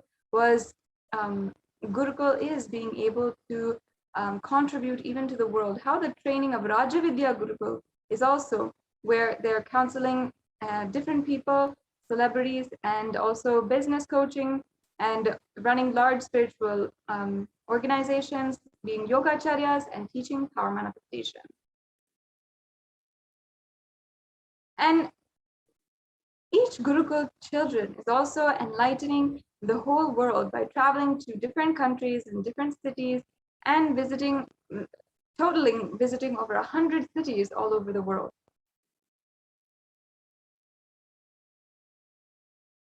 The Nithyananda Gurukul Balasans on an average study 2 hours per day less compared to regular schools and still outperform in exams.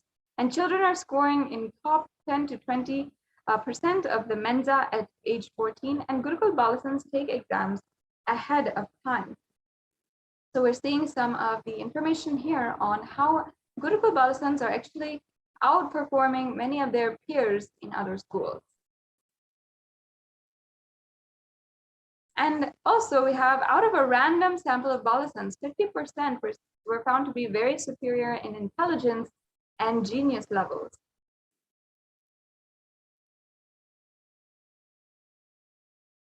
The next slide, please.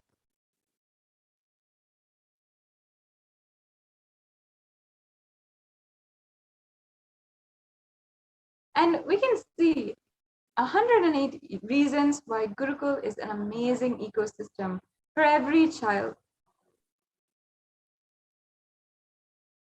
Whether it is creating the leaders of tomorrow, making 4 principles of cosmos as a foundation, or restoring the Vedic mind, functioning through liberated cognition, authentic revival of Sanatana Hindu Dharma, living life in Vedic Hindu lifestyle, freedom from vested interests, and independence from fear and greed, and living as enlightenment as the purpose of life,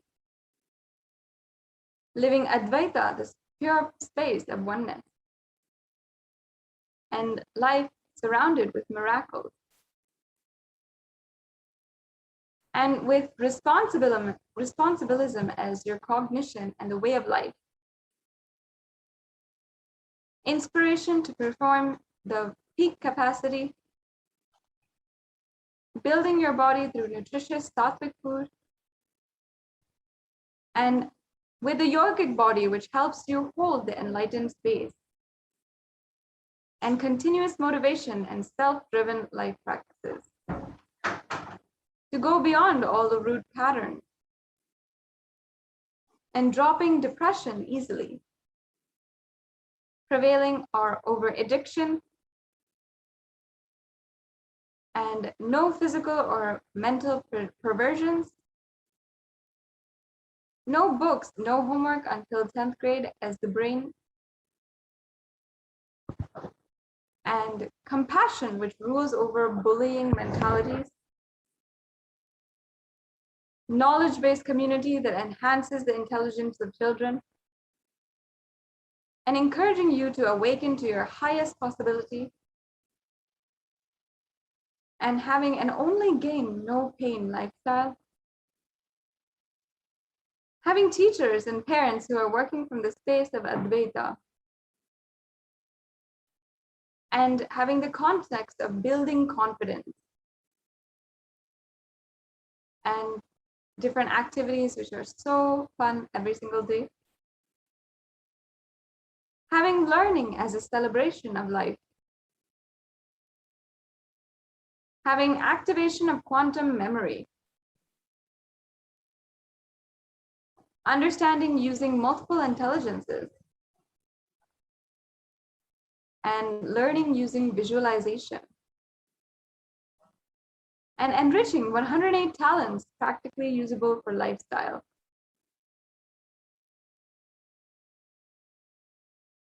And the secret, and learning the secret of relationships as beyond relationships. Having the secret of a stress-free living by understanding time is a life. And understanding desire is something other than you, and greed is catching it, makes you a beautiful being. Gurukul is a place where you will find your true you.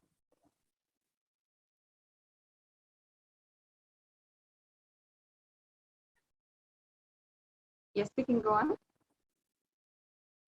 And every child is though to find his swadharma, the natural flow of life.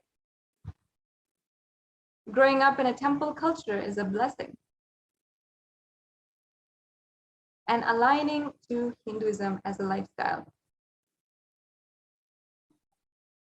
We can also learn the Ashtamaha Shaktis in Gurukul, and learning to fly, literally learning to levitate. Living with the right context in every single decision. Having no attitude, only altitude of learning. No limitation, only limitless possibility. And being a part of a mystery school. Taught to retain the original space of Advaita. And authentic listening as basics of life. The workshop for incarnations. And taught work to like play. And having authentic golden children. Education rooted in wisdom of the Vedic tradition. And learning the whole brain learning. Learning to become both scientists and saints. And no adolescent problem. Learning the science of the body by itself is a hospital to heal every ailment. Learn to hold the right idea you carry about you. And mentoring adults. Graceful looking without cosmetics. And dressing up with grace. And being in a state of perpetual completion. Having inventions and discoveries as a way of life. And seeking knowledge and wisdom as a way of life. Understanding spontaneity and clarity in words and actions. And the strategy and decision to face the world.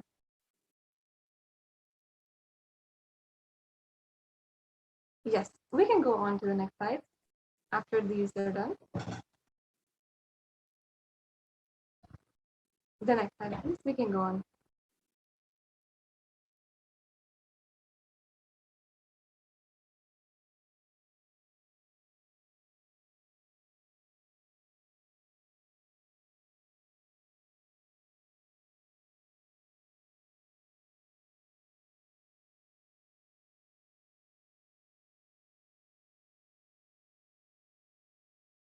Yes, next slide.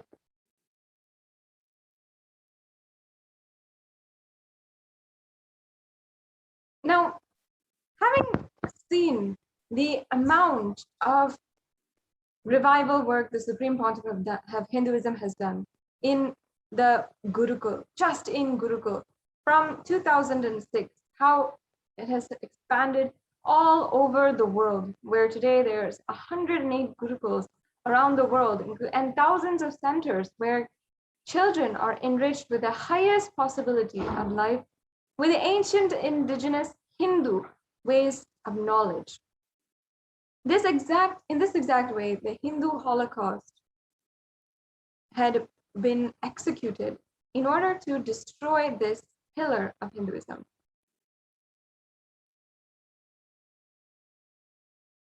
Now, we saw the British occupation, where the economic and psychological destruction of Hindu civilization occurred from 1700 to 1947 AD. And this is a quote from Will Durant, a celebrated historian who is commenting on the British rule. And he says that I have seen a great people starving to death before my eyes, and I am convinced that this exhaustion and starvation do not, as their beneficiaries claim, to overpopulation and superstition, but to be the most sordid and criminal exploitation of one nation by another in all recorded history.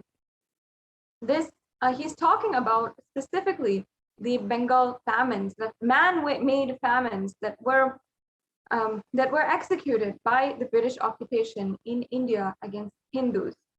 Here we also have another quote from Shashi Tharoor, the MP of the Indian Parliament, who says the British came to one of the richest countries in the world, and over 200 years of exploitation, looting, and destruction reduced it to a poster child of a third world poverty. And we see that during the British occupation, $45 trillion was stolen, looted from India in over 200 years. 45 million Hindus are dead due to famines and poverty imposed by British policies and reprisal killings for 1857 mutiny, and 680 native kingdoms were usurped by British rule.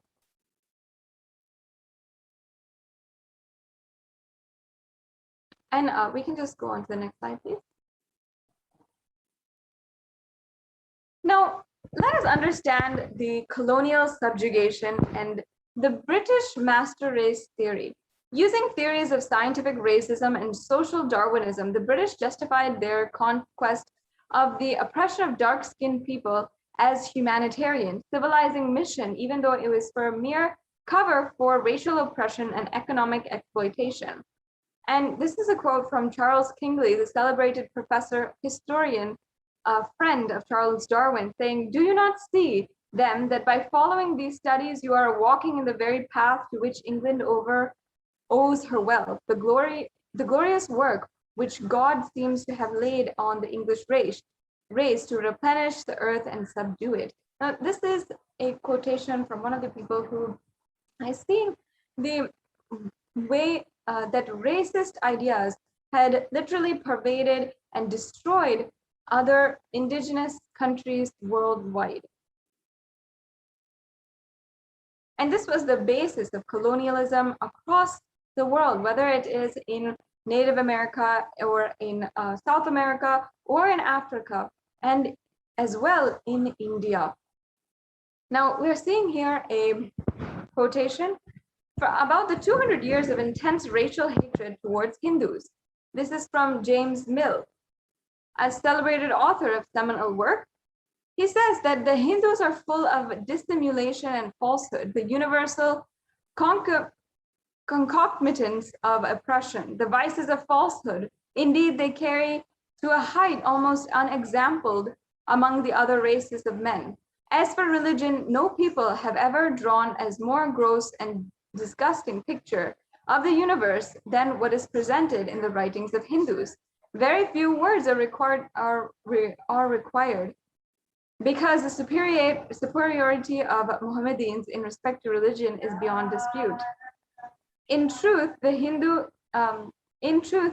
like the eunuch, excels in the equalities of a slave, and the Mohammedan is more manly. As you can see here, clear racist ideologies, racist ideas, and racist supremacist theories that have literally started this entire genocide against the Hindu civilization.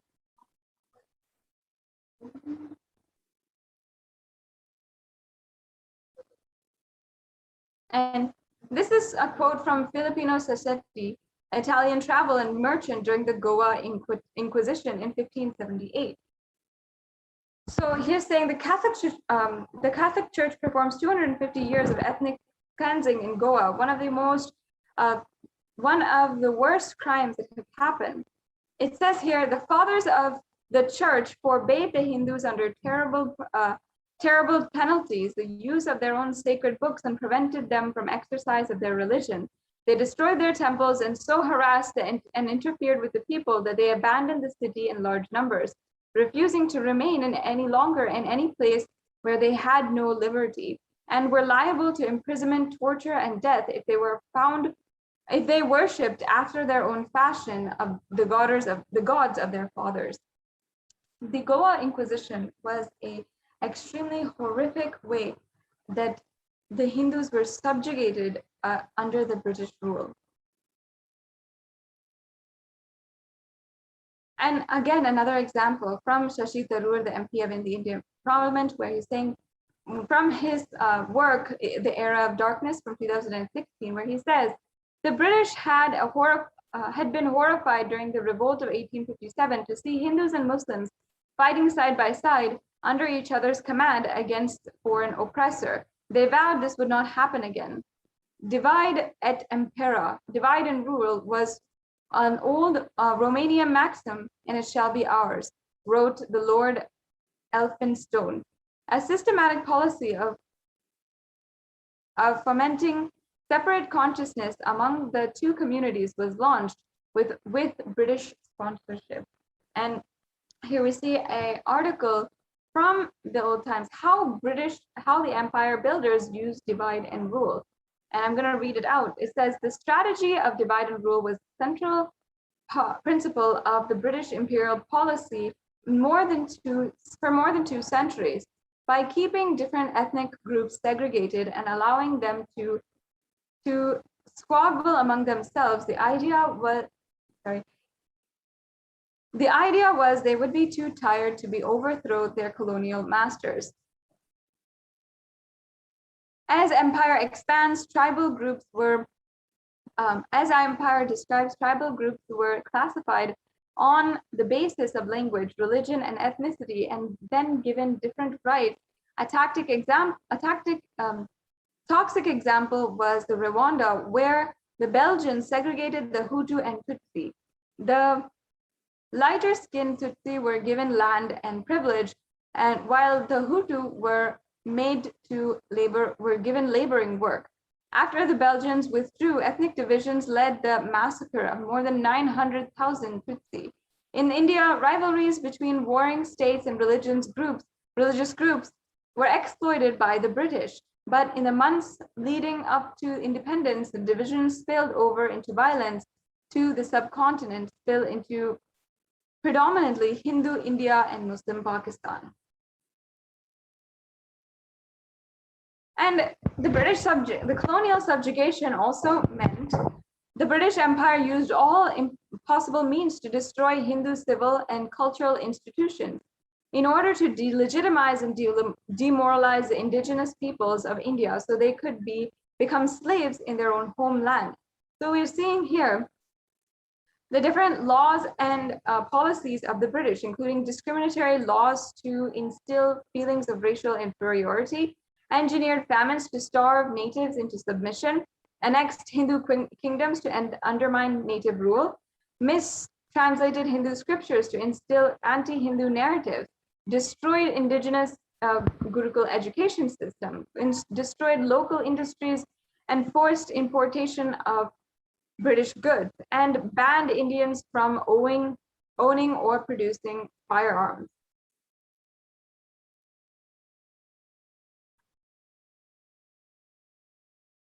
So part of this colonial subjugation, the British had engineered famines to break the spirit of the people. We see how Winston Churchill had literally said these words, and he was a prime minister of the United Kingdom. He said, "I hate Indians. They're beastly people with beastly religion. The famine was their own fault for breeding like rabbits." And the truth was that harsh British tax and export policies and poor infrastructure management caused multiple famines in India, claiming tens of millions of lives. Most recently in the Bengal in 1943. Indians were forced to eat leaves, grass, and human flesh, and parents threw their starving children into rivers and wells while others committed suicide to escape a living hell. Going further, the British had also destroyed local industry to ensure dependence and poverty. Prior to colonial rule, India was the world's leading textile manufacturer and producer of finest fabrics. The British engaged in systematic campaign to destroy the local heirloom industry through harsh taxation and export policies that forced India to import British-made textiles and banned Indian textiles from being sold in foreign markets. Within a generation, Indian weavers were turned into beggars and their indigenous skills were lost forever. By 1878, the Indian railway mechanics in Jamalpur in Bengal and Amjapur in Rajputana had become so proficient at maintaining locomotive trains that they started designing and building their own models at a fraction of the cost of imported British trains. The British Parliament responded by passing the Act in 1912, banning all local manufacturing of trains to ensure India's economic dependence on their colonial masters and destroy native technological know-how. And here we also have the Caesar taxation and ruin of Hindu temples. This is a quote from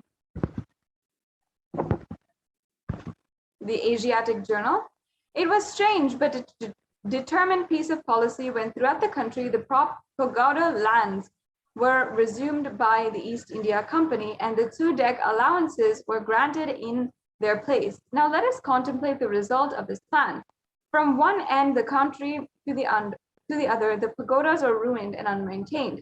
The revenues of the Tripeti are on a gradual decline and will die in the last lapse of years a natural death. Some of the most celebrated temples in the country are worse off, but there are still, alas, many more strongholds of the devil. British rulers perpetuated the narrative that Indians were generally illiterate and education was restricted to high caste Hindus, but their own surveys revealed that every village had at least one school. And Shudras and other lower caste children constituted of 70 to 84 students. In contrast, a century of direct British misrule of India left the population with a dismal 12% literacy rate. This is from the Survey of Indigenous Education in Madras Presidency from 1822 to 1826.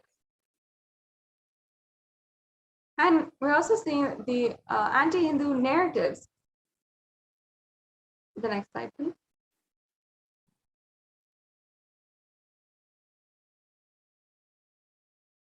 And how they had created a class of brown British native.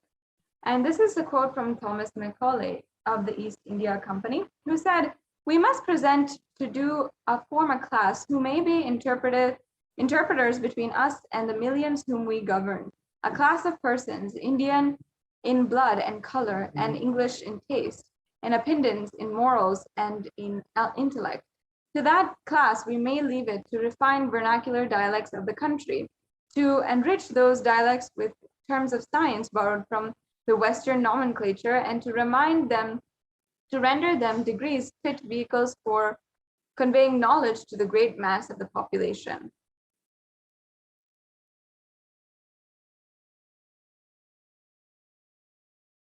Despite their best efforts to adopt English language, clothing, and mannerisms, the Anglicized brown British native clerks of India were often viewed with contempt and ridiculed as Bengali babus by the white masters for their ornate speech, self-importance, and fawning attitude toward any Westerner they met. And concerned at the rising awareness of nationalism after the Indian Mutiny in 1857, the British realized that to strengthen their hold in India, they, just being a handful, needed to widen their political and psychological management of India and Indians. Thus, they began to focus on the education of native princes, of the pursuit objective in Macaulay's Minute on Education of 1837 to create a class of people Indian in blood and color, but English in opinions, morals, and intellect, became a cornerstone of their strategy. And this led to the Criminal Tribes Act of 1871. The British government passed the Criminal Tribes Act, where various ethnic communities were deemed subversive to colonial authority simply because they did not conform to the idea of civilized living. Targeted populations such as sadhus, sannyasis, tribals, nomads, gypsies, and sudras were presumed guilty by birth, murdered, raped, arrested, and had children separated from parents and held in penal colonies or quarantined without conviction or due process. Upon release from British custody, targeted communities were subject to surveillance. The next slide, please. And we also see the Thugee and Dakoti Suppression Act. Here it says the criminalizing of indigenous communities. In an effort to demonize Hindus and feed the stereotype of savage Oriental, British authorities and media sensationalized stories and bloodthirsty thuggers of bandits who would offer human sacrifices to wicked and fearsome goddess Kali. The image of the Thugee was promoted worldwide as an example of all that was wrong with India. In addition to denigration of Hindu culture, the narrative of the Thugee menace was also used to justify the colonial rule, suspend the civil liberties, and target the subversive elements in challenge of hegemony.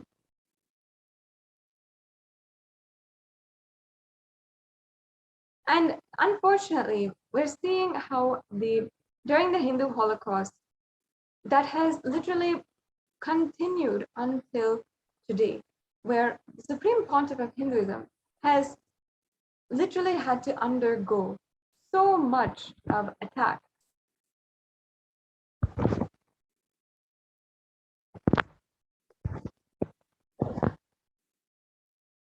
So much of attack.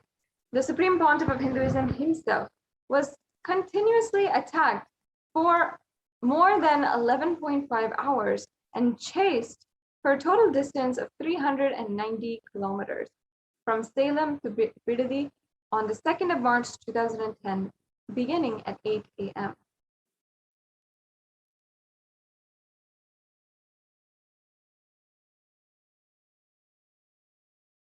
Now, we're seeing how the Supreme Pontiff of Hinduism had undergone some of the worst persecutions and assassination attempts against his person and his character.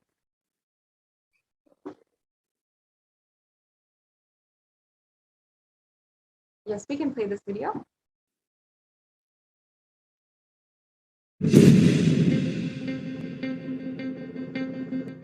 My name is Sri Nithyananda Paramashivam. This is in 2010. The media telecast something wrongly about Swamiji. Like a group, like a lot of people, like 50 to 100 people with sticks, stones.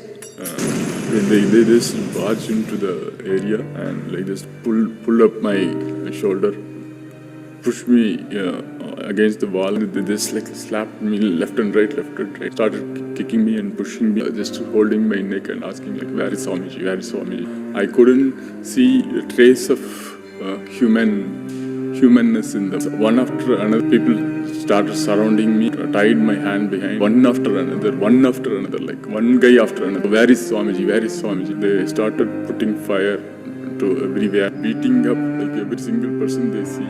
Even though the whole thing looked like a random mob activity, they were very clearly targeting Swamiji only. They were very well armed with all the fire ammunitions and petrol bombs. Such an organized manner. They were having like a camera crew also. They were so precisely, very clearly going behind Swamiji. They're just putting it on fire. Every single place where Swamiji could be, like they were like burning it up. They are actually going to kill the Swamiji. They have planned to kill. The mob was going in every direction, very wild, putting fire at every single possible place where he could be. That is the most disturbing thing. Praying like nothing should happen to him and somehow he should escape this whole thing and be alive only. I couldn't do anything. For the whole world, it was shown like a public thing, but we know what was the original intention. We faced it. The truth has to be told. Truth has to be told. It is not anything general, it is a very targeted thing. It is very much targeted thing. It is not a general thing at all. It was a targeted attack. It was a targeted attack. It is not at all what was told out in the media. But very fortunately, some of the people helped Swamiji from this whole thing and got him to safety. A lot more of these things. But this is one of the most painful things, like for the very first time that I was like seeing things, how this world is behaving in such a ruthless manner, like not considering any single human thing. Just going behind somebody just to kill, no matter what. Like, so it was such a wild experience. It was really wild experience. It is not at all what the world is shown. It is completely different. The world is deliberately shown something. What happened is, this is what was happening.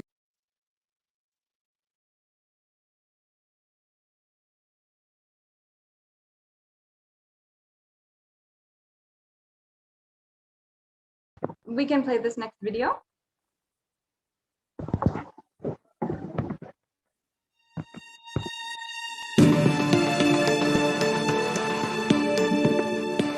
My name is Nithya Bhaktimananda Swami.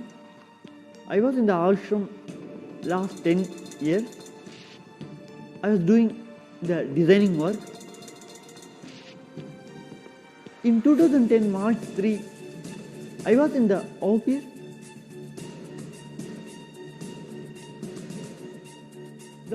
When I came out of the office, I saw a big flame in the residential area.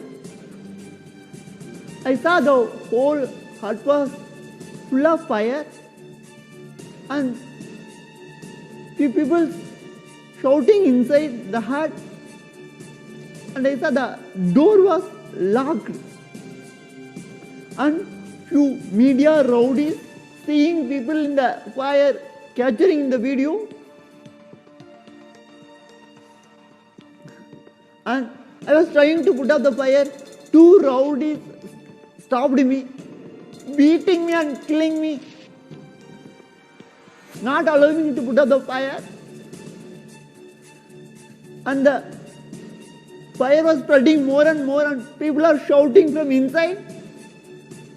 I'm not able to see people burning alive, not able to hear the sound, people shouting from inside. And few sannyasis then broke the lock and saved them. Within few seconds, the whole hut was collapse and fall down.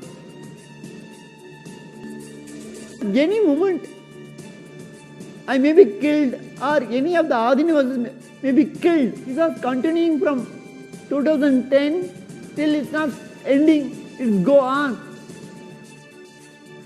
They are continuously attacking our Guru, our people.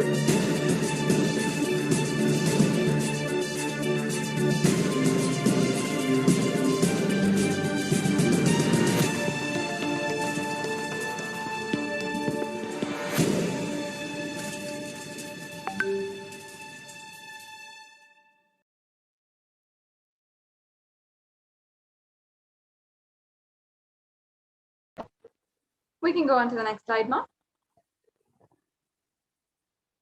We're seeing here the acts of cultural genocide against the Supreme Pontiff of Hinduism and Kailasa.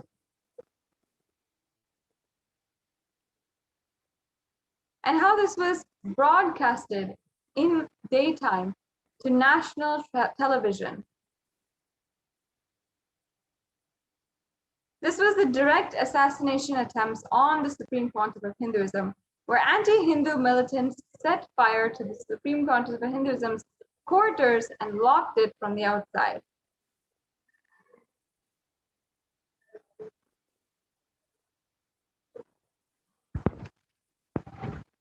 And the residence, this footage is the residence of the Supreme Pontiff of Hinduism being burned with the Supreme Pontiff of Hinduism locked inside, live telecasted on national media channels. You can just see how absolutely horrifying it is from the footage. For the Swamiji's network, a worldwide network. So this is the news coming in that 3 kutis are on fire, 2 fire tenders have rushed to the spot.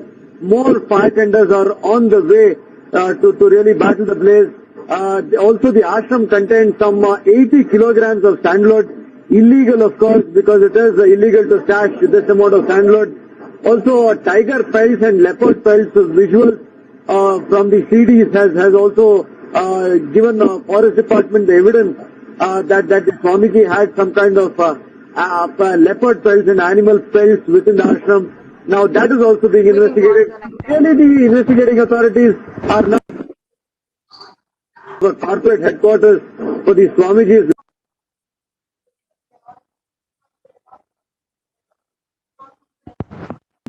On the 3rd of March 2010, the media covered live the burning of the HDH in his residence.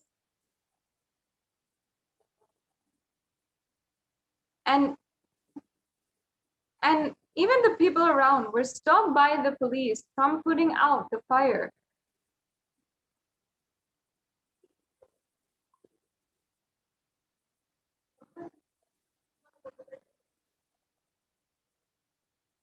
The next slide, please.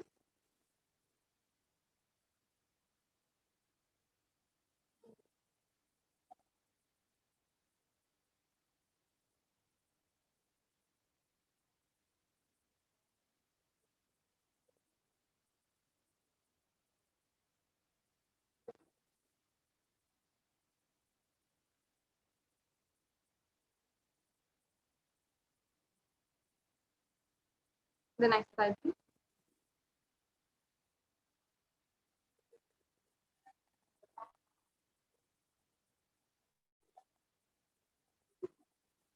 We can go on to the next slide.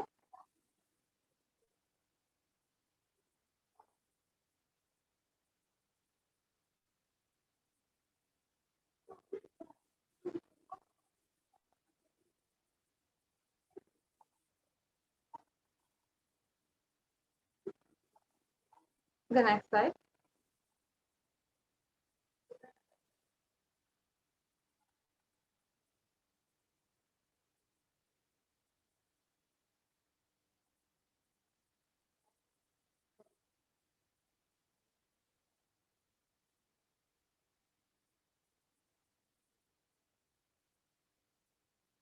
These are all the horrifying images of the burning of the Adi Kailasa Sarvagnipitam, the very residence of the Supreme Pontiff of Hinduism, on the 3rd of March 2010.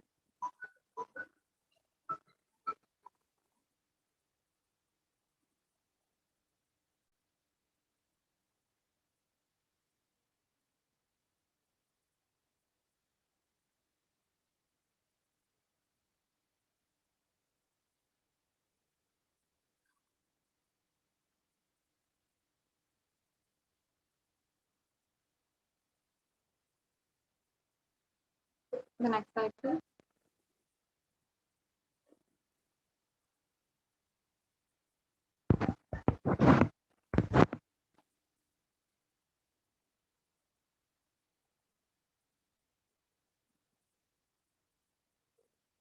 And the fire was spreading to the nearby lands, and so many people were literally out of their homes. And after this, raids entered into the Adinam. Anti-Hindu militant forces had trespassed, jumped from the gates inside of the Adinam and started brutally assaulting the women and children there. We heard many stories over the last few days, the experiences of even some of the women who needed to flee from the Adinam because it was made as a unsafe place, and they did not know if they could stay there without being targeted by the anti-Hindu militant forces. So they needed to find some kind of home temporarily while their home was being literally burned to ashes. And anti-Hindu militant forces locked the Supreme Pontiff of Hinduism inside his living area, and they had set it ablaze to ensure the Supreme Pontiff of Hinduism was dead, and they telecasted it live across national channels. However, they could not find his remains, and they published more false news claiming that the inside of, because instead of being dead, he vanished into thin air using black magic.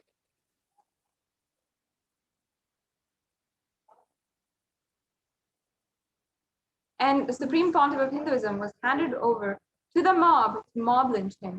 Despite this live televised coverage, no action was taken to protect the Supreme Pontiff of Hinduism by authorities.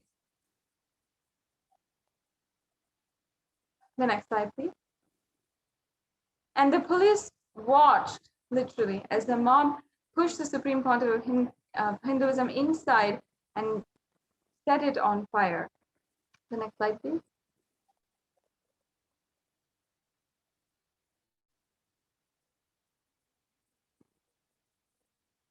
And the Supreme Pontiff of Hinduism's life was saved as the sannyasis pulled him out through the rear window amidst the raging fire.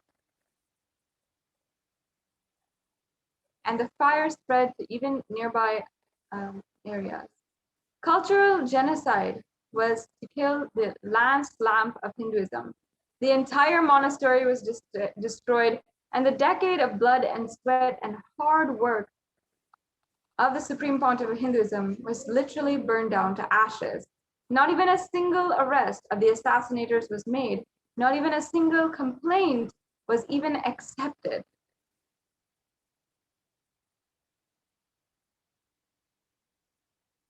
And this is the remains after the burning.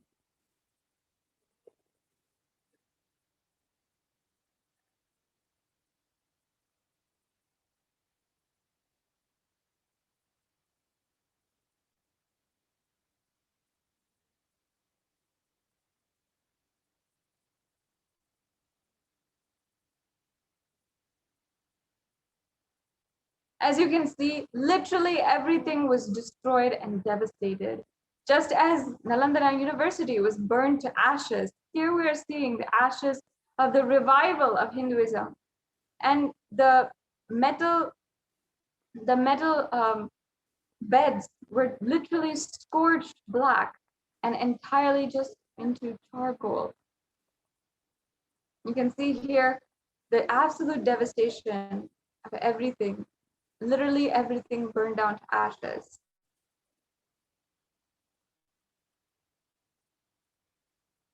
The next slide, please.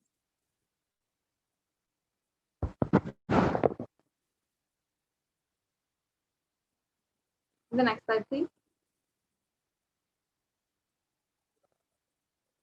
We can go on to the next slide. The assassins locked the Supreme Pontiff of Hinduism inside his thatched roof residence and set fire to it and started burning him alive inside of Adi Kailasa. The next slide, please. And after this, the Supreme Pontiff of Hinduism needed to flee immediately. After his life was saved, he needed to flee immediately. And after this, his life was subject to the most horrifying torture at the hands of the anti-Hindu militants who had attempted to mob lynch him, illegally arrested him, and made him subject to third-degree torture and illegal imprisonment. And the Supreme Pontiff of Hinduism underwent so much, but yet, despite all of that, he came out of 53 days of illegal imprisonment and torture at the hands of the anti-Hindu militant forces, and simply began contributing to the world. And the first discourse the Supreme Pontiff of Hinduism made after illegally being imprisoned was on freedom. Even when the Supreme Pontiff of Hinduism was denied basic human rights and tortured in prison, he was determined on liberating humanity and giving a superconscious breakthrough for the entire humanity. This is ultimately what we must understand from the whole persecution, where from 1700 AD, we have been seeing continuously the crimes against Hindus and genocide and literal manufactured starvation of the whole population. And today, even the Supreme Pontiff of Hinduism, in the hands of the anti-Hindu militant forces, was starved and denied basic human rights in their hands. Even when this has happened, he has continued to make the intention and his actions, his mission, the revival of Kailasa itself, towards healing Hindus and healing the entire humanity itself, raising the whole humanity, bringing super conscious breakthrough to the whole humanity. Continuously, we've seen the examples and so many sharings from people who have literally started to walk after 30 years of paralysis, who have been healed literally after having died officially by medical record, and who have just come back to life with the blessings of the Supreme Pontiff of Hinduism. We've seen people manifest millions of dollars just with one prayer and one request to the Supreme Pontiff of Hinduism. We've seen entire families being saved from utter devastation because of the warnings and the protection of the Supreme Pontiff of Hinduism. And even until today, the Supreme Pontiff of Hinduism is offering absolute protection to anyone who needs it in Adi Kailasa Sarvagnipitam, as well as 13 other Adinams across the world. We've seen how he has been so amazingly sitting day in, day out, ensuring that these multi-layer quarantine centers are functioning with the utmost integrity and promising the most protection for these people who absolutely need it and are seeking protection. While outside, there's a pandemic going on within pandemic, and so much of lies and falsehoods being spread in the media about the reality of the issues, and still so many people dying and nobody being held accountable for it. In this situation, Supreme Pontiff of Hinduism has opened the doors of Kailasa in order to help, in order to protect people. Now, we'll be moving on to the next segment, where representatives from the Adi Kailasa Sarvagnipitam will be sharing with each and every one of us about the Kailasa COVID Care Center in Adi Kailasa Sarvagnipitam, as well as around Bidadi. And I now invite the representatives from the Adi Kailasa Sarvagnipitam to share with us about the Adi Kailasa Sarvagnipitam COVID Care Center, which is ongoing, the different efforts that we are making to protect people, and nourishing, taking care of each individual. And we'll be right back with you after a very quick break, to address and to see the truth and to see what's happening and the updates from Adi Kailasa Sarvagna.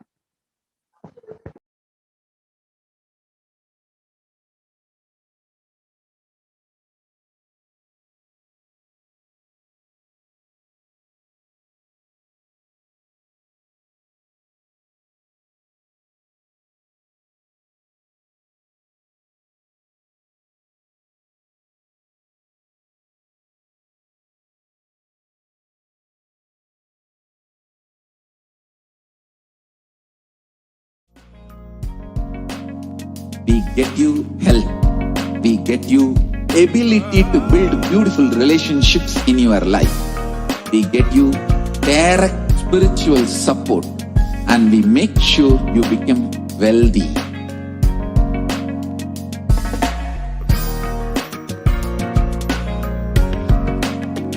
We won't stop manifesting the state of Paramashiva, space of Paramashiva, powers of Paramashiva, being of Paramashiva.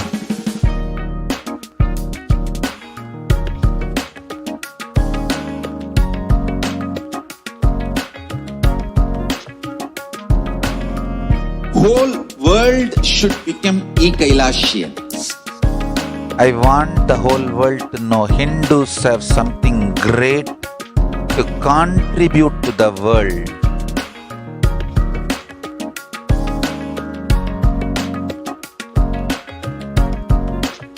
We have something great to contribute to the world. Let us do that.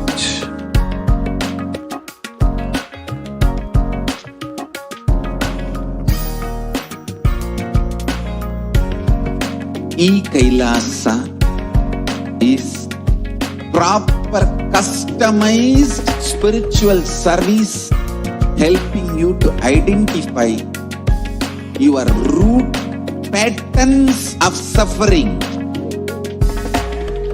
We have perfected the science of helping every individual from every cultural, religious, nationality background.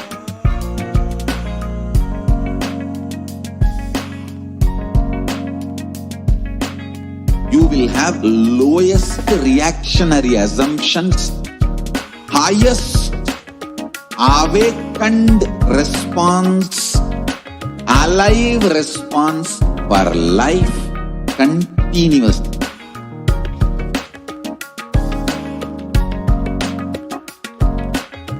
Kailasa is enlightenment ecosystem, literally enlightenment itself in your own home, wherever you are. Proper customized spiritual service helping you to complete with your life negativity, withdrawal from life, self-hatred, self-denial, self-doubt, so much of tiredness, laziness. We can support you aligning your diet, your attitude, your aptitude, your understanding about life. We can help you with everything.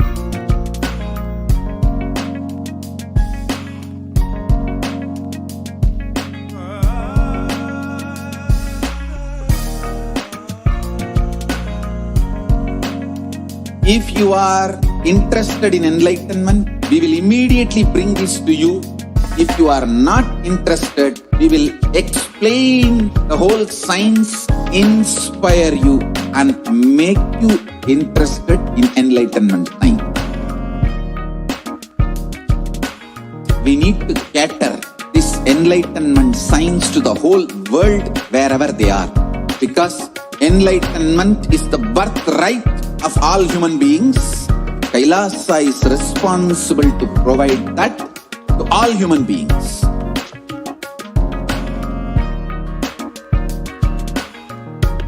Kailasa is the totality of the knowledge I received from my gurus and practice manifested in my life, perfected by teaching millions of people from all cultures, time zones, backgrounds, genders, nationality, race, from every creed.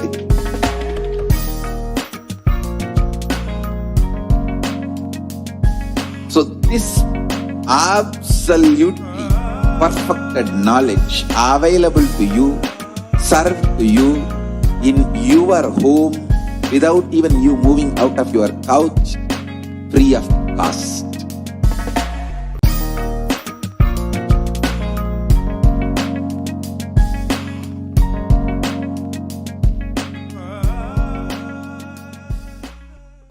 Just be alive for next 3 years. Don't die within next 3 years.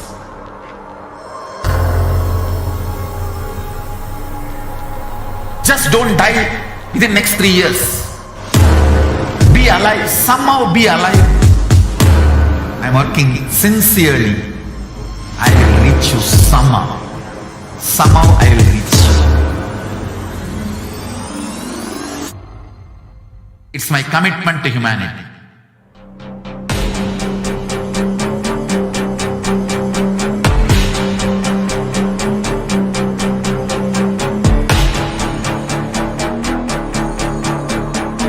Just don't die within next 3 years. I will reach you wherever you are, whichever corner of the world you may be. I will reach you with enlightenment. You manifesting the space, state, powers, being Paramashivoham. It is possible, and it is possible for you.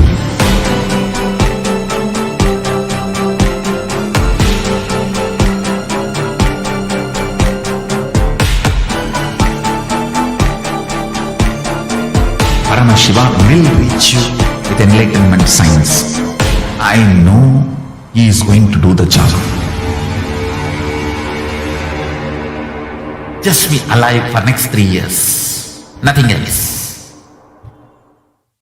There are some great spiritual sciences unique to Hinduism. Subtle, otherworldly, but definitive science. Manifesting the cosmic beings in Archavatara, deities in Nijavatara, living incarnations is possible. Understand? Kriya Pada of Vedas and Agamas elaborately explain the whole science of making the cosmic beings manifest in Archavatara, deities and Nijavatara, living incarnation, both. During the Bhava Samadhi Darshan, literally those cosmic beings manifest through his body. Just like how they manifest in Archavatara, deity, they manifest in Nijavatara, Pratyakshavatara, and give you all the boons you ask, bless you. You see, each God is an independent intelligence to lead you to enlightenment. Each God is a bridge for you to achieve the Shivatva, the ultimate Shiva consciousness. Krishna is the bridge for you to achieve the Krishna consciousness. But Shiva consciousness, Krishna consciousness, all consciousness is one and the same. Ultimate consciousness only. So that energy itself completely expresses. Just like Radhika, when I see my own sweetness.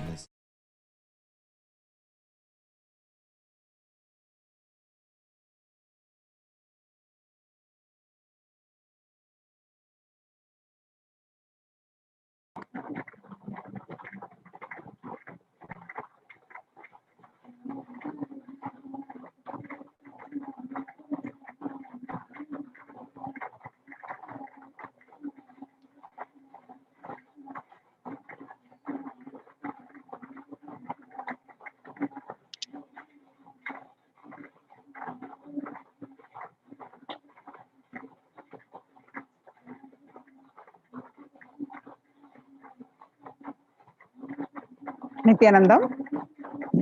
Let's enter into our next segment, the revival of the temple sciences. and ecosystems by the Supreme Pontiff of Hinduism, Jagadguru Mahasannidhanam, His Divine Holiness Bhagwan Nithyananda Paramashivam. As the COVID-19 pandemic affecting the whole world, across India, many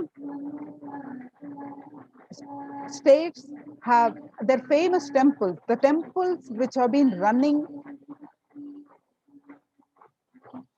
the temples which have unbroken lineage of opening every single day. For the first time, they all have been shut down. For example,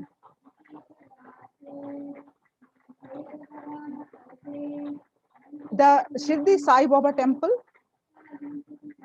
and Siddhi Vinayaka temple in Mumbai, according to the news,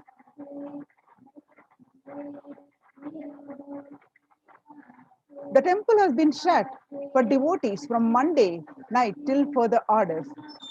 The Sai Baba temple will remain closed for devotees from Mumbai from Monday 8 p.m. onwards till further orders.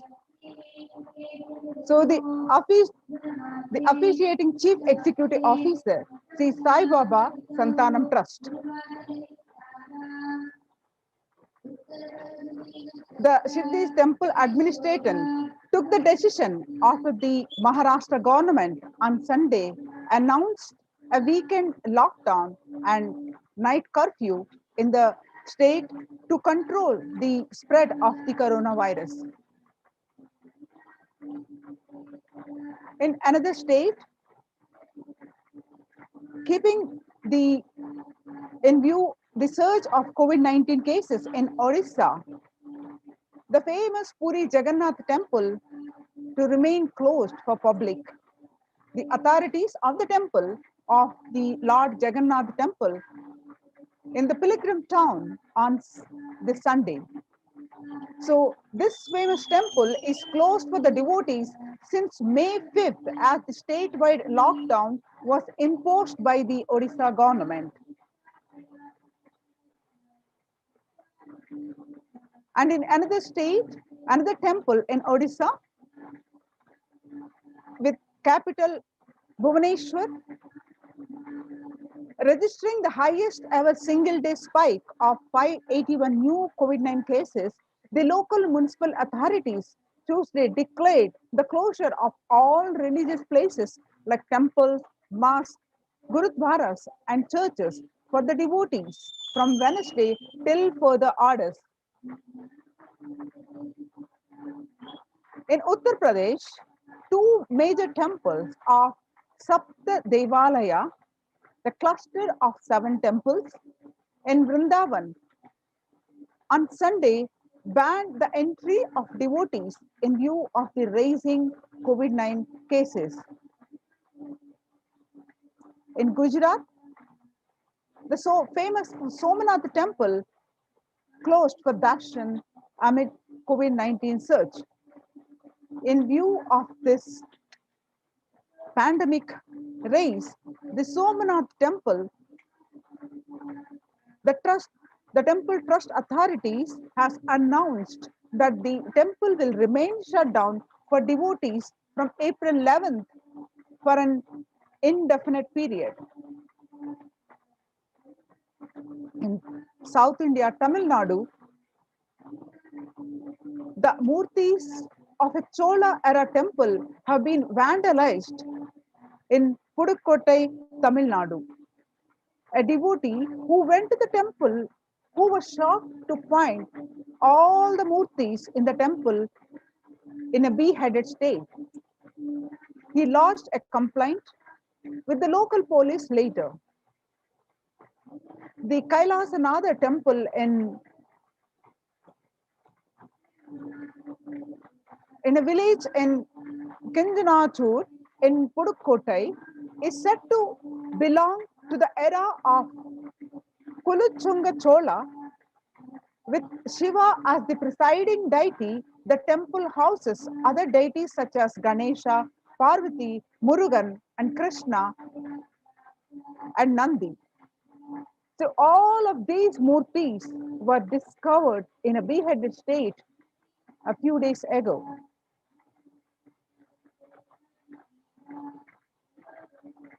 While across the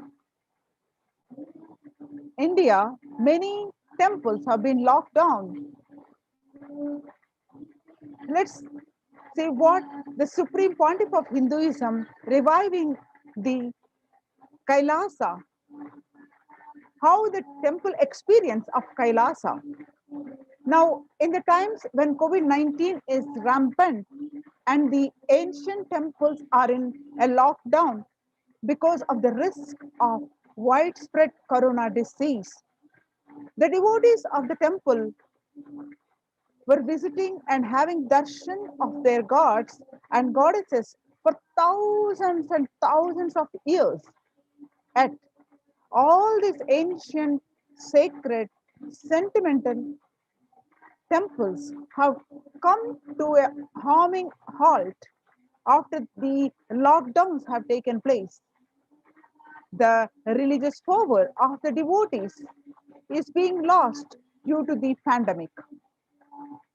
The Supreme Pontiff of Hinduism is reviving the e-Kailasa ecosystem and bringing all the ancient traditions of the online platforms on Kailasa TV, YouTube, and Facebook. Let's understand from the Kailasa's Department of Enlightened Civilization why deity worship.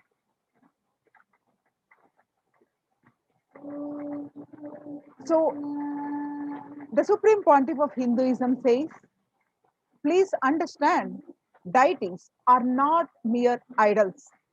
They are embodiment of ideals. We do not worship the idols. We worship the ideals represented through the idols.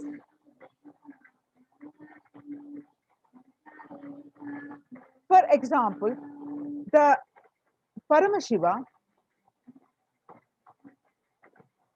has got Ananta Kalyana Gunas, meaning the infinite, auspicious qualities.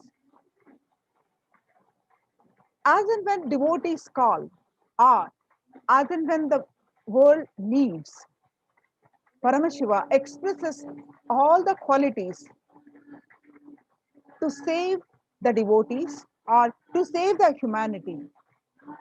When there was churning of the Milky Ocean, during the period when the gods and the demons, the devatas and the daityas were doing the churning of the Milky Ocean, it so happened that first the deadly poison came out.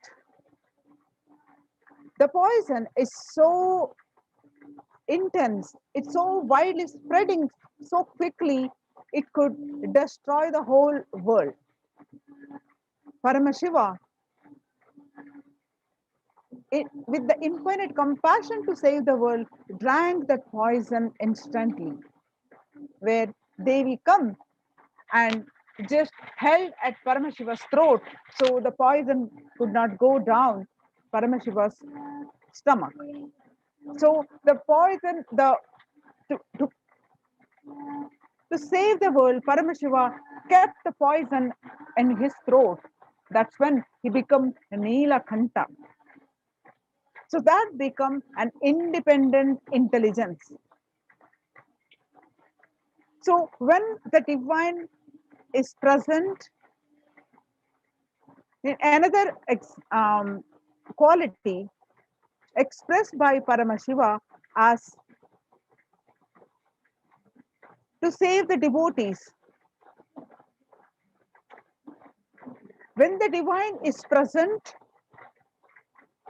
in any devotee in in a form that he can see, he can relate, he can touch, the transmutation becomes an easy and joyful process. That is the first thing. When we see the deity in front of us, when we know the compassion and the energy that the deity in front, we can relate with the deity. We can connect with the deity. We can see and we can touch. Second, the deity is in a real kshetra. The kshetra is a place where high energy vibration happens. So the deities in a real kshetra are always carved in the form of ancient masters and enlightened beings. Even though no longer in the body, when the enlightened masters energize them, when they do the consecration, even the masters are not in the body, the energy that they install in those deities, they can be invoked through the name or form they used while in the physical plane. So when we pray to the deity or chant its name, the corresponding divine vibration is automatically awakened and becomes available on the energy plane to guide and bless us. The Supreme Pontiff of Hinduism says, we mastered the science of bringing the divine to the deities and expressing the divine through the deities. The whole science has been mastered in the Vedic tradition. The revival of temples will be the revival of the world peace and world bliss. The revival of temple culture, the deity worship, where people are made to look in, that is where the revival of Sanatana Hindu Dharma, the Advaita Satya, the oneness, the truth of oneness is going to happen. So another example of Paramashiva to save his ardent devotee, the young Markandeya, when he called intensely, when the Lord of Death, Kala, came to take away his life, Paramashiva saved Markandeya from death, and that became an independent deity, Kala Kala. In the same way, when Paramashiva, in his cosmic dance with ecstasy, and created this whole, the Panchakrityas, the 5 actions of Paramashiva, the creation, sustenance, destruction, and pulling out of delusion and giving the liberation. When he does the Panchakritya, the 5 actions with his cosmic dance in ecstasy, and that action becomes Nataraja. Same way, Mahavishnu's very action of showering blessings on the world becomes Lakshmi. And Brahma's very action of constantly sharing the wisdom becomes Saraswati. So each of the actions of the universe, the ultimate, becomes independent intelligence and energy. So when you connect to these independent intelligences, these deities, whatever you want immediately happens. So the infinite qualities of the ultimate, the Ananta Kalyana Gunas, when they express in one form, that become an independent intelligence. when you connect with that specific form, whatever form you connect and whatever you want through that form, immediately that happens. So whatever result you want, worship with the rights to those divine energies, to those independent divine energies who are the personification of those specific actions. So immediate results are achieved by connecting with those deities. In this world, this can be a powerful method through which you can achieve whatever you want in your life. So, as the Supreme Pontiff of Hinduism, reviving the Kailasas ecosystems everywhere, where across the nation, the temples are getting closed, shut down for the devotees. Kailasa doors are open to save the humanity. You can join the centers, the COVID care protection centers. You can register now through the link below, the https://kailasa.org/Kailasa care. Now let's understand the Kailasa's temple ecosystems.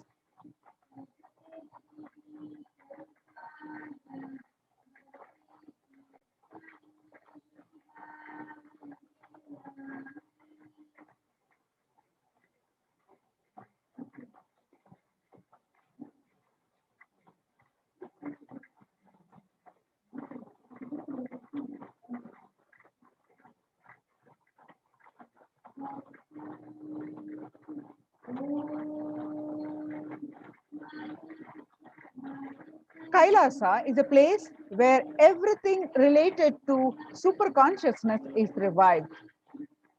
All the sampradayas, the traditions, all the spiritual ecosystems created for enlightenment will be revived and established in such a way that it never gets lost again. They're forever serving the humanity. Let's listen from Swamiji, the Supreme Pontiff of Hinduism, in his own voice, the revival of Hinduism's temple ecosystems.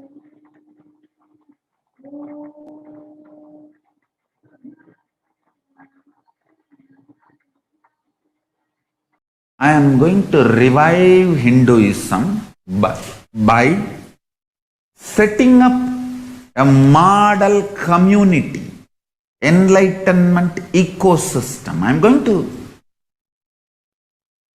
create absolutely from the scratch newly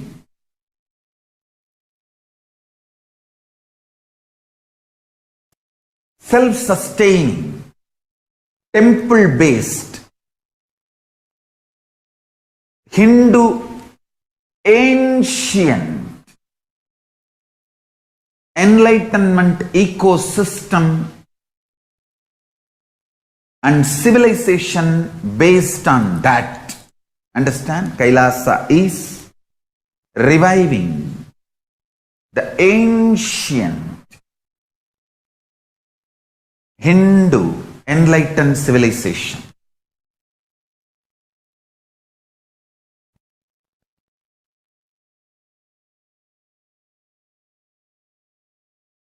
Paramashiva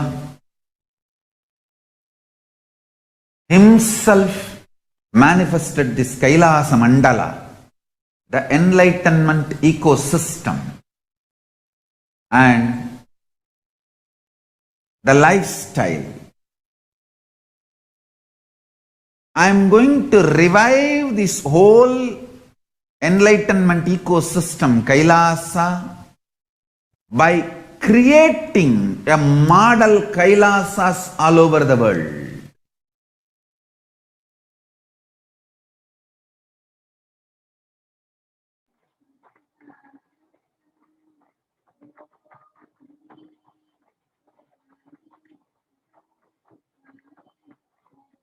I am going to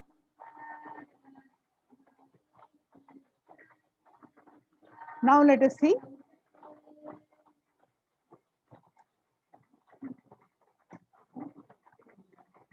the revival of Hinduism temple ecosystems.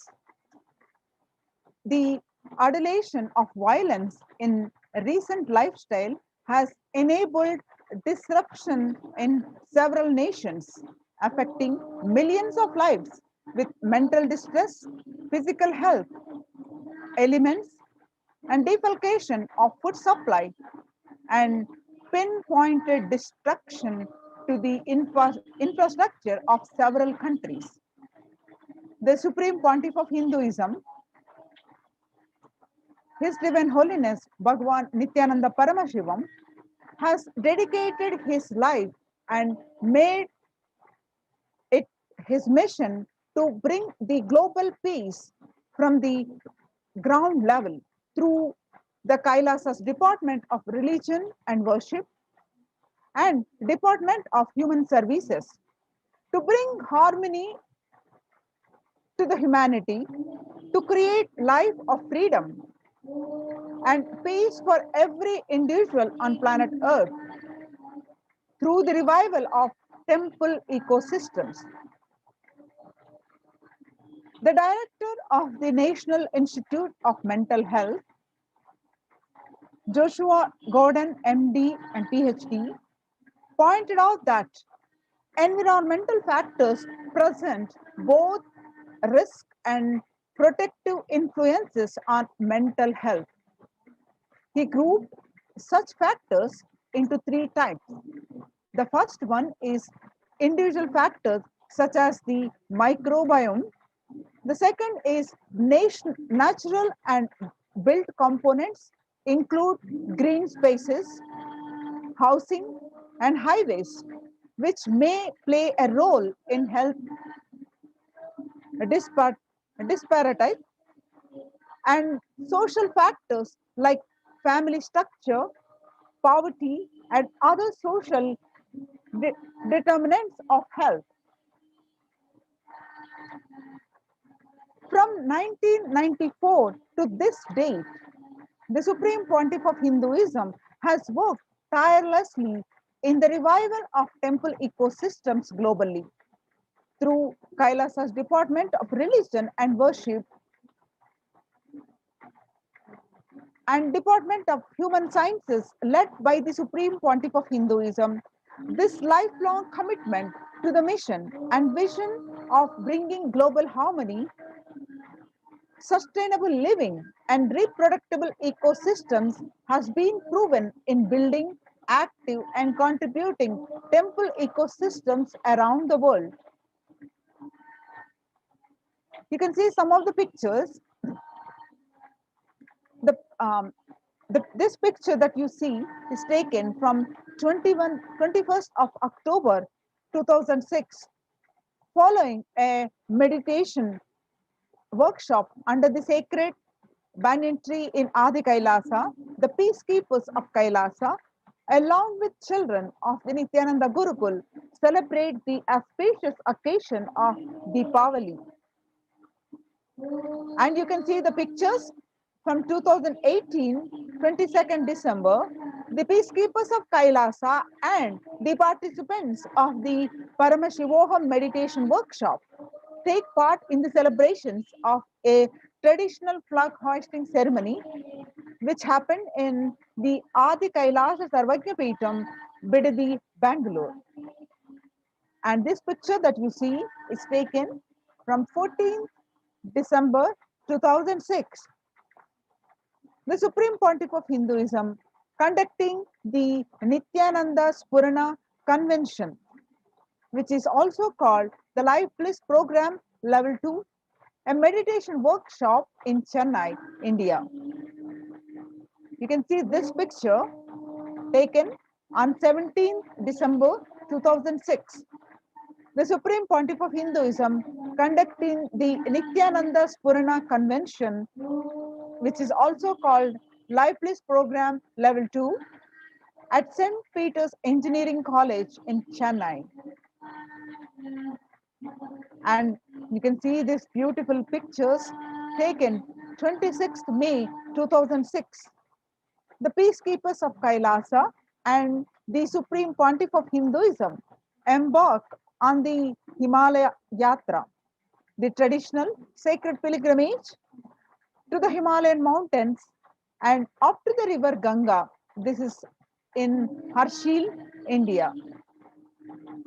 And you can see the pictures here taken on 20th December 2011. The temple ecosystem of Tirunamalai serves as the driving factor in maintaining the lifestyle of health, wealth, and well-being for the citizens of Tirunamalai, and one of the remaining living temple ecosystems. You can see this beautiful picture taken in 2018 on 31st December, where the peacekeepers of Kailasa and the participants of the Paramashivoham meditation workshop take part in the morning meditation and traditional puja or ritualistic worship. This picture is taken in Adi Kailasa Sarvajna Peetham. And this picture taken on 17th August 2014, the distribution of sweet butter as part of the Kailasa Krishna Janmashtami celebrations, the celebration of Lord Krishna's birth. This picture is taken from Adi Kailasa, Bidadi, Bangalore. And this picture is taken from 17th August 2014. And how playfully, joyfully, the Kailasa peacekeepers and the devotees are celebrating the colorful celebration of Krishna Janmashtami in Adi Kailasa Sarvajna Peetham. And this picture is from 17th August 2014. As a part of the Krishna Janmashtami celebrations, the peacekeepers of Kailasa distributing the free organic food to the public. And you can see the pictures of the Supreme Pontiff of Hinduism himself doing the Karaseva along with his peacekeepers of Kailasa. The peacekeepers of Kailasa, led by the Supreme Pontiff of Hinduism, take part in Karaseva on 11th September 2006. The Karaseva is the voluntary contribution of physical service towards the cleaning or construction of the sacred Hindu temple. This happened in Adi Kailasa Sarvajna Peetham. And you can see this picture from 4th January 2012. And this is Thane flood relief food preparations. And you can see this picture on 2nd January 2013, the Supreme Pontiff of Hinduism, Bhagwan Nithyananda Paramashivam, arrives with volunteers and the Kailasa peacekeepers to provide relief efforts to the cyclone hit Pondicherry, which is in South India. The region was affected through the cyclone. The Supreme Pontiff of Hinduism made the flood relief, and through the flood relief activities, he distributed the food, water, basic necessities, and medical camps, and cleaning the local roads for further relief efforts. And you can see this picture again taken on 2012, 4th January. As part of the Thane flood relief, the food preparations were in full swing, and also the distribution. And on the 3rd January 2012, the medical facilities for the Thane flood relief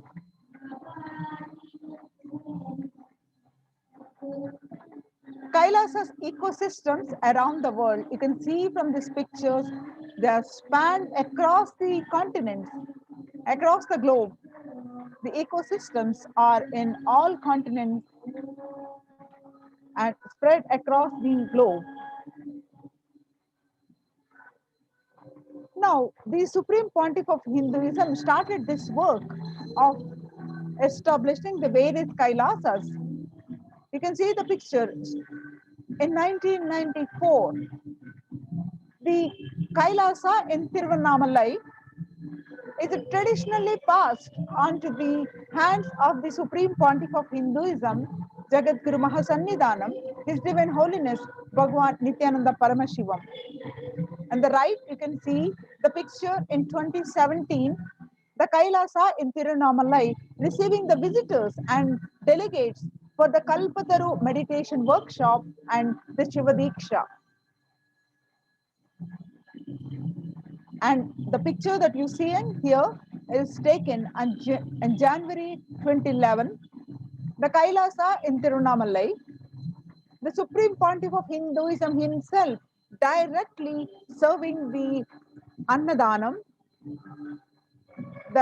and the traditional temple services. This picture that you are seeing here, taken on 11th March 2017, which has happened in Tiruvannamalai, Kailasa in Tiruvannamalai. Thousands arrived to celebrate the Enlightenment ecosystem here and to traditionally meet the Supreme Pontiff of Hinduism,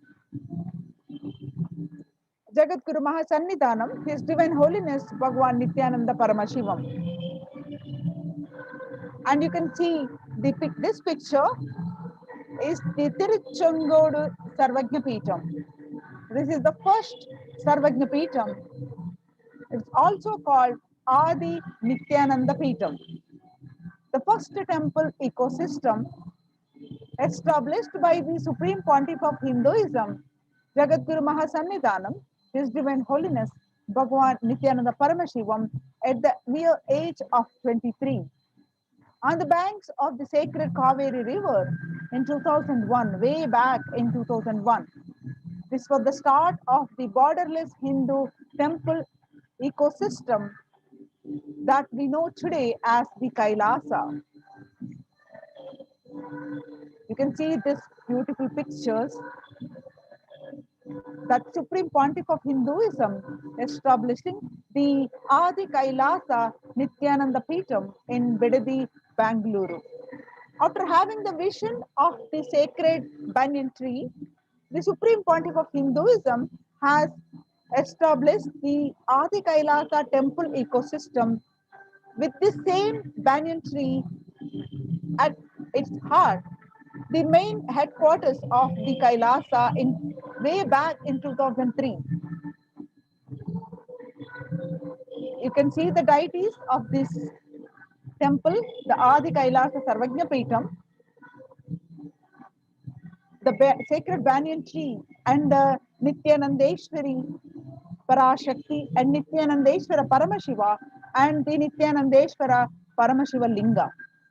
Through the live stream of the sacred banyan tree, and the deities, the temple ecosystem of Adi Kailasa is continuously available to all from wherever you are.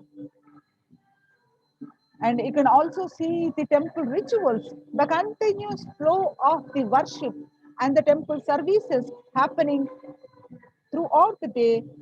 You can watch these rituals through the live stream. And the first temple established by the Supreme Pontiff of Hinduism outside of India in Ohio, Columbus, Ohio in USA. This temple is physically came to life in just 9 months. The chief presiding deities of the temple are Sri Nithyanandeshwara Paramashiva and Nithyanandeshwari Parashakti. The deities are 7 feet tall granite, weighing 6 tons, and their divine faces have been directly hand carved by the Supreme Pontiff of Hinduism. And you can see these pictures from the Kailasa in Los Angeles, California, United States of America. The Los Angeles temple first inaugurated in 2005, September. Then it established in its permanent location in 2007. It houses the largest Shivalinga and the Rajarajeshwari Devi in North America. And you can see some more pictures of this temple and Los Angeles. This temple which has got 25,000 square foot temple complex housing 80 plus deities. It is one of the largest Hindu temple ecosystem in the West. And you can see the Kailasa in Seattle, Washington, United States of America. This temple, Sarvajnapeetham, housing the blissful dancing form of Ganesha and the largest living Nataraja deity outside of India. The Kailasa in Seattle is also known as Chidambaram of the West.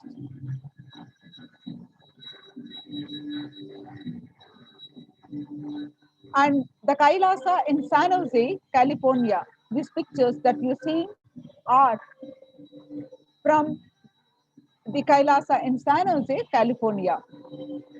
Inaugurated in 2009, the Kailasa in San Jose radiates the energy of the Madurai Meenakshi temple.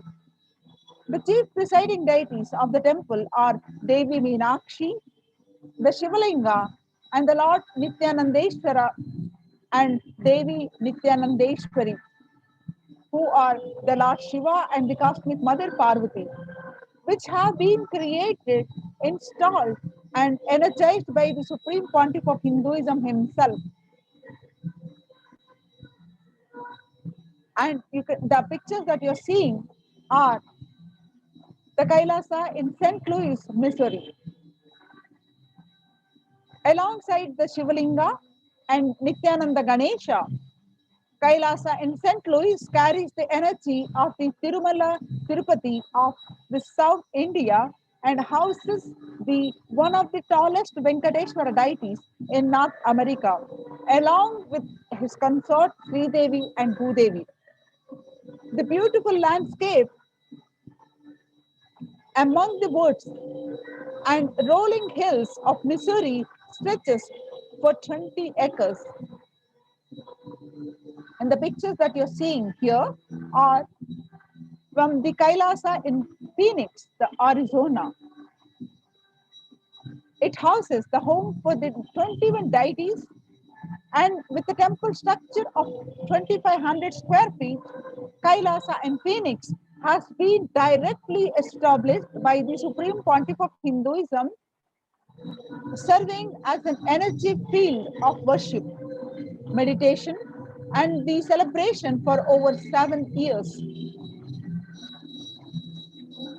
And the pictures that you see are the Kailasa in Houston, Texas, United States of America. Formally inaugurated in 2017, the Supreme Pontiff of Hinduism has declared the Kailasa in Houston as the Parihara Sthala for all the Navagraha doshas. And you can see the pictures of Kailasa in Toronto, Canada. This temple is inaugurated on July 2011. The Kailasa in Toronto is the only Hindu temple in the West, with all 63 Nayamanas and 18 Siddhas residing as deities.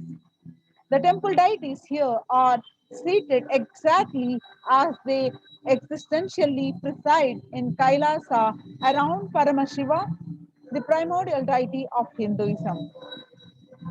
And some more pictures from this Sarvajnapeetham, the Kailasa in Toronto, which is active and alive from 2011 onwards.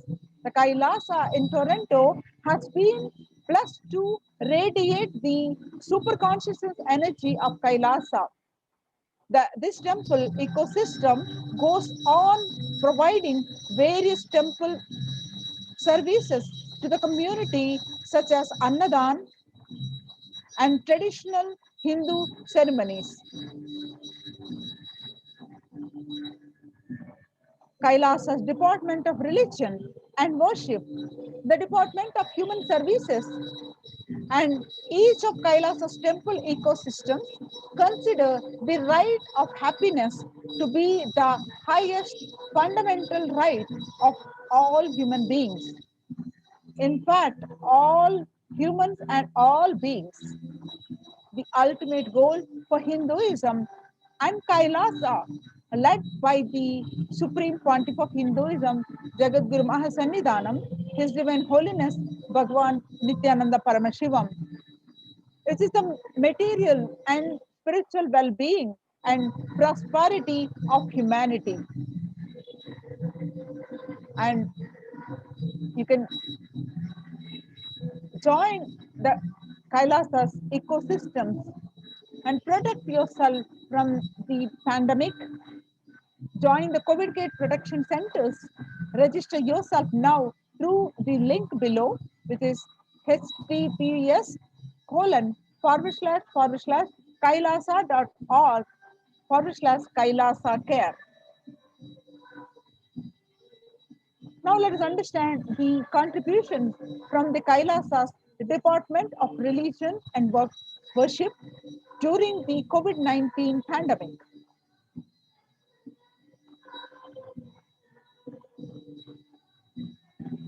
The service that the Kalpa Vriksha, which is the boon giver to whoever the devotees request, this Kalpa Vriksha continuously blessing the devotees. You can connect via live stream and request for your boon.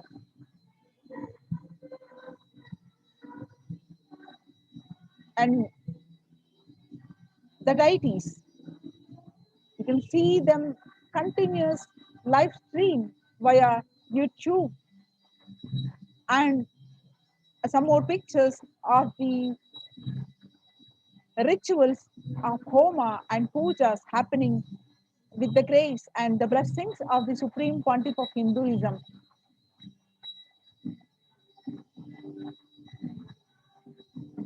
Now, on 12th May 2021, revelations to the world by the Devi Parashakti. Devi Parashakti herself, manifesting through the Supreme Pontiff of Hinduism, revealed some of the most profound revelations. On 12th May 2021, Devi Parashakti says, I came as the Nija avatar. I am blessing you. Listen, people, listen. To do good to all of you, I have taken the form of Nithyananda and came down as Nija avatar. The people of India, listen carefully, listen. Time after time, Bharatam is Jnana Bhumi. The Bhumi is the earth, the land of the knowledge and wisdom, where the enlightened beings come. We cannot make the Jnana Bhumi as infertile. Enlightened beings have to come. On 12th May, the Devi continued to say that they have to live. It has to flower. Few hypocrites, because they are stuck in delusion, we cannot sacrifice the world. Cosmos cannot be destroyed. The ship I did to save the cosmos from being destroyed, that is called Adi Kailasa. The ship I did to protect beings from Pralaya is Adi Kailasa. Because of conspiracy of Drohis and enemies rule, the captain has to leave the ship. Before 12 years, knowing the great deluge that is going to happen, all Aukshadas, by this Guru Purnima that Jnana Rasavadam, the Navapashana, is going to flower. I love people to come and take dip in Navapashana flower. People, whoever comes and dip in by the Sarovar, they will not have death. They will not have corona. Crores and crores of people will come in line. Every day they will have the dip in the Ananda Lingam Vaidya Sarovar. Devi continued revelations to the world on 13th May 2021 that listen well to my words. For India, I made ship as protection. The Nithyananda Navapashana Lingam in Vaidya Sarovar. Go to Adi Kailasa. Oh Indians, listen. All those regretting losing Nithyananda Nija Avatara without confusion and without talking just as a lip service, go to Adi Kailasa and protect yourself. The scores of people will come there looking for help. Navapashana water feast and meditate to get help and protection and enlightenment. To protect India from the great destruction, I, the Parashakti, made this huge ship. Even if captain is not there, the ship is there.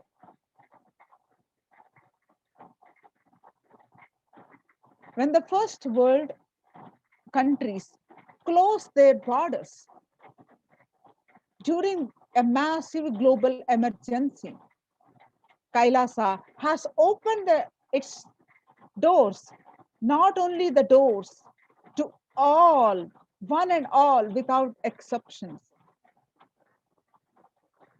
So join now with these COVID care protection centers. Join the Adi Kailasa ship. Register now through the link below, the https://kailasa.org/Kailasa care. Now you can see the pictures of this Adi Kailasa ship, the various temple rituals, glorious temple rituals are happening continuously in the Adi Kailasa Sarvajna Peetham. I can see some more pictures.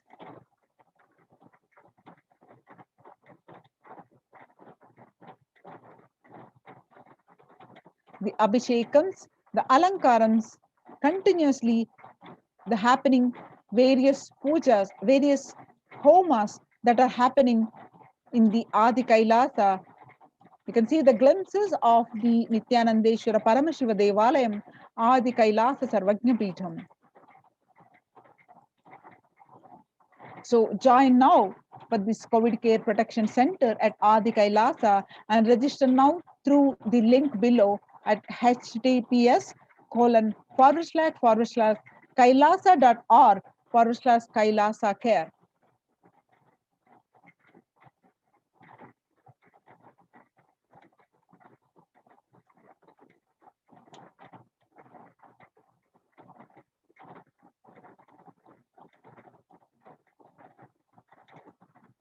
If you need any further clarification, if you need any further information, you can post your comments in the chat. We'll get back to you. Register now in this link below, the link which is projected, and reach out to, some of us will be reaching out to you with further information. Thank you all for listening, and save yourself without delay for this Kailasa's COVID care protection centers, and register now through the link which is projected, and save yourself, and let's pay our gratitude to the Supreme Pontiff of Hinduism, Jagadguru Mahasannidhanam, His Divine Holiness, Bhagwan Nithyananda Paramashivam. Thank you all for listening. Nithyanandam.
with your eyes closed is meditation. Connecting with the divine with your eyes open is darshan. Come, let us all now move from meditation to darshan. Slowly, very slowly, please open your eyes.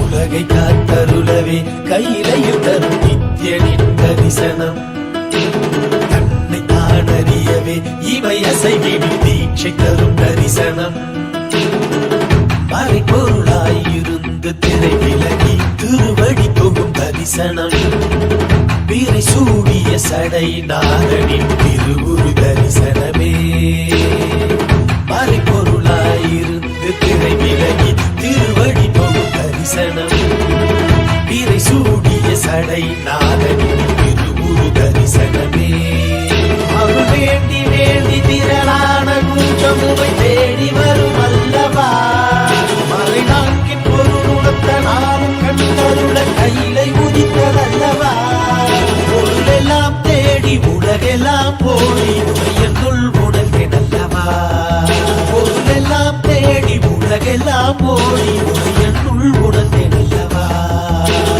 உலகை காத்தருளவே கையிலையில் தரும் நித்யன் தரிசனம் தன்னை தான் அறியவே இவை அசைவிடும் தீட்சை தரும் தரிசனம்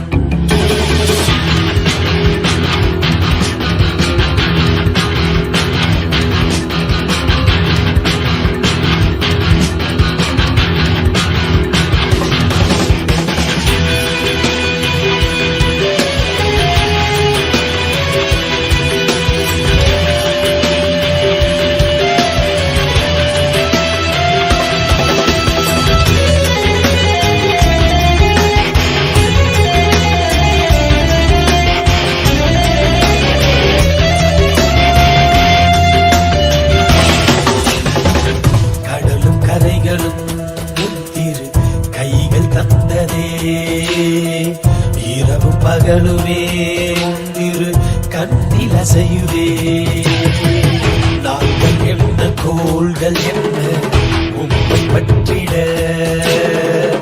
இரண்டு புவனங்களும் உம்மை சுற்றிட பொருளும் அருளும் தர மனதின் இருள் விலக பரமசிவ தரிசனம் மாயை வென்று விட ஞானம் பெற்று விட மோட்சம் தரும் தரிசனம் பல சித்த புருஷர்களின் ஞானி யோகிகளின் தவமெனின் தரிசனம் அடியும் முடியையும் ஒன்றாய் காண்பதற்கு கையிலையில் தரிசனம் சதுவேத கோஷமுடன் நாத கீதங்களின் ஒளியில் தரிசனம்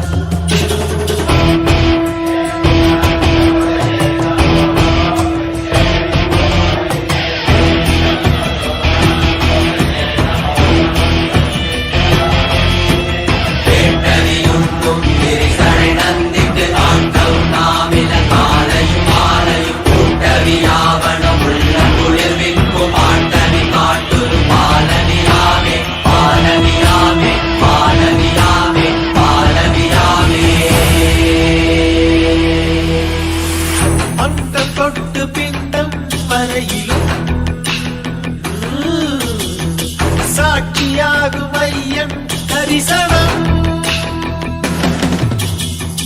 சொல்ல வார்த்தை ஏதும் இல்லையே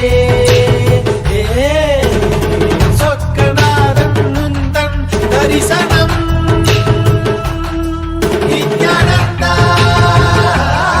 நித்யானந்தா நித்யானந்தா நித்யானந்தா ஸ்ரீ அருணகிரீஸ்வர ஈசா மூத்த தமிழ் குடி மக்களின் ஈசா குமரி கண்டமாளும் பரமேசா சங்க தமிழை காக்கும் கைலாசா முட்டி நிறைந்த சிவம் என்று கமத்திடவே என்று கடந்து உள்ளிருந்த கல ஒளி தரிசனம் உலகை காத்தருளவே கையிலையும் தரும் எண்ணி தரிசனம் கண்ணை காணறியவே இவை அசைவிடு தீட்சை தரும் தரிசனம் உலகை காத்தருளவே கையிலையும் தரும் எண்ணி தரிசனம் கண்ணை காணறியவே இவை அசைவிடு தீட்சை தரும் தரிசனம்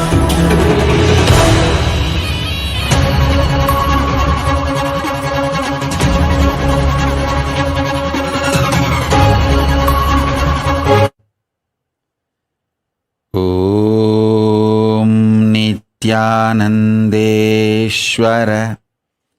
परमशिवसमारम्भाम् नित्यानन्देश्वरि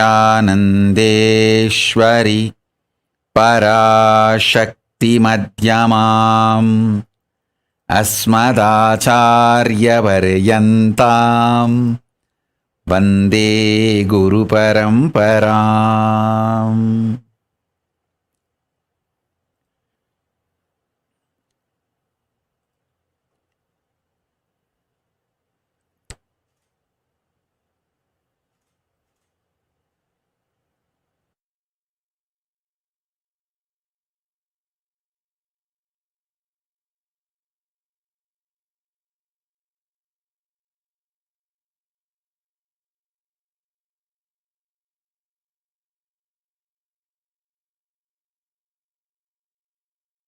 I welcome you all with my love and respects.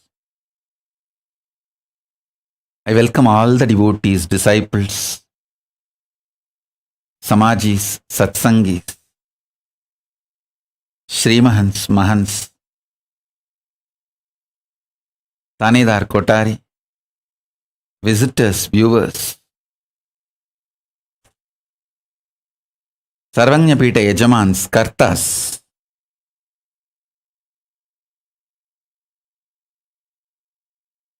Vidyeshwara, Ganeshwara, Mantreshwara, Lokeshwara, Astreshwara. I welcome all of you with my love and blessings.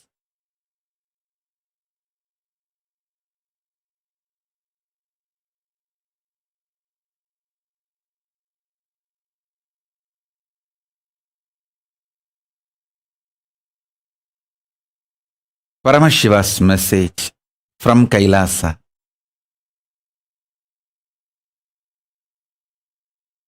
Listen. Physics of the conscious sovereignty is all about building body with a spiritual stamina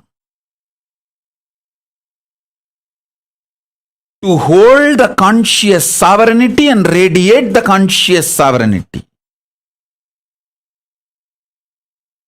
Listen. I'm just filled with the Paramashiva space. The me I am experiencing in me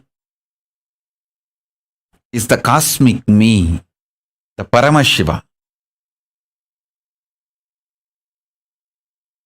And I also know the me you are experiencing in you right now is also part of that Paramashiva's me, cosmic me.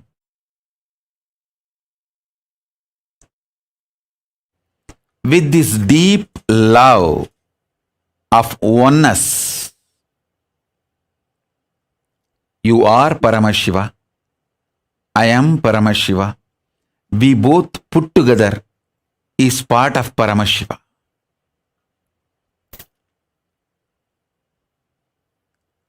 He has filled me, awakened me, enlightened me, manifesting in me with that extreme joy, ecstasy I am sharing with you.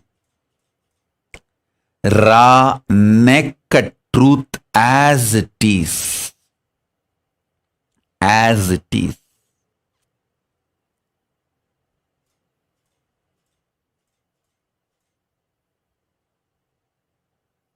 Listen. With extreme love and compassion, I am sharing it as it is. Listen.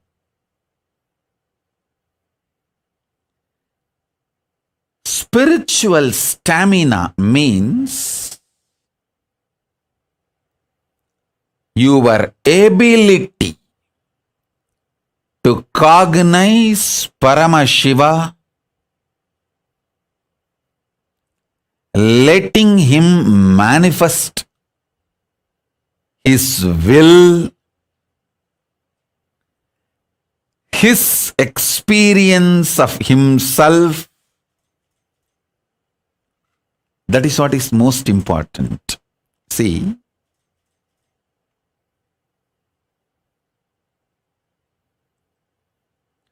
whoever decides to trust my introduction about me, I feel so overwhelmingly loved by them and loving them. Listen.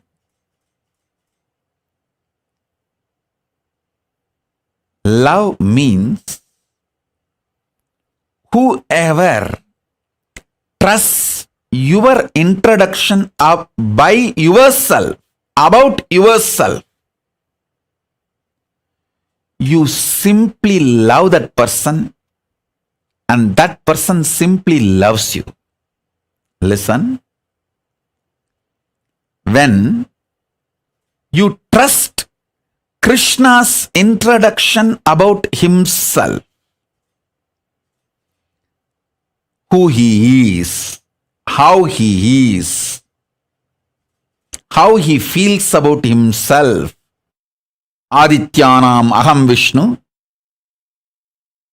How Krishna declares among the Adityas.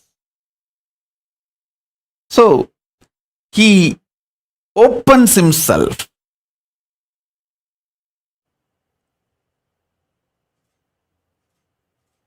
When you feel connected, you decide to feel connected, you choose to like, love, trust what Krishna introduces about him as as himself. When you decide to trust, simply Krishna consciousness manifests in you.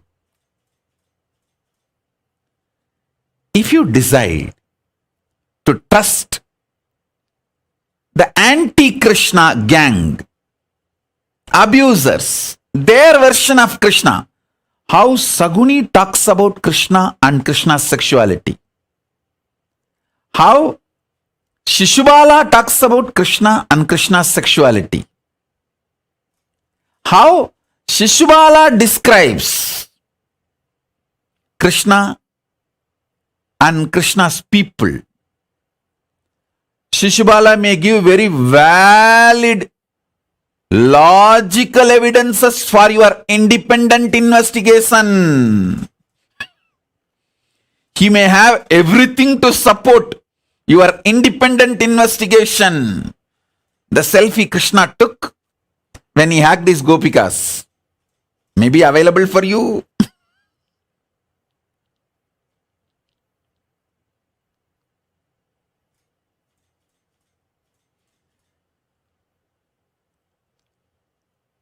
Whether the Shishubala and his culinary gang, the Shishubala gang is able to convince you or not able to convince you, the moment you decide to follow Shishubala's description about Krishna, you will reach the same space Shishubala is in. You will attract the same kind of people Shishubala like, and you will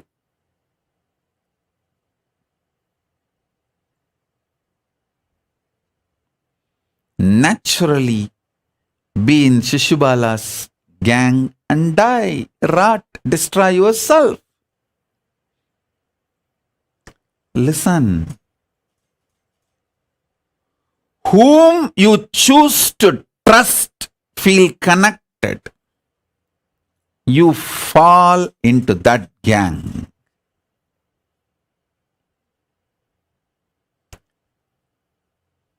Whenever you choose to decide, you decide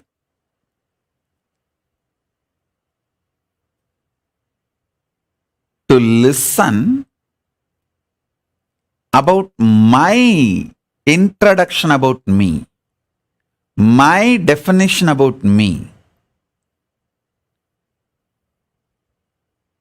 You enjoy the space given to me by Paramashiva. Now I am introducing me. The me in me is manifestation of cosmic me, Paramashiva Paramburul.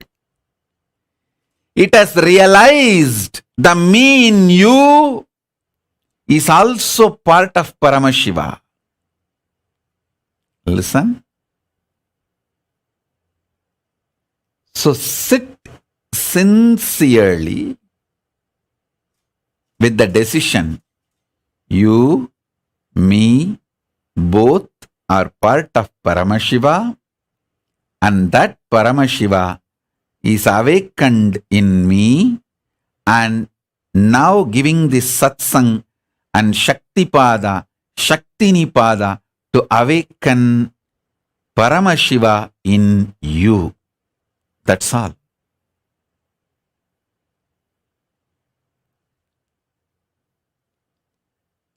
This is the exact, precise, truthful, honest introduction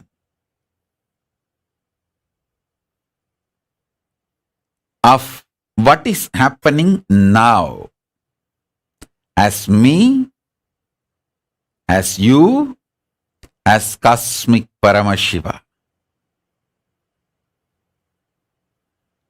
So understand. Sit with this cognition. Whatever I am talking will become reality in you. Whatever I am revealing will become reality in you. So first thing, physics of conscious sovereignty. Conscious sovereignty is the ultimate of life. Physics of conscious sovereignty is building a body with a spiritual stamina. Listen intensely. Listen carefully, deeply. Every word now I utter can become your realization, your experience. So listen. Building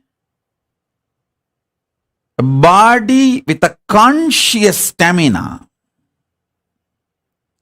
Actually, building a body with a spiritual stamina, conscious stamina, is very easy job. Too easy. I can give you just some 10-15 simple tips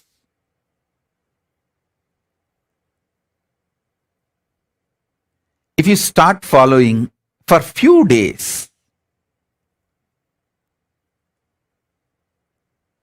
automatically you will build a body with a conscious stamina which can manifest Paramashivatva.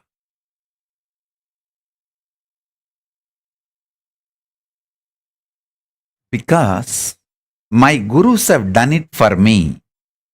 I know the precise methodology.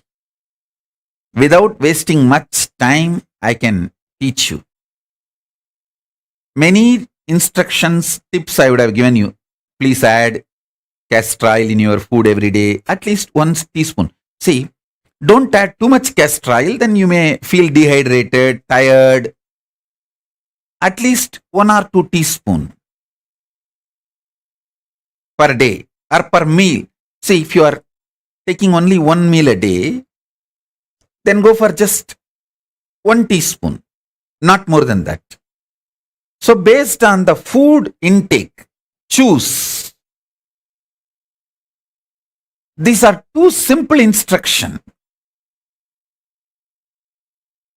It's not something very difficult, complicated, very simple. Vegetarian lifestyle, what I claim, that Shaivite lifestyle, most easiest lazy man's method to build a conscious sovereignty spiritual body. Listen. Conscious sovereign space, the conscious sovereignty space, that stamina, body with that stamina.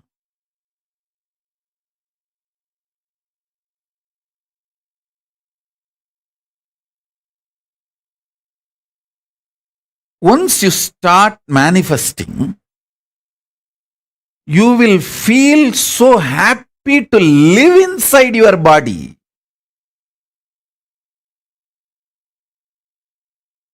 I'll give you 2 simple instructions and few truths. To build the physics,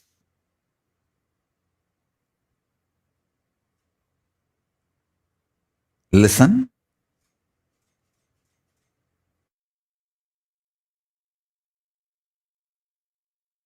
Physics of the conscious sovereignty is building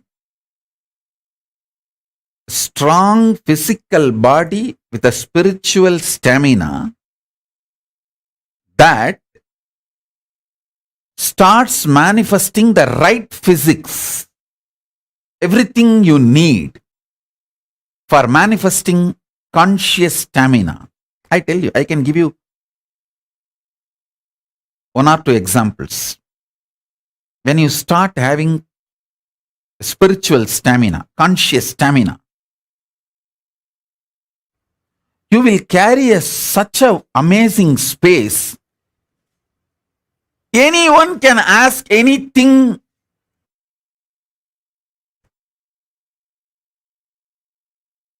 You will never feel irritated. You just know you are so happy they asked you. You will never feel demanded. You are so happy. The people come into your space.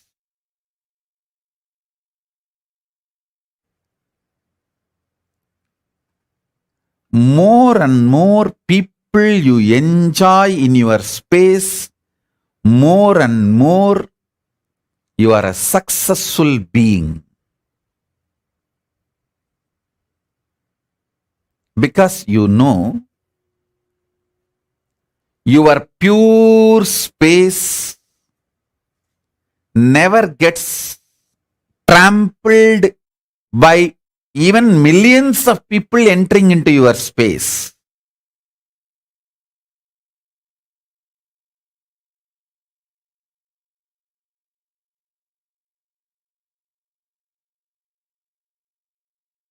the conscious stamina.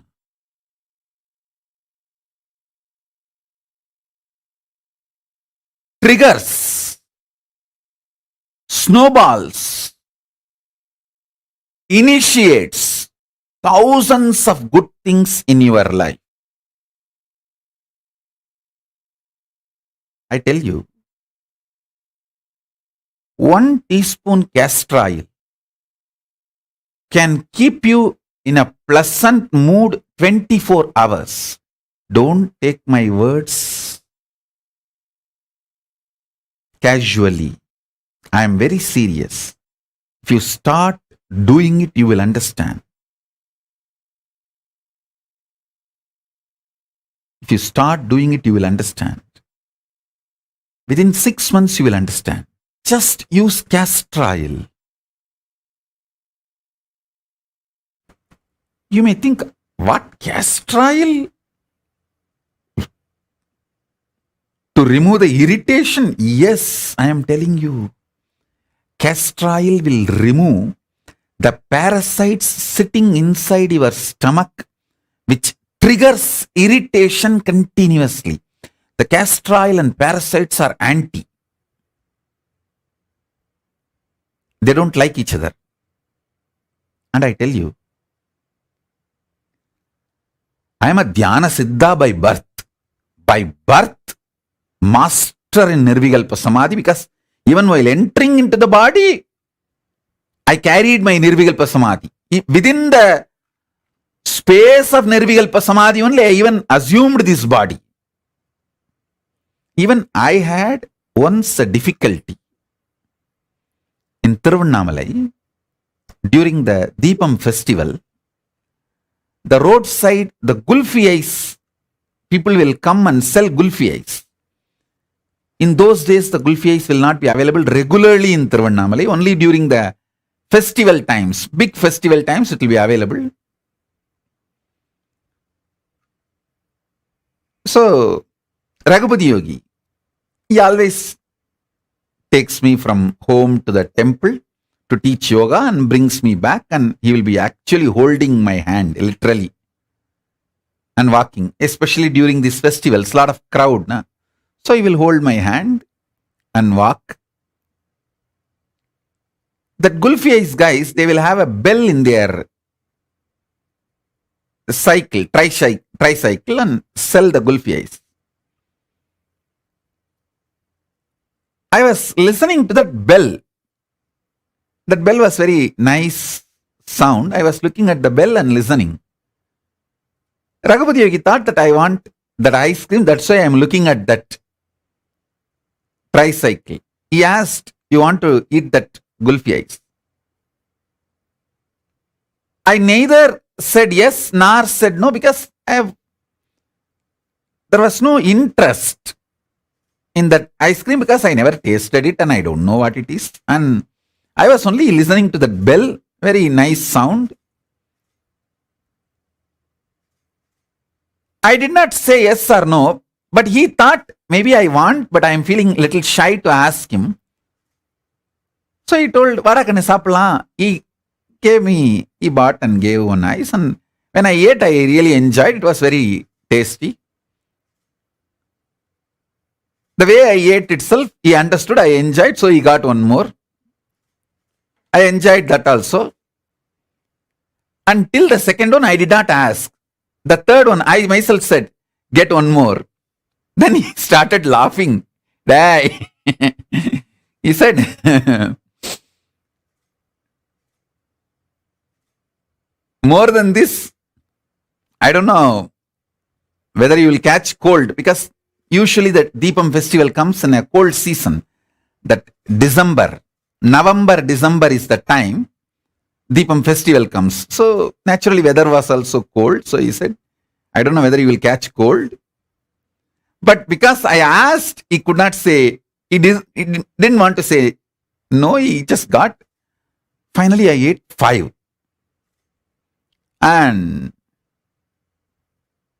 next day, he was making me do some process.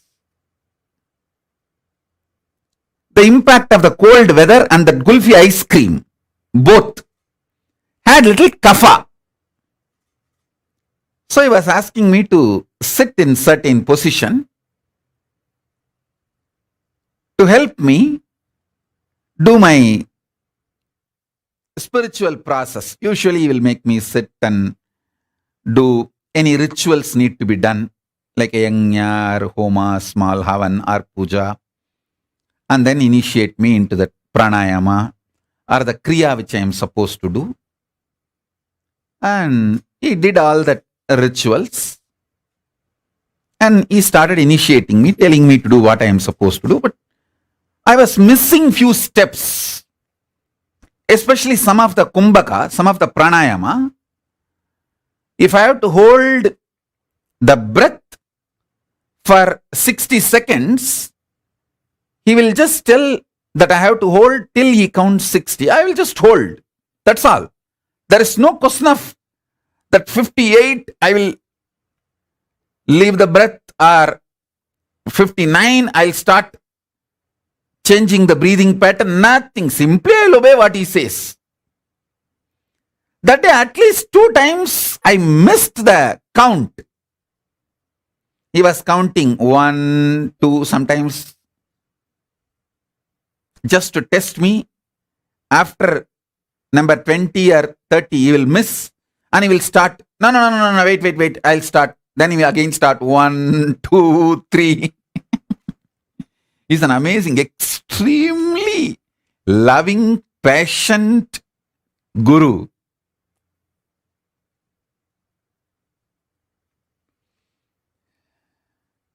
I only visualize them, their love for me, their patience for me, the way they worked on me. Whenever I need to work with my kids, this is what exactly I remember. I just hold them in my inner space. That is why I keep all their photographs. And I want all the ashrams to keep all their photographs just for the amount of tyaga they have done. And he was counting, but 2-3 times I missed that pranayama count. The coherence, the number of seconds I need to hold, I missed. Before he completed the number, I released the breath. I changed the flow of the breath. He understood that kapha is inside. 5 gulfi ice cream, that kapha is inside. And he just got the karsalangani leaf and a few leaves and put it in his thumb and put it on my upper palate. Nicely started rubbing with his thumb. The whole pitta and kapha came out through all the 5 holes. 2 eyes, nose, mouth, and through the ears. Through the ears, it won't come like a liquid or solid. It will come like a sound, air. The whole pitta came out. Kapha came out. Then he made me sit. Not only I could perform the pranayama, I could simply see the visualization I am supposed to hold during the pranayama. I tell you, after that, throughout my life, during wandering any time, I never suffered, never took any allopathy medicine for cough or cold, kapha or pitta. Please understand. If you are Ayurvedic doctor, you will understand what I am saying. Pitta makes your mind feel the mental suffocation. Kapha makes your body feel the suffocation. Pitta binds you, chains you mentally. Kapha binds you, chains you physically. Physically means internal organs.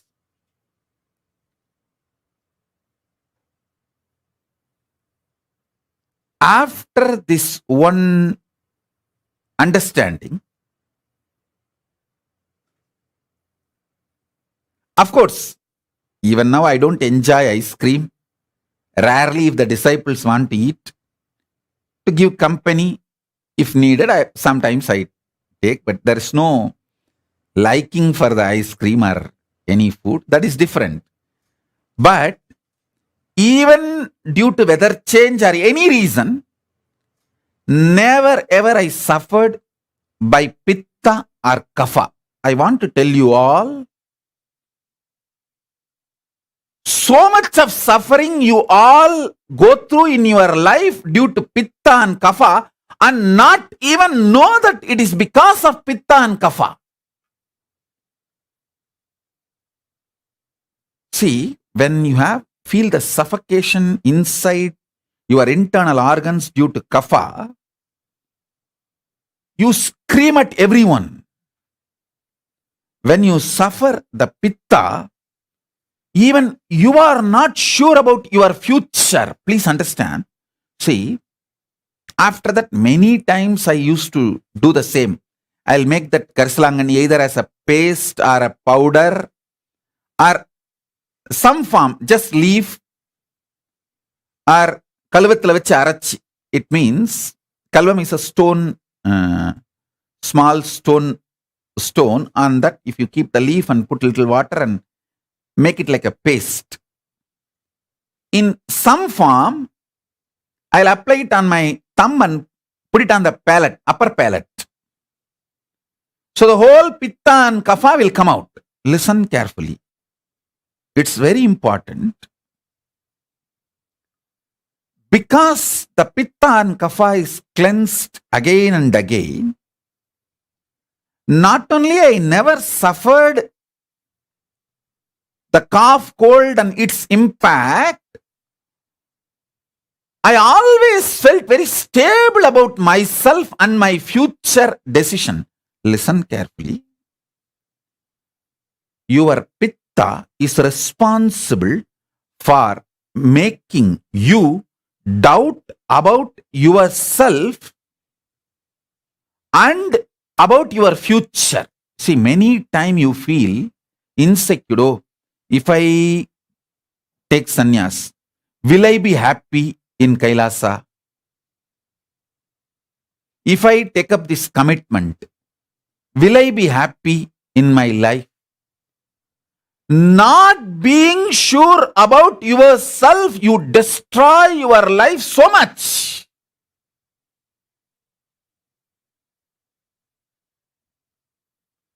So many wonderful things in your life is lost because you don't feel sure about yourself. Especially spiritually, consciously. I've seen so many people have this problem. Will I be happy if I take sannyas? Will I be able to be peaceful and happy if I choose to be with Swamiji? Will I be happy if I choose to be in Kailasa? All you need is just this karsalangani powder, karsalangani leaf, and every day apply on your upper palate and clean the whole pitta and kapha. Make your body samatva body, samatva sarira.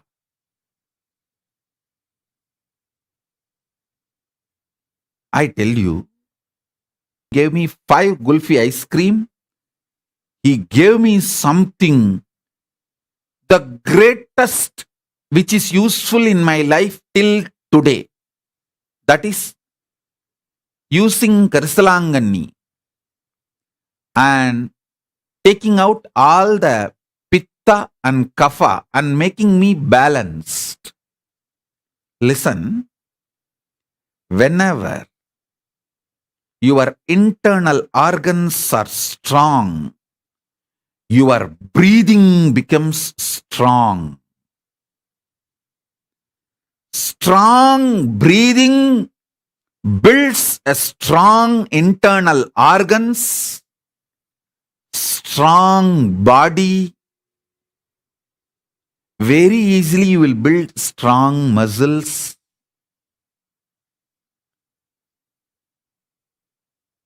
Karsalanganni powder, taking it in your thumb, applying on the upper palate and cleaning all the kapha and pitta is such a simple act.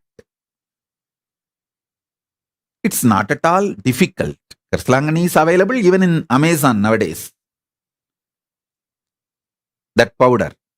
And it's available in every village home in India. In every village, you will see Karsalanganni, Ponnanganni, Murungakkira.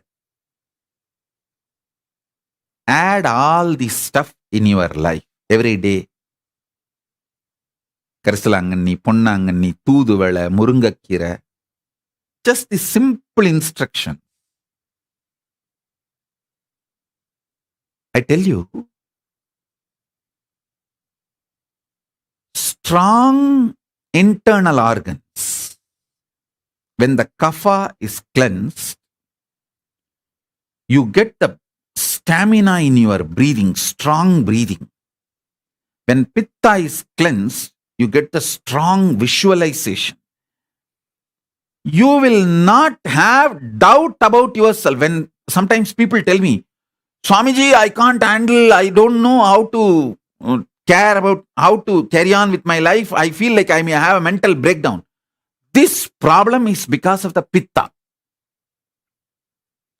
If you ever had the feeling, oh, I may have a mental breakdown, I cannot handle this, I'm feeling suffocated. If you had this problem, your problem is simply pitta, nothing else. Apply Karsalanganni on your upper palate. Clean your pitta. You will have so much confidence about you.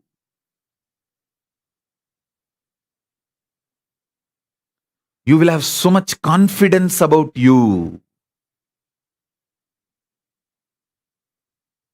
I tell you. You may never imagine such a simple acts can solve such huge problems in your life.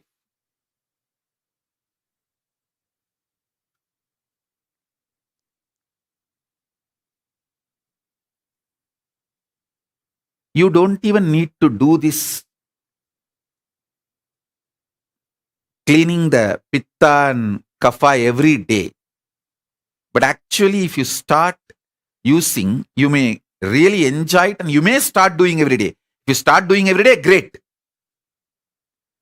But even if you do 3 times a day, 4 times a day,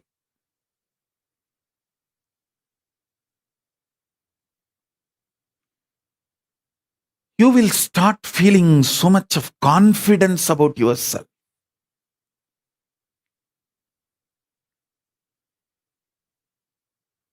You will be so sure of you.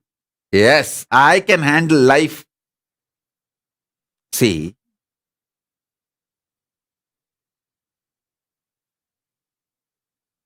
samatvam means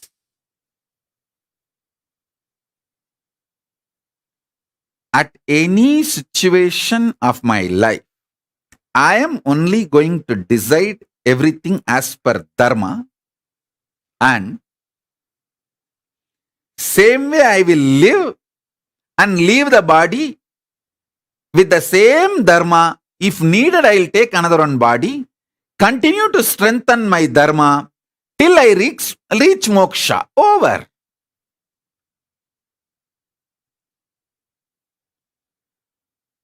Being sure about yourself, adopting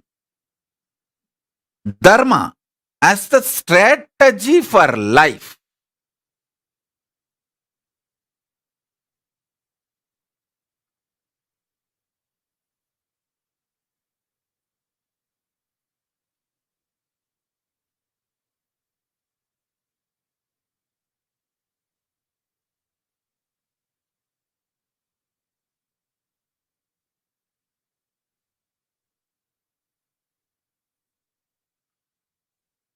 is the most ultimate peaceful decision you can take in your life. Once you decide, come what may, I am going to decide everything, handle everything based on dharma. Over. That moment you are enlightened, you are liberated, you are free. Because after that you don't need your cunning, strategic, culinary mind. See, this extremely selfish, violent, strategic mind may brainwash you that it is very useful for you and can bring a lot of benefits to you in your life. But it takes away your peace by making you doubt about yourself and literally destroys your confidence on you. Listen, if you are a person always strategizes with extreme selfishness, cunningness, calculativeness, and believe that is the best way to exist, all the time you will have a self-doubt. Did I take the right decision early in my past?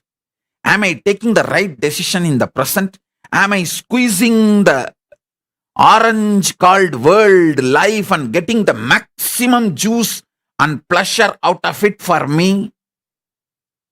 Am I really making the world productive for me? In this constant cunningness, you will burn yourself. And this creates so much of stress, suffocation, suffering inside you.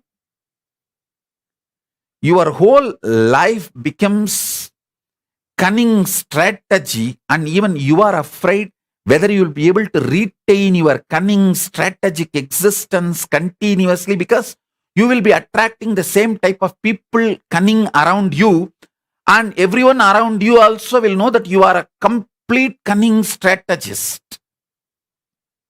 Understand? Then you put yourself in a hell.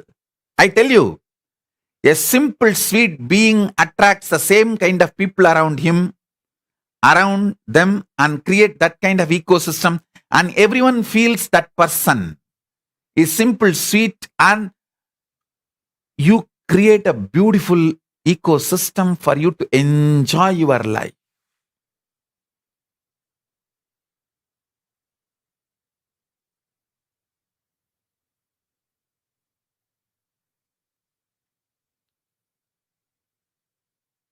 I tell you,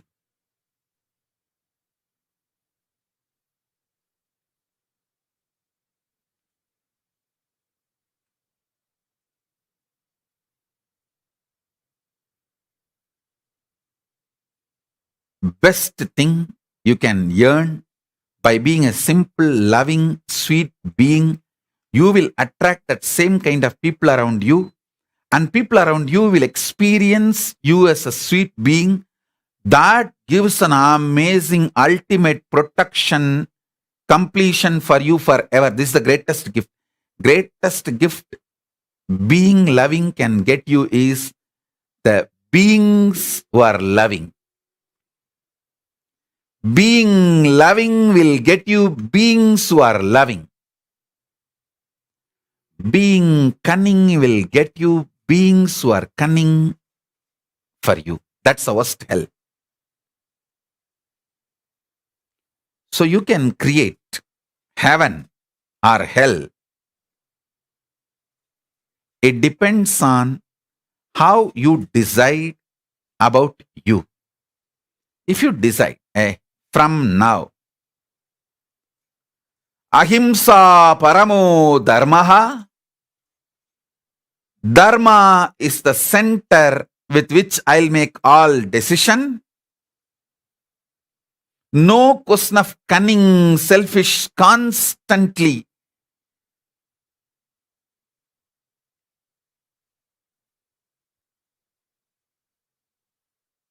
exploiting strategies, because those strategies may get small benefits in the initial level, but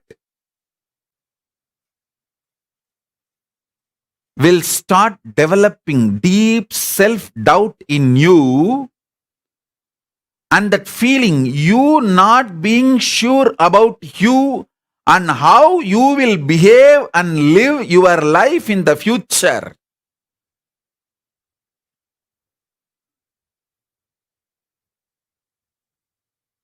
And finally, it will lead to implosion. You collapsing internally.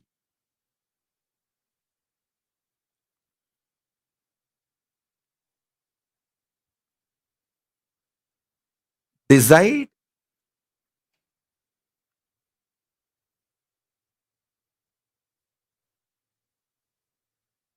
Swalpamapyasya dharmasya trayate mahato bhayat. Krishna says, even if you practice what I am teaching a little bit, problems of mountain size will be destroyed. Even if you follow the Guru Vak little bit, tons of problems will be destroyed, which is even unknown to you. See, the best thing is when you follow the Guru Vak, simple instructions, the greater problems just disappear. They don't even show up in front of you. You may not even know how many problems you avoided, you escaped. Just this one Karsalangani, cleaning the Vada and Kapha and Pitta.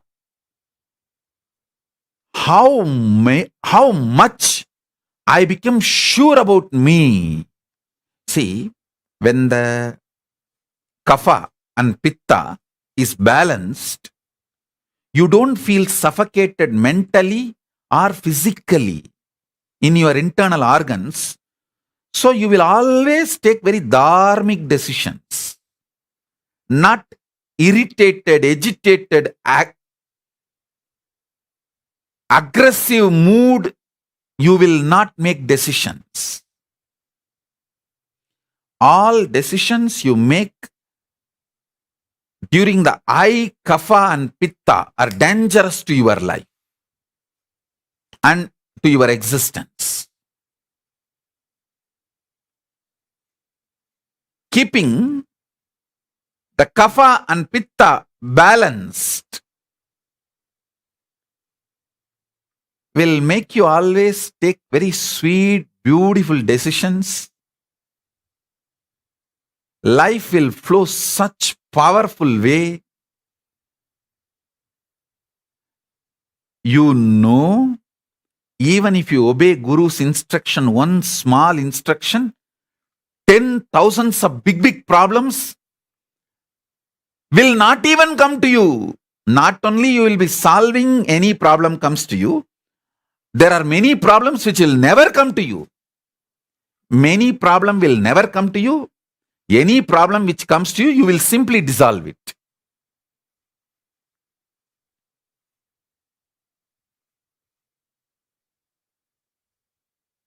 That is why even now I have the habit.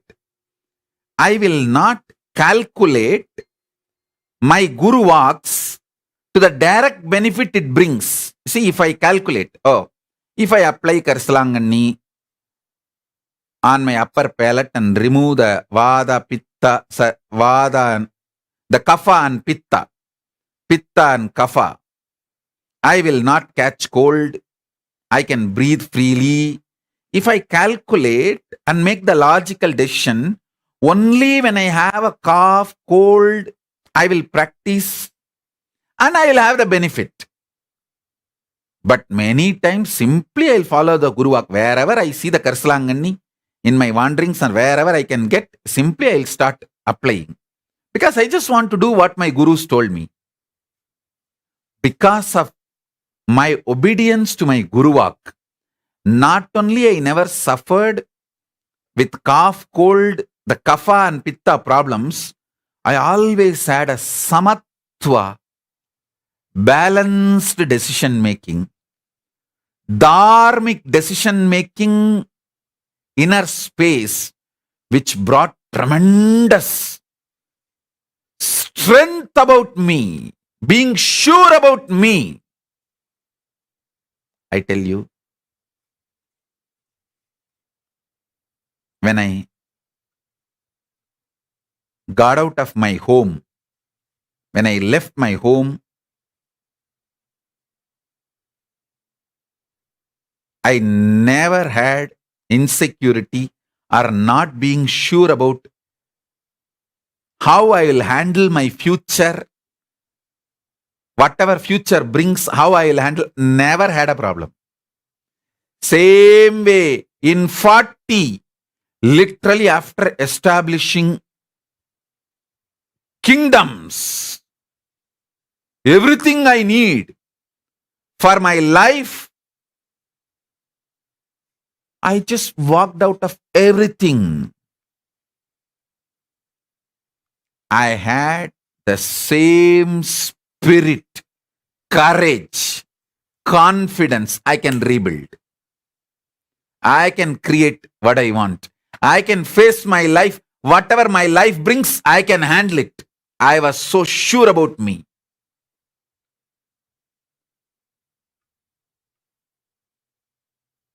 Me being sure about my ability to handle the future, whatever future may bring, that is what I call my Shraddha towards my Guru Parampara.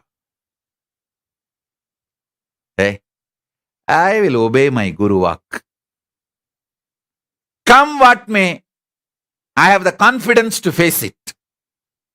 That's all was my inner space.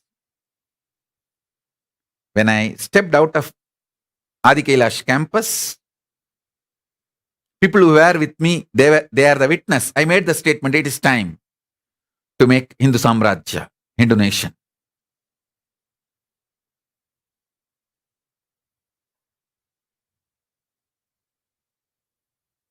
I just know whatever life brings, I can handle it. With the grace of my Guru Parampara, Paramashiva, I made it. Actually, they made it. Their grace, their blessings, their energy. They made the Kailasa. They manifested it now. Listen. You being sure about you, to live the Guru Vak, is the greatest spiritual stamina. I'm repeating. You being sure about you, to live the Guru Vak, is the spiritual stamina.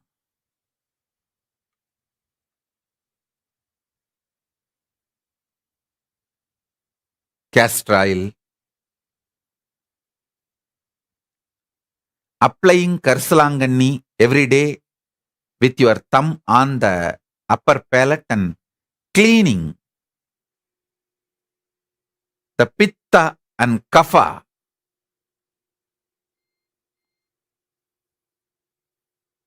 All these simple acts will bring spiritual stamina in your life.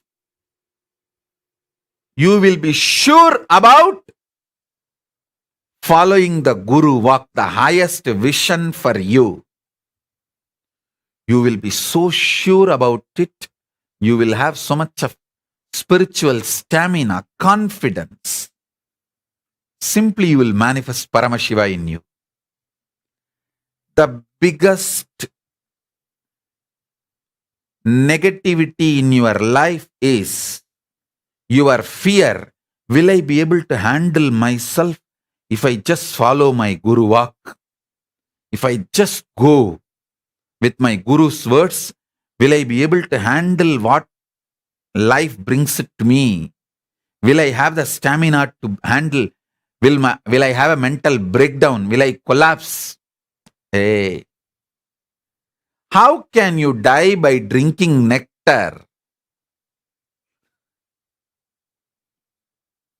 Many times people tell me, if I meditate, if I do unclutching, will I have mental breakdown? Will I die? There is no document, record ever in the whole world anybody having a mental breakdown through unclutching or death by meditating. By not meditating, there were millions having mental breakdown, had and having. By not unclutching, there are millions who die very cheap death. Even in death, there should be dignified death. I am seeing now in this pralaya, in this corona, people are so suffocated to keep themselves inside a room or a house. They feel it's okay. I just want a fresh air. I cannot handle this anymore. Let me go out for a walk. Just for fresh air, they go out and leave the breath itself. For fresh breath, they go out. Get corona, get fresh body itself, not just fresh breath. I am seeing, understand?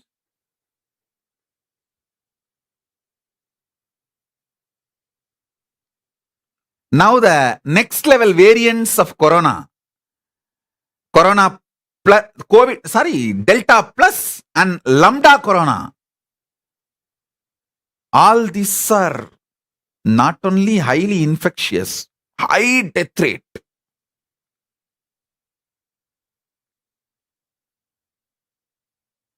Even though people know all this information, just the imaginary suffocation, unable to mentally handle the pitta and kapha. Pitta is responsible for mental suffocation. Unable to handle the pitta, they go out and get the real problem called corona. See, pitta is only an imaginary problem. Your mental suffocation is just imaginary problem. But corona is the real physical problem. Listen.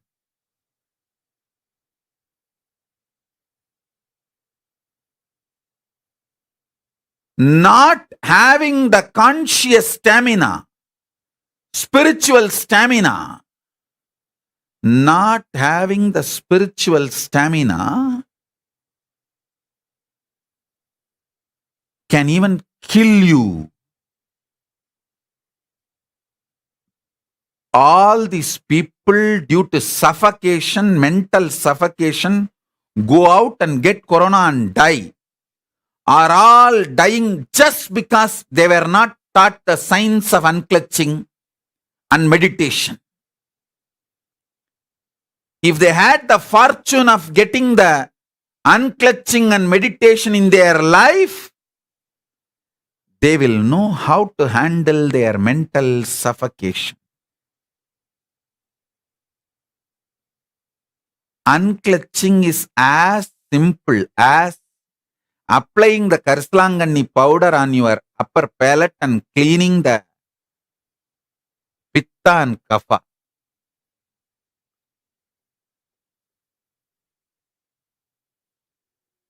Many people are asking the name of the Karslangani, other names of Karslangani. I know only these two names, Karslangani and Bringaraj. I don't know the English technical name. Maybe you guys can Google Karslangani and Bringaraj. These two are the names I know of the leaf I am talking about, the herb I am talking about. So now listen.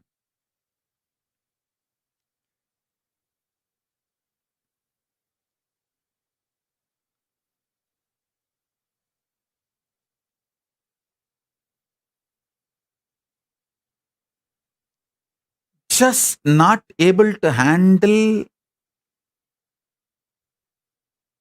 your suffocation.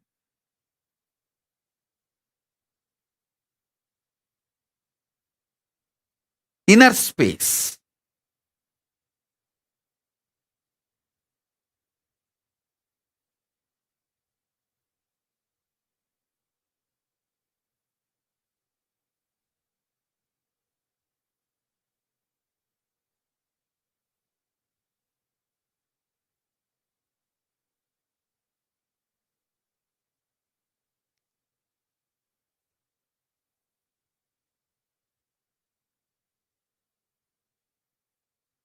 You getting the real problem. Like real corona. Criminal negligence becoming crime itself. See, you not able to handle your suffocation, your pitta, all this is criminal negligence. Finally, it becomes crime itself when you get the corona. So I want to give one more information. The Karsalangani is also called false daisy. False daisy is an English word used for Karsalangani, Bringaraj. Actually, it should be named as a true daisy. I don't know why they named it as a false daisy. Anyhow, that is the word in use. Okay. Listen.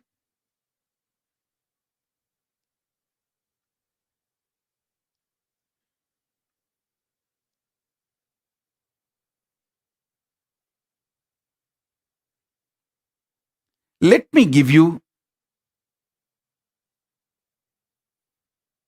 basic few revelations to achieve spiritual stamina.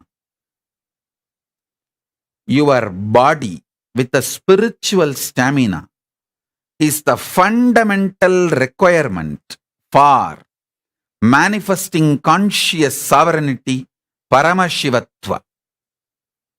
And it is not difficult, too simple.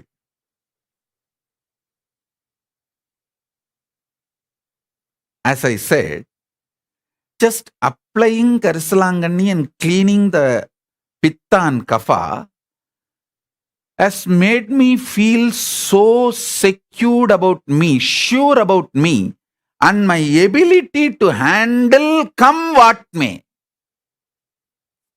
See, my ability to handle come what may is my Shraddha to my Guru Parampara, to my Paramashiva, Arunagiri Yogishwara.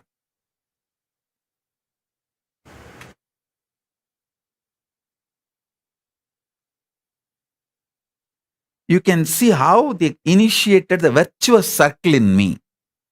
I simply obey their words, and that brings so much of benefits. So that makes me so sure about my future. And that is what is the trust on my Guru Parampara.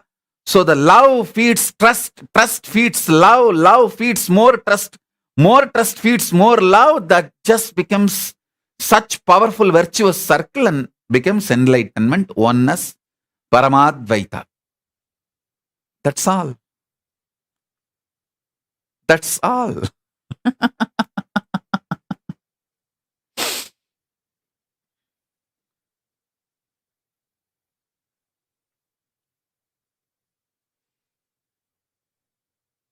I think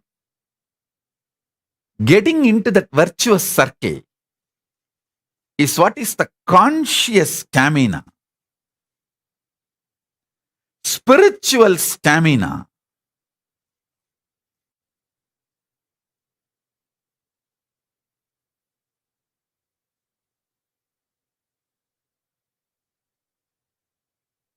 Listen carefully.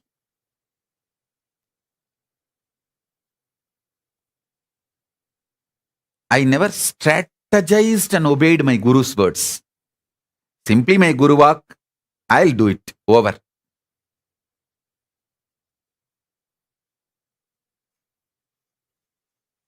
Even now I am seeing many people are trying to say, oh, corona is settled, it is not that bad. Be very clear, it is not settled. Now all these people moving around freely in the market. The other day I saw in the media, the news, so much crowd in that Chennai shopping street, Ranganathan street or the T Nagar. Like a festival, Utsava, Deepavali. Oh God.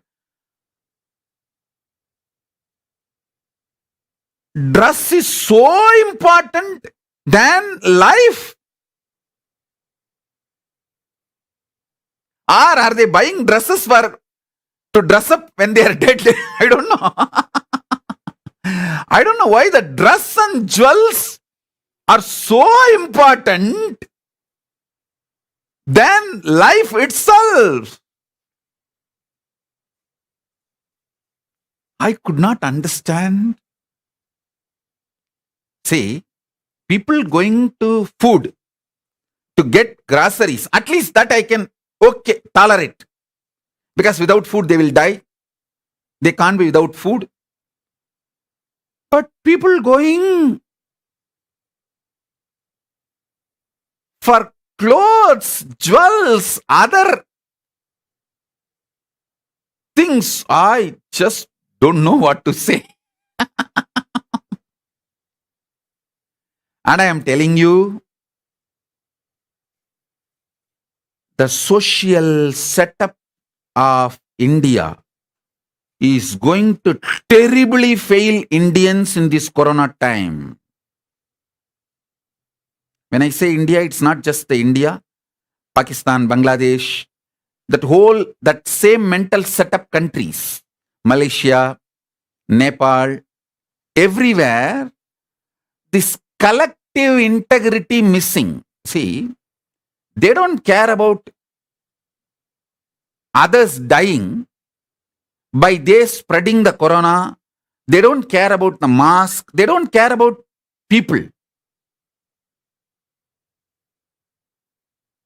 Sometimes when people get corona, they get so vengeful. They go and spread also without telling. Please listen carefully. With Paramashiva's grace, directly Paramashiva himself manifesting with so much effort. I saved Jyotika. She is alive. She is not dead. She is saved. But still she has not recovered completely. She has not recovered completely. Still I am working. Still she has not become completely healthy. I am not able to make her travel from Chennai to Bangalore because the oxygen level goes ups and downs. She is alive. She is corona negative, means corona free. But still she has not recovered, become healthy. And once she becomes healthy, I have to work and detox her body to start manifesting powers. That is another huge task. Because corona does large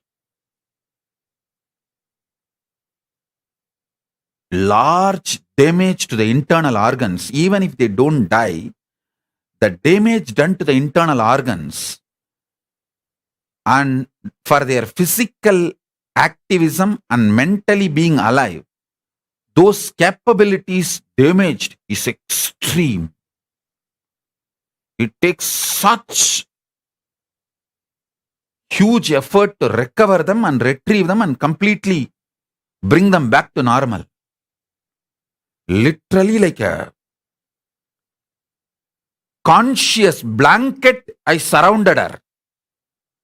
Of course, few more of my disciples who got corona, literally I was sitting in samadhi and surrounding them as conscious blanket, protecting them, recovering, healing them. It's like a literally conscious ventilator, the spiritual super ventilator protection. Even with that, I could only save them. They are alive, but yet to recover completely. Understand the corona and its impact. Don't take it light. And especially in India, people freely moving around does not mean corona is over. Actually, the people freely moving around, they are inviting the third wave corona quickly. And the worst thing with the third wave corona is it is going to be the Delta plus and Lambda. The worst viruses. The viruses.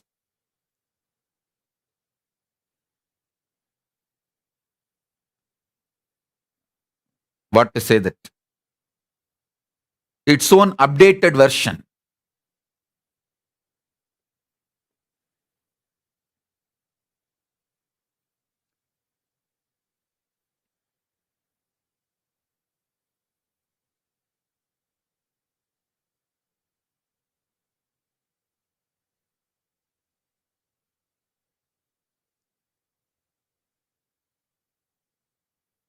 I don't want to make further statements about corona.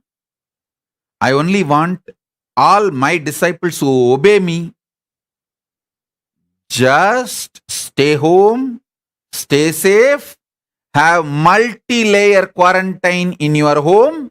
If you cannot, go to Adi Kailash and save yourself before it becomes too late.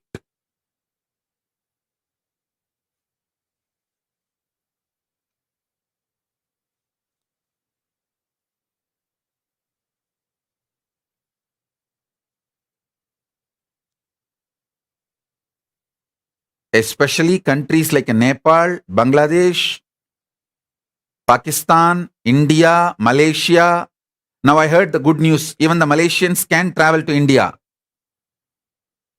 If you want to save yourself,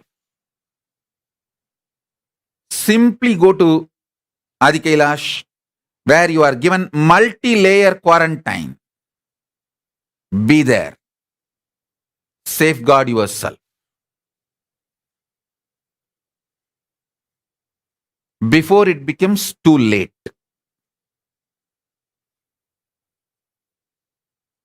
Multi-layer quarantine is too important.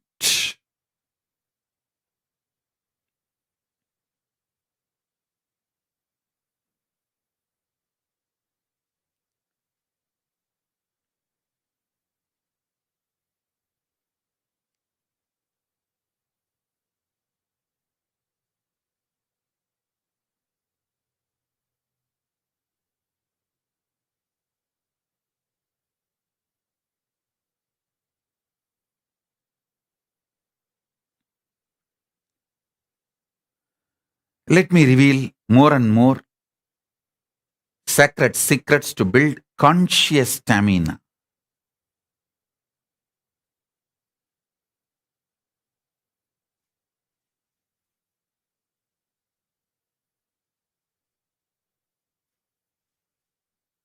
Have haritaki, tuduvale, murunga leaf in your food regularly.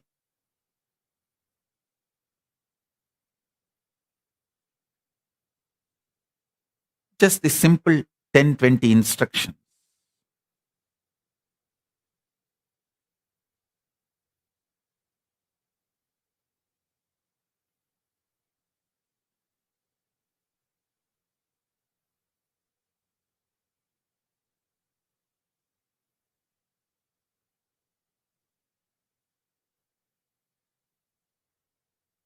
I can put it elaborately and share it with you all.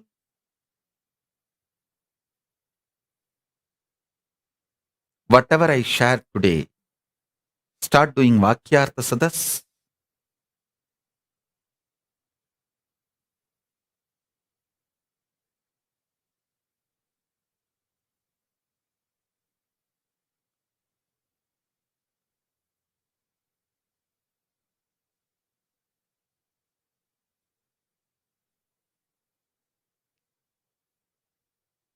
the speed with which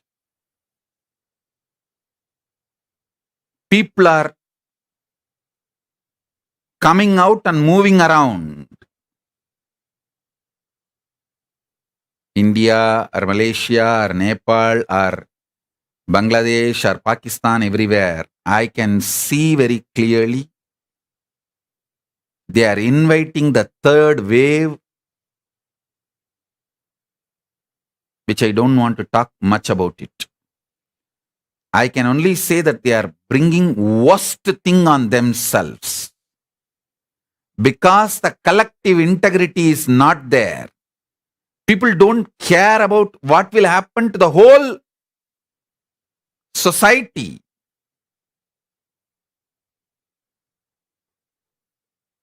See, people think, oh, what is there? If few people get corona and they go to hospital, and it is not that easy, that simple. When the medical infrastructure is broken, failing by overload, so many other things are broken, failing due to overload. Social infrastructure, administration infrastructure, judicial everything gets overloaded. And the anarchy and chaos, where unjustified number of deaths and losses, and no value for life.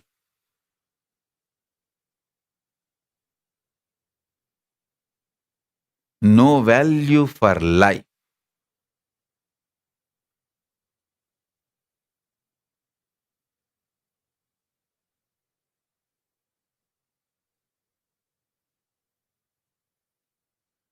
Don't listen to anybody's opinion about corona.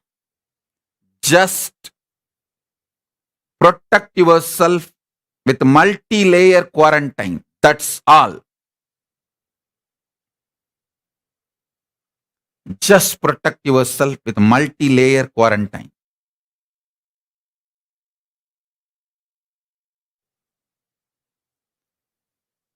Neither get constipated by conspiracy theories, nor get cheated by this positive idea Bhagwas. Just have multi-layer quarantine and protect yourself before it is too late.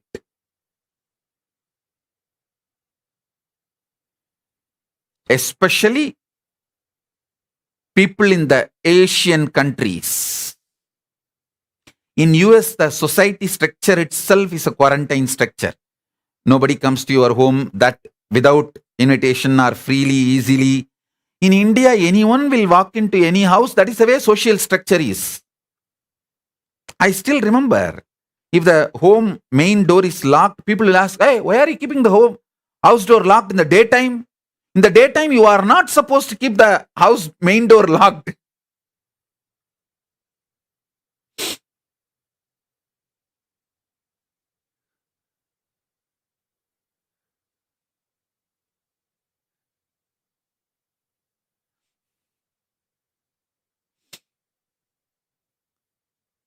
So if you have any relatives, friends, especially all my disciples all over the world, my Adinavasis, my Gurukul kids, my Sannyasis, my Brahmacharis, my Brahmacharinis, all of you listen. I am talking to you directly. If you have your family, if you have your friends, if you have any important people you need to protect, either get them out of Asian countries, India, Bangladesh, Malaysia, Nepal, Pakistan, all that, Indonesia, that area, Malaysian countries, get them out. Or get them to Adi Kailash, where they can have multi-layer quarantine. Do one in these two.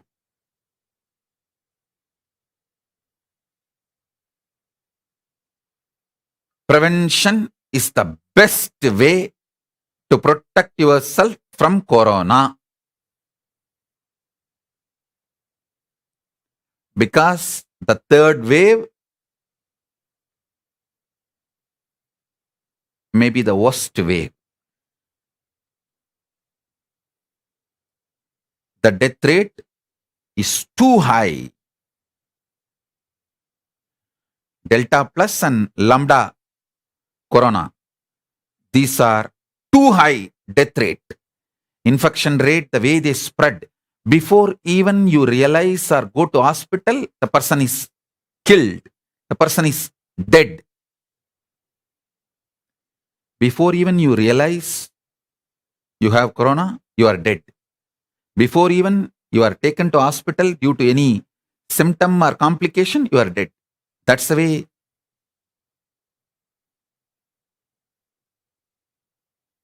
it is going.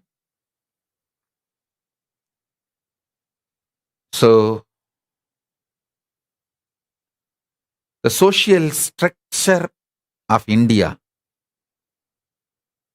is going to fail Indians during this pandemic.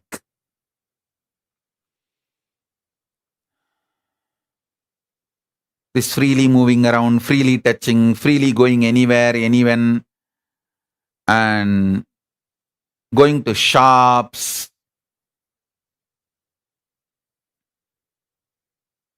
luxury shops,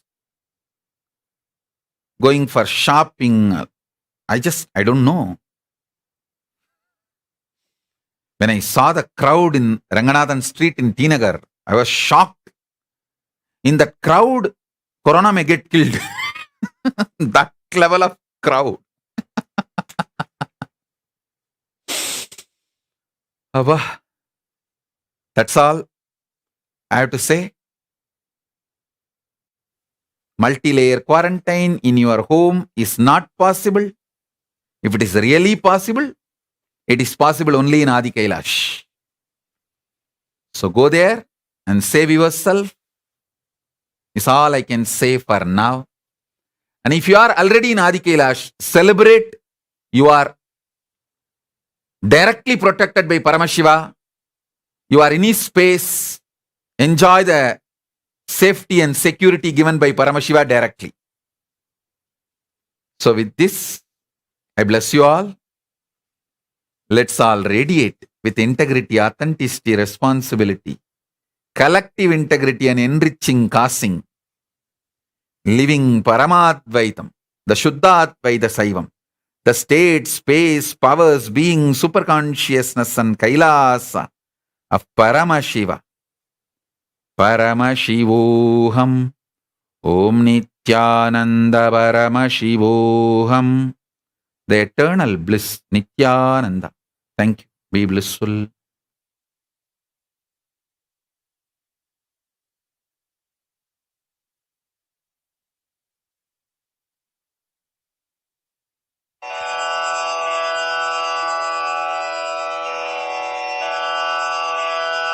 श्रीकैलासोन्नतद्वादशान्तश्यामलापीठारूढा श्रीमीनाक्षिसुन्दरेश्वरा भिन्नस्वरूपा परशिवपुत्ररत्ना Kumar गुरुमण्यतुल्याव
Jagadguru Mahasannidhanam, His Divine Holiness, Bhagavan Nithyananda Paramashivam. Let's start with the Sadguru Vandanam. Nithyanandam Paramasukhanam Kevalam Jnanamurtim Dvandvatitam Gaganasadushnam Tattvamasyaadilakshmyam Ekam Nityam Vimalamachalam Sarvadi Sakshi Bhutam Bhavatitam Trigunarahitam Sadgurum Tam Namami. Let's go through the disclaimers. Security measures. No photography, video, audio recording. Important cautions.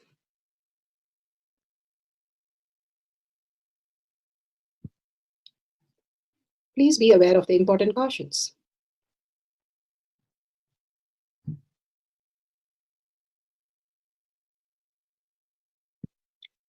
What is spa manifestation? Let's hear from Bhagavan himself explaining what is spa manifestation.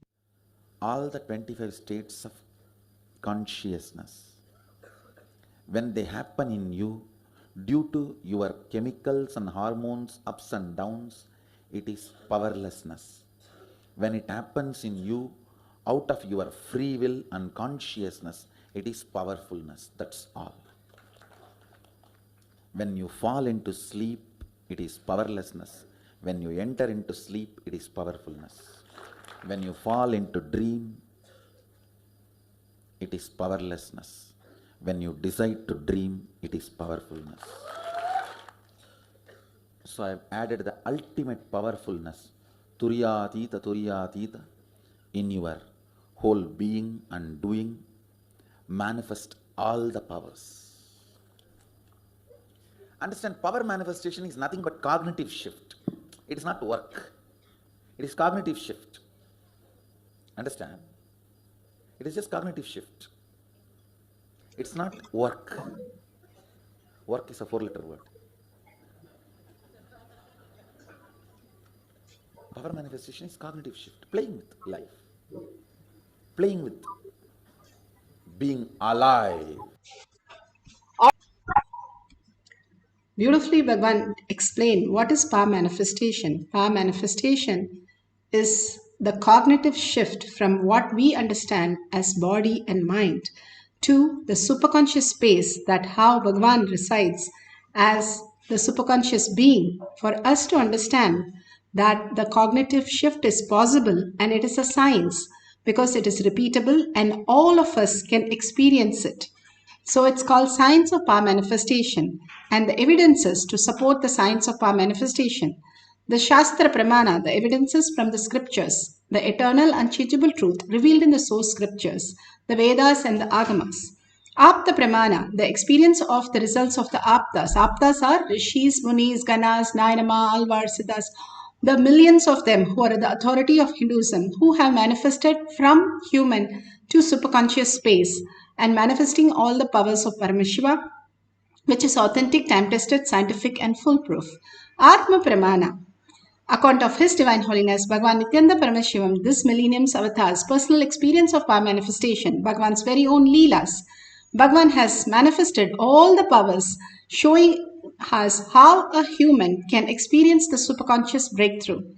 Shakshi Pramana, the experience of the millions of disciple devotees followers, initiated by Bhagavan, manifesting all the powers of Paramashiva. Bhagavan beautifully says, whoever comes to the Kailash courtyard, I myself will manifest through them as conscious sovereignty, conscious reality, and having the conscious stamina to experience the ultimate. Pratyaksha Pramana, the scientific study measuring the effect of being in the enlightened state. Bhagavan has beautifully said, the thoughtless space that we can experience bring the transformation us into the higher reality. We are bound by the thinking. When we remove thinking, we go into the deep sleep, dream state. But just being awake, we can get into the awakened state by removing the same thinking. Bhagavan said, if you understand your dream state and deep sleep, you will also understand the higher conscious Turiya state and Turiyatita. Now let's go to the Shastra Pramana to understand this deeper truth. how Bhagavan has given Shastra Pramana is like a method. You get a method how you do the science experiment. Same way, you understand the method and have a conscious shift, cognitive shift from where you exist to beautiful space of oneness with Paramashiva. This is from the Spanda Karika, section 3, Vibhuti Spanda 3.4, 3.5 for the power of teleportation. Of Vibhuti Spanda, Sutra 3.4 and 3.5. Yatha hi arto sputo drishta savadhanepi chetasi bhuyah sputataro bhati swabalodhyoga bhavitaha tatha yat paramarthena yena yatra yatha stitam tattatha balamakramya nachirat sampravartate. Beautifully, Bhagavan Paramashiva explains, indeed, just as an object or static matter, which is the spite of all the attentiveness of the mind, is perceived and seen indistinctly at first, then appears and manifests more distinctly and clearly when observed with the strength of one's visual power. When the yogi restores to the power of spanda, the dynamic activity, in the highest essential nature of oneness, which is Paramashiva, then whatever thing or object or idea which is the state matter, static matter, exists in the highest dimension in whichever form, in wherever, in whichever place or time, in whichever state or dimensions, then the thing or object at once appear and manifest that very way, the very form, the very nature of its strategic existence. Bhagavan beautifully explains what is dynamic activity, what is static matter, and what is strategic existence. Whatever you perceive right now is static matter, the Paramashiva space. Everything that is happening, that is existing, is Paramashiva. That which is happening, dynamic activity, is Parashakti, who's manifesting as your reality, as a laptop, as a table, as a pen. Everything that you perceive is Parashakti, manifesting of that existence, pure consciousness into active matter, dynamic activity. And how does it happen? It perceives, the perception happens based on the perceiver. You are perceiving everything as matter, so it is perceived as matter, and that is the strategic will. What you have willed, what you have cognized. If you have cognized that this color is black, this color is orange, then that is what is your reality. That is strategic existence. What you already, not that you desire, Bhagavan says, that you have cognized. What you have eaten, you belch that. Same way, Bhagavan says, whatever you have digested as your cognition, not just understanding. A cognition is something you have digested it and you know it is. That is your reality. Now that gets shifted, the possibility that beyond mind you can exist, and that can be manifested by Paramashiva in you. The deep core of you, who you are, what you are, and how can we experience that? Okay, we understand all this, but how do we experience? That is what is all about power manifestation. Let's go to Apta Pramana to see how the Apta, the Brahma Rishi, who is Sudama, who has come down to enjoy Krishna and Krishna's Leela, he manifested the power of teleporting. And when in Srimad Bhagavatam, it clearly says how Sudama was always talking about Krishna, thinking about Krishna, feeling about Krishna, seeing Krishna in everyone, everything, everywhere. Other than that, he doesn't have any other cognition. Is there any cognition left other than Krishna? Nobody can say that. So he was in such a joy when he has to go to Krishna to meet him after so many years. And when he was going, he was pricked by a thorn and he started bleeding. But hardly he knows, because everything is Krishna, where he will experience pain. But the beauty was, Krishna had the same prick in his leg, and his leg also got wounded. And he got the thorn there. That was the power of Sudama.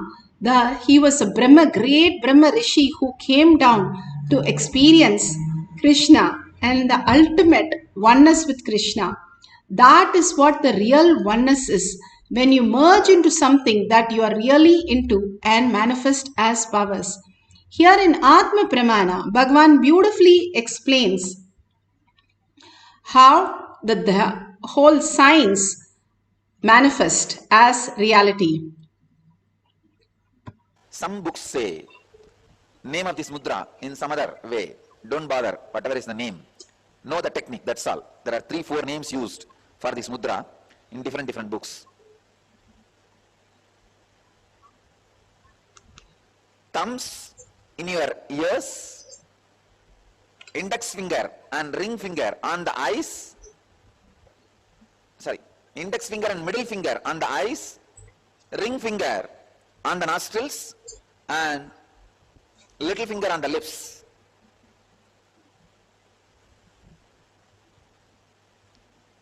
Your palms on cheeks. Press with intense intention, sankalpa, to divert all the energy going out through these 5 senses inward and hit your root center where the Kundalini is sleeping, where your potential energy is sleeping, so that the Kundalini energy is awakened. The cycle of energy starts happening in you. Please understand, once you connect the cycle, after that, whether your senses are open or closed, the energy leakage will not be there. There will not be energy leakage. It will just be cycling inside. Diverting the energy inside. Understand, when the energy is diverted and reconnected, there will not be not only any leakage, it will go on getting built intensely like a transformer. See, when it circles again and again and again, the intensity gets built. Intensity gets built very clearly when you reconnect and stop allowing the leakage. That is the reason I'm asking you to divert the whole energy inside.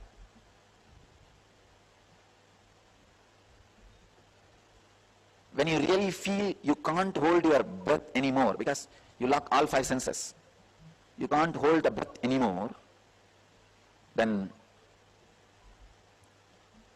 stop. Allow the breathing to balance itself. Open your nostrils. Maybe for 10 seconds, you don't breathe or breathe out. Allow the body to breathe by itself and exhale by itself and balance itself. Only one important thing you need to know. If you already have high blood pressure, or if you already have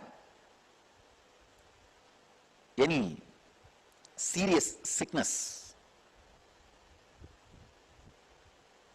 related to lungs or any other serious illness, don't do this kriya, because it's a strong way of forcibly diverting the energy inside. But sure way of sudden enlightenment. This process leads to sudden enlightenment. Awakening of the non-mechanical parts of the brain. The main part, this N Kriya, that locking and diverting all the energy inward, should be done at least 21 times. And the 5th part, intense humming, that is to digest all the awakened energy in your muscles. The 5th part, intense humming,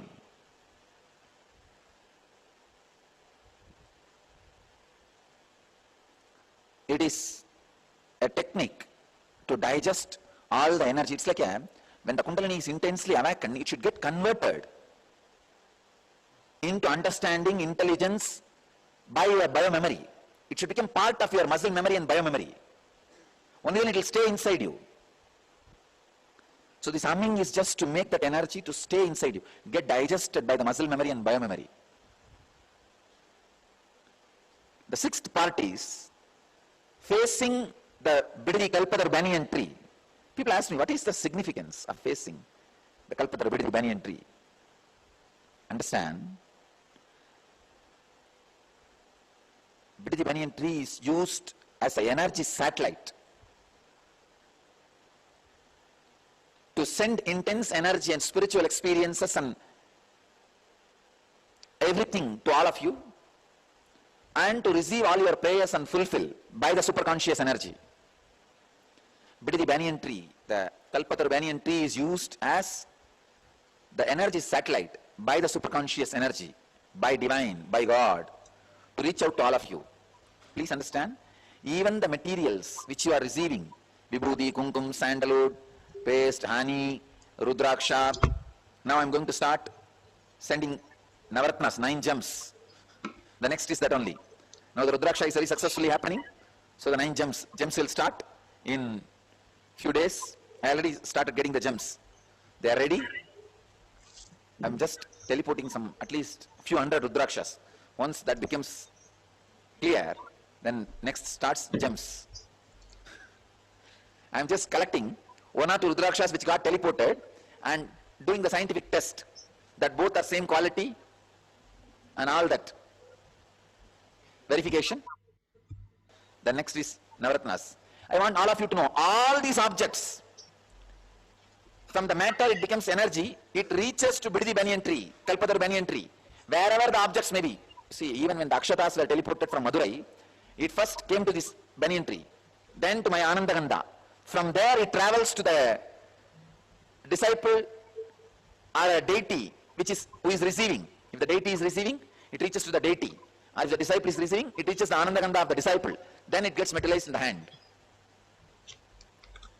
We already ordered for a scanner and some of the equipments necessary to trace these movements. In few months we will clearly scientifically prove how when some objects gets teleported, actually if you scan my body at that moment when I am saying it is moving, you can see that object entering into my body and getting disappeared through scan, that clear energy wave, that matter entering and getting dismantled and moving and getting entering into the disciple who is receiving in his Anandaganda, his or our Anandaganda, and getting assembled in the hand. We can very clearly show you. So Bidri banyan tree acts like a energy center, a relay and receiving center.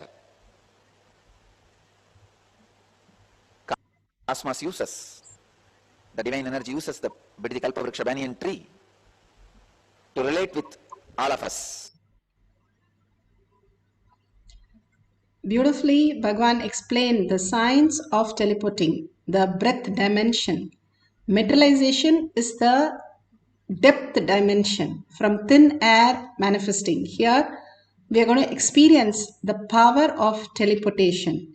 And many have experienced since we started doing this few other times. Again, beautifully, Bhagwan has given us the science, how it happens when we get the conscious stamina, it becomes the reality. Now let's go to the guidelines to manifest the power of teleportation. Make sure you have a cup. You can arrange the cups with whatever you want, honey, turmeric, and kumkum, vibhuti, sandalwood paste, whatever you have, you can apply. You can keep it in a cup, very small quantity. Akshata means rice with turmeric. And you can keep even the madhuparka, whatever you offer during the Guru Puja, you can have those items. And another few cups where it is completely clean. Make sure you take a picture of that so that you don't have any doubt. You can have deities, you can have padukas, you can have Atmalinga, but completely wiped and clean so that you can experience the teleportation happening. Now, what we are going to see is one point to another, the teleportation happening. So, now let's get into the meditation. If you have Jnananjan in the Kantamala, you can apply in your third eye and your temples. If you don't have, apply the Basma and Kumkum, which is detoxing you constantly. And every day in the night, you can apply turmeric to detox your frontal lobe, which is the command center, which is the third eye center. So let's sit straight with the head, neck and spine in a straight line. Remember Paramashiva, Parashakti. How do we experience the quantum space, the Paramashiva space, the subtlest space of us? We know gross space, that is our body, and we know the gross matter, that as a mind. But when we go to deep sleep, we lose the thoughts and we lose the body and go into some other state. We are doing this. Now consciously we are going to do that. How do we do that? The deep meditative space can be experienced when you start observing who is that, who is remembering that and manifesting this whole thing. Bhagavan says, that which cannot be forgotten, which cannot be remembered, but that which is remembering you. Who is that? Bringing that awareness, bringing that beautiful space, the Paramashiva in you. Hold that in your third eye. Constantly bring your awareness to third eye. Then the Kundalini raises to your third eye.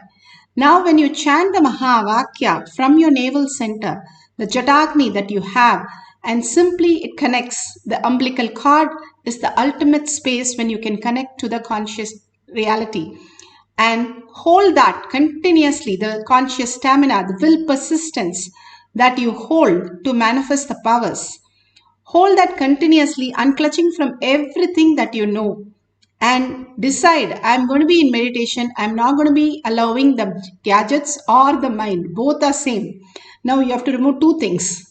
Before they only removed the thoughts, not the mind, the thoughts. Now you have to remove the gadget also. You have an external thought and an internal thought, both to be removed. Sit straight with your head, neck and spine in a straight line. Completely merge into Paramashiva, Bhagavan's beautiful words, initiation, darshan, and meticulously giving us the greatest science, the powerful cognition, to hold on to that beautiful words, the mantras. Each and every word of a guru is a mantra. Holding that and surrendering to Bhagavan's lotus feet simply will make us manifest the powers. We get rid of the waste from our body, we feel so relieved. If we get the real waste, which is the ego, from our mind, that will be relieving us from the extraordinary space of completion.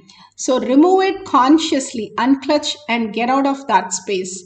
What you know as your identity, how you do it in the dream, it's the same thing that we are going to do with awareness. So let's entangle with Bhagavan in that beautiful space of oneness and experience the ultimate space by chanting the Mahavakya again and again, remembering Paramashiva and manifesting the power of teleportation. Let's start chanting the Mahavakya. Om Nithyananda Paramashivoham. Om Nithyananda Paramashivoham. Om Nithyananda Paramashivoham. Om Nithyananda Paramashivoham. Om Nithyananda Paramashivoham. Om Nithyananda Paramashivoham.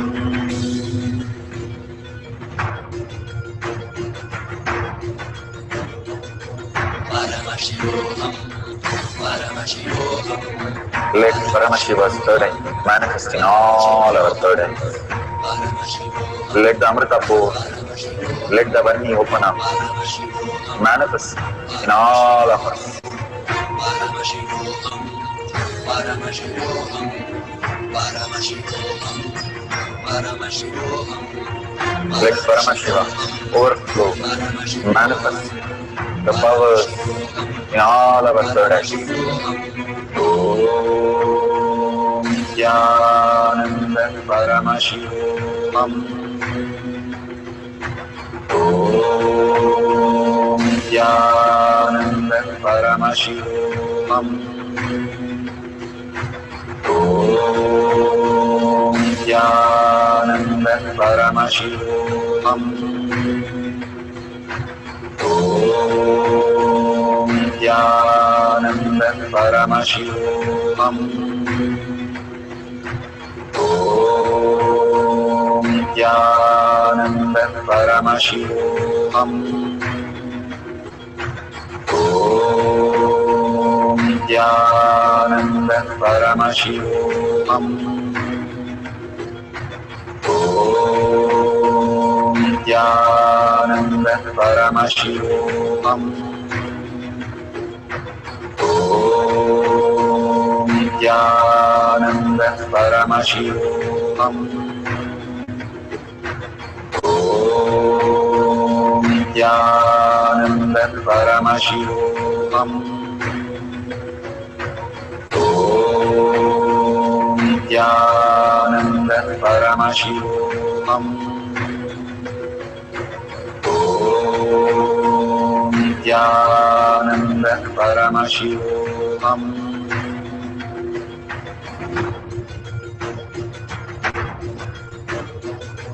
Paramashivoham, Paramashivoham. Let Paramashiva's third eye manifest in all our third eyes. Let the Amrita pour, let the Varni open up, manifest in all of us.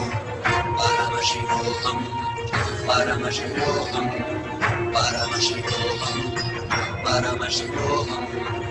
Let Paramashiva overflow, manifest the powers in all our third activities. Om Nithyananda Paramashivoham. Om Nithyananda Paramashivoham. Om Nithyananda Paramashivoham. Om Nithyananda Paramashivoham. Om Nithyananda Paramashivoham. Om Nithyananda Paramashivoham. Om Nithyananda Paramashivoham. Om Nithyananda Paramashivoham. Om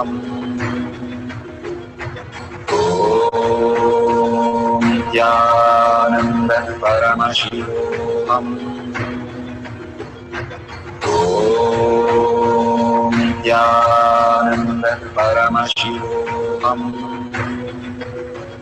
Om Nithyananda Paramashivoham. Om Nithyananda Paramashivoham. Om Nithyananda Paramashivoham.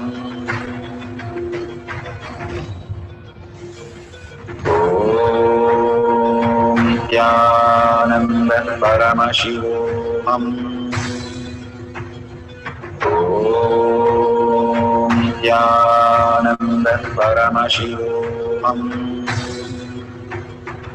Om Nithyananda Paramashivoham. Om Nithyananda Paramashivoham. Om Nithyananda Paramashivoham. Om Nithyananda Paramashivoham. Om Nithyananda Paramashivoham. Om Nithyananda Paramashivoham. Om Nithyananda Paramashivoham.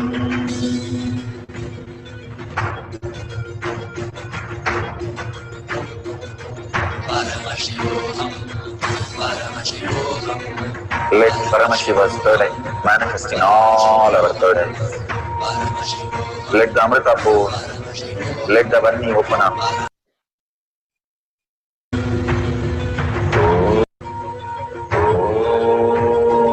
Nithyananda Paramashivoham. Nithyananda Paramashivoham. Nithyananda Paramashivoham. Nithyananda Paramashivoham.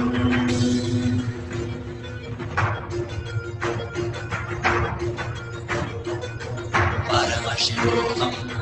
Paramashivoham.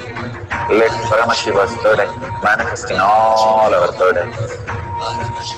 Let the Amrita pour, let the Varni open up, manifest in all of us. Paramashivoham. Paramashivoham. Paramashivoham. Paramashivoham. Let Paramashiva overflow, manifest the powers in all. So beautiful. If you have experienced the prasada from Bhagwan, how Bhagwan said, it goes to his Ananda Gandha, and then you can see it pass through his Ananda Gandha, the banyan tree, and finally reaches your second cup. From first cup to second cup, it reaches when you experience the oneness with Paramashiva. And more you merge into the Paramashiva space, not just teleporting this, even you can be teleporting yourself. How in the dream, you're appearing in your dream, you're appearing in multiple dreams, and you are manifesting that. Your friend says, I saw you in my dream. Your mother says, I saw in you in that dream. And you also experience yourself in the dream. You teleported yourself into 2 different places, 3 different places. Trilanga Swami, he has 3 samadhi wherever he teleported himself, and they made a samadhi for him there. And after that, they go and see in another place. He's still sitting and the body is there. Then they have to take it and do a samadhi there. So he had 3 samadhis. Ammaniyamman Gopuram in Thiruvannamalai, it was built by Parvati herself, who came down as a poor woman, and she could not do anything. So what she did was she went to Mysore Maharaja, and they did not allow her because of the drag clothes she was in. And simply she manifested herself, another version of her, teleported into the kingdom, where the courtyard where the king is sitting. And here the watchman is saying, you cannot go inside. But there she's talking to the king and saying, hey, you know, I'm in the watchman, with the watchman and with you right now. King didn't understand. He called the watchman, and the watchman was so shocked because he left her outside and locked and came. And how she heard.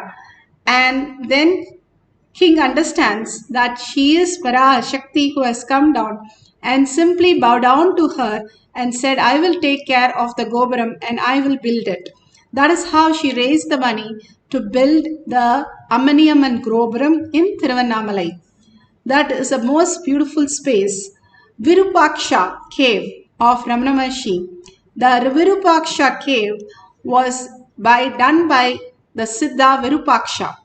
He is an amazing Siddhar where he left the body. He became Bhasma, and that Bhasma became a Linga. And Ramana Maharshi used to sit in that cave and meditate. Many of you know the cave, but you don't know the essence of the cave. That's why if you go sit there, if you will be completely healed, and you can listen to the Om chanting when you deeply meditate, even today. The beautiful space of oneness that these Siddhas, Rishis, Munis, Ganas, all of them experienced, the highest space of Paramashiva. And we'll have one more small cycle.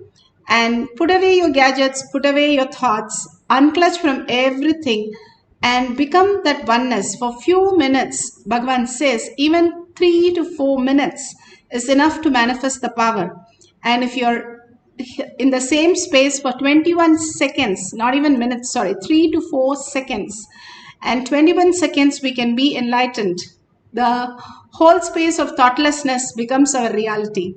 So let's start into the deep meditative, entangle with Bhagavan, chant the Mahavakya intensely, and start the manifestation of teleporting from one cup to another. Make sure you have wiped everything and you're starting afresh, clean. Take a picture of everything so that you can check how it has manifested. You can put the light on your palm, both sides, and check if there's any gold fillings also that you experienced as prasada.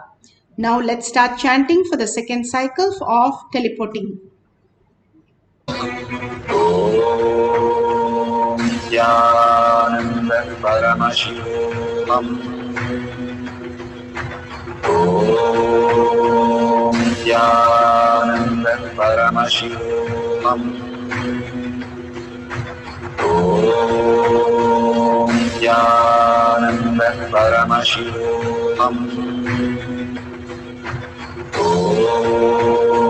Nithyananda Paramashivoham. Om Nithyananda Paramashivoham. Om Nithyananda Paramashivoham. Om Nithyananda Paramashivoham. Om Nithyananda Paramashivoham. Om Nithyananda Paramashivoham. Om Nithyananda Paramashivoham. Om Nithyananda Paramashivoham.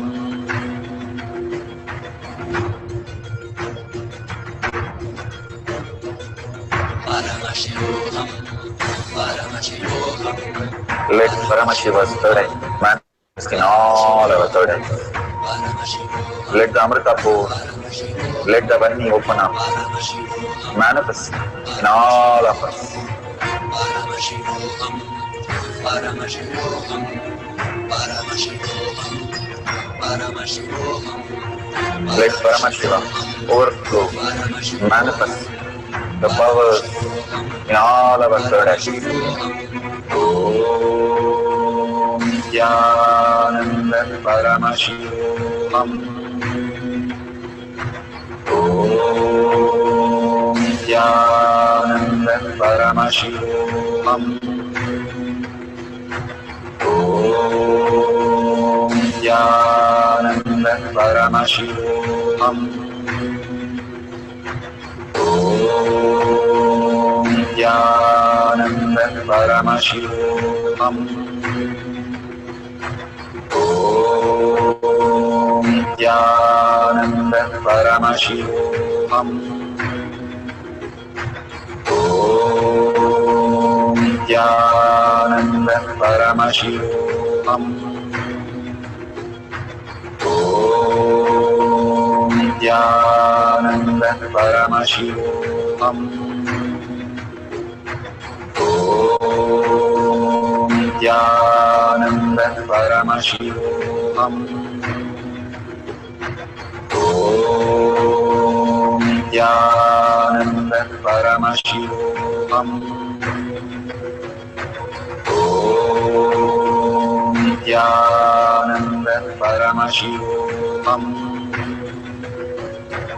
Om Nithyananda Paramashivoham. Om Nithyananda Paramashivoham. Om Nithyananda Paramashivoham. Om Nithyananda Paramashivam. Om Nithyananda Paramashivam. Om Nithyananda Paramashivam. Om Nithyananda Paramashivoham. Om Nithyananda Paramashivoham. Om Nithyananda Paramashivoham. Om Nithyananda Paramashivoham.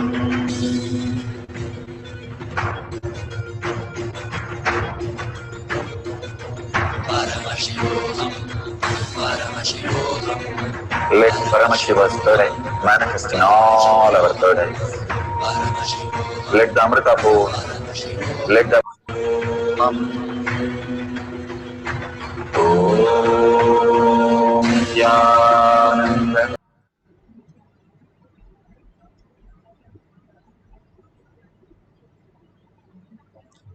Beautiful. Now is the last part. Please go ahead and share all these great truths. It's such a wonderful thing to receive the prasada. After you go to a temple, even if you go to Tirumala just for 1 minute, you will see that the prasada is so auspicious. So receiving the prasada is you manifesting the powers from your own space. And that is the greatest prasada. And this prasada really heals.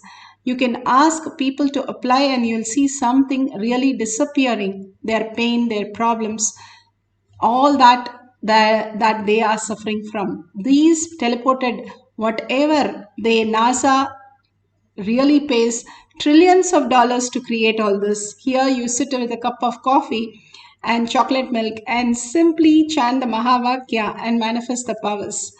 All this is the greatest gift that Bhagavan has given for us to experience. So thank Bhagavan and share in tinyurl.com/power manifestation any powerful cognition, anything that you experience. Let all the billions of them also experience. They are nothing but your reflection. If you say, they are going to listen from that space of oneness. And if you see $1, you offer anything. In Tirupati, everybody offers in the hundi so that the abundance happens in their life. Same thing, you can click on the dollar, just 1 unit of your currency you can offer and you can experience the oneness with Paramashiva. So with that, thanking each and every one of you, hundreds of you sitting here today, manifesting the powers. Thank you. And let's end the session with a Purna Mantra. Om Purnamada Purnamidam Purna Purnamudashyate Purnasya Purnamataya Purnamevavashishyate. Om Shanti Shanti Shanti. Hari Om Tat Sat Sarvam Bhagavate Sri Nithyananda Paramashivam Padukarpanamastu. Om Nithyanandam. Thank you so much. See you at 6 p.m. in the Zoom for more manifestation of powers. And after every satsang and every darshan, we'll have more Kailash Kotiyad power manifestation sessions. Please join us to experience the oneness with Paramashiva.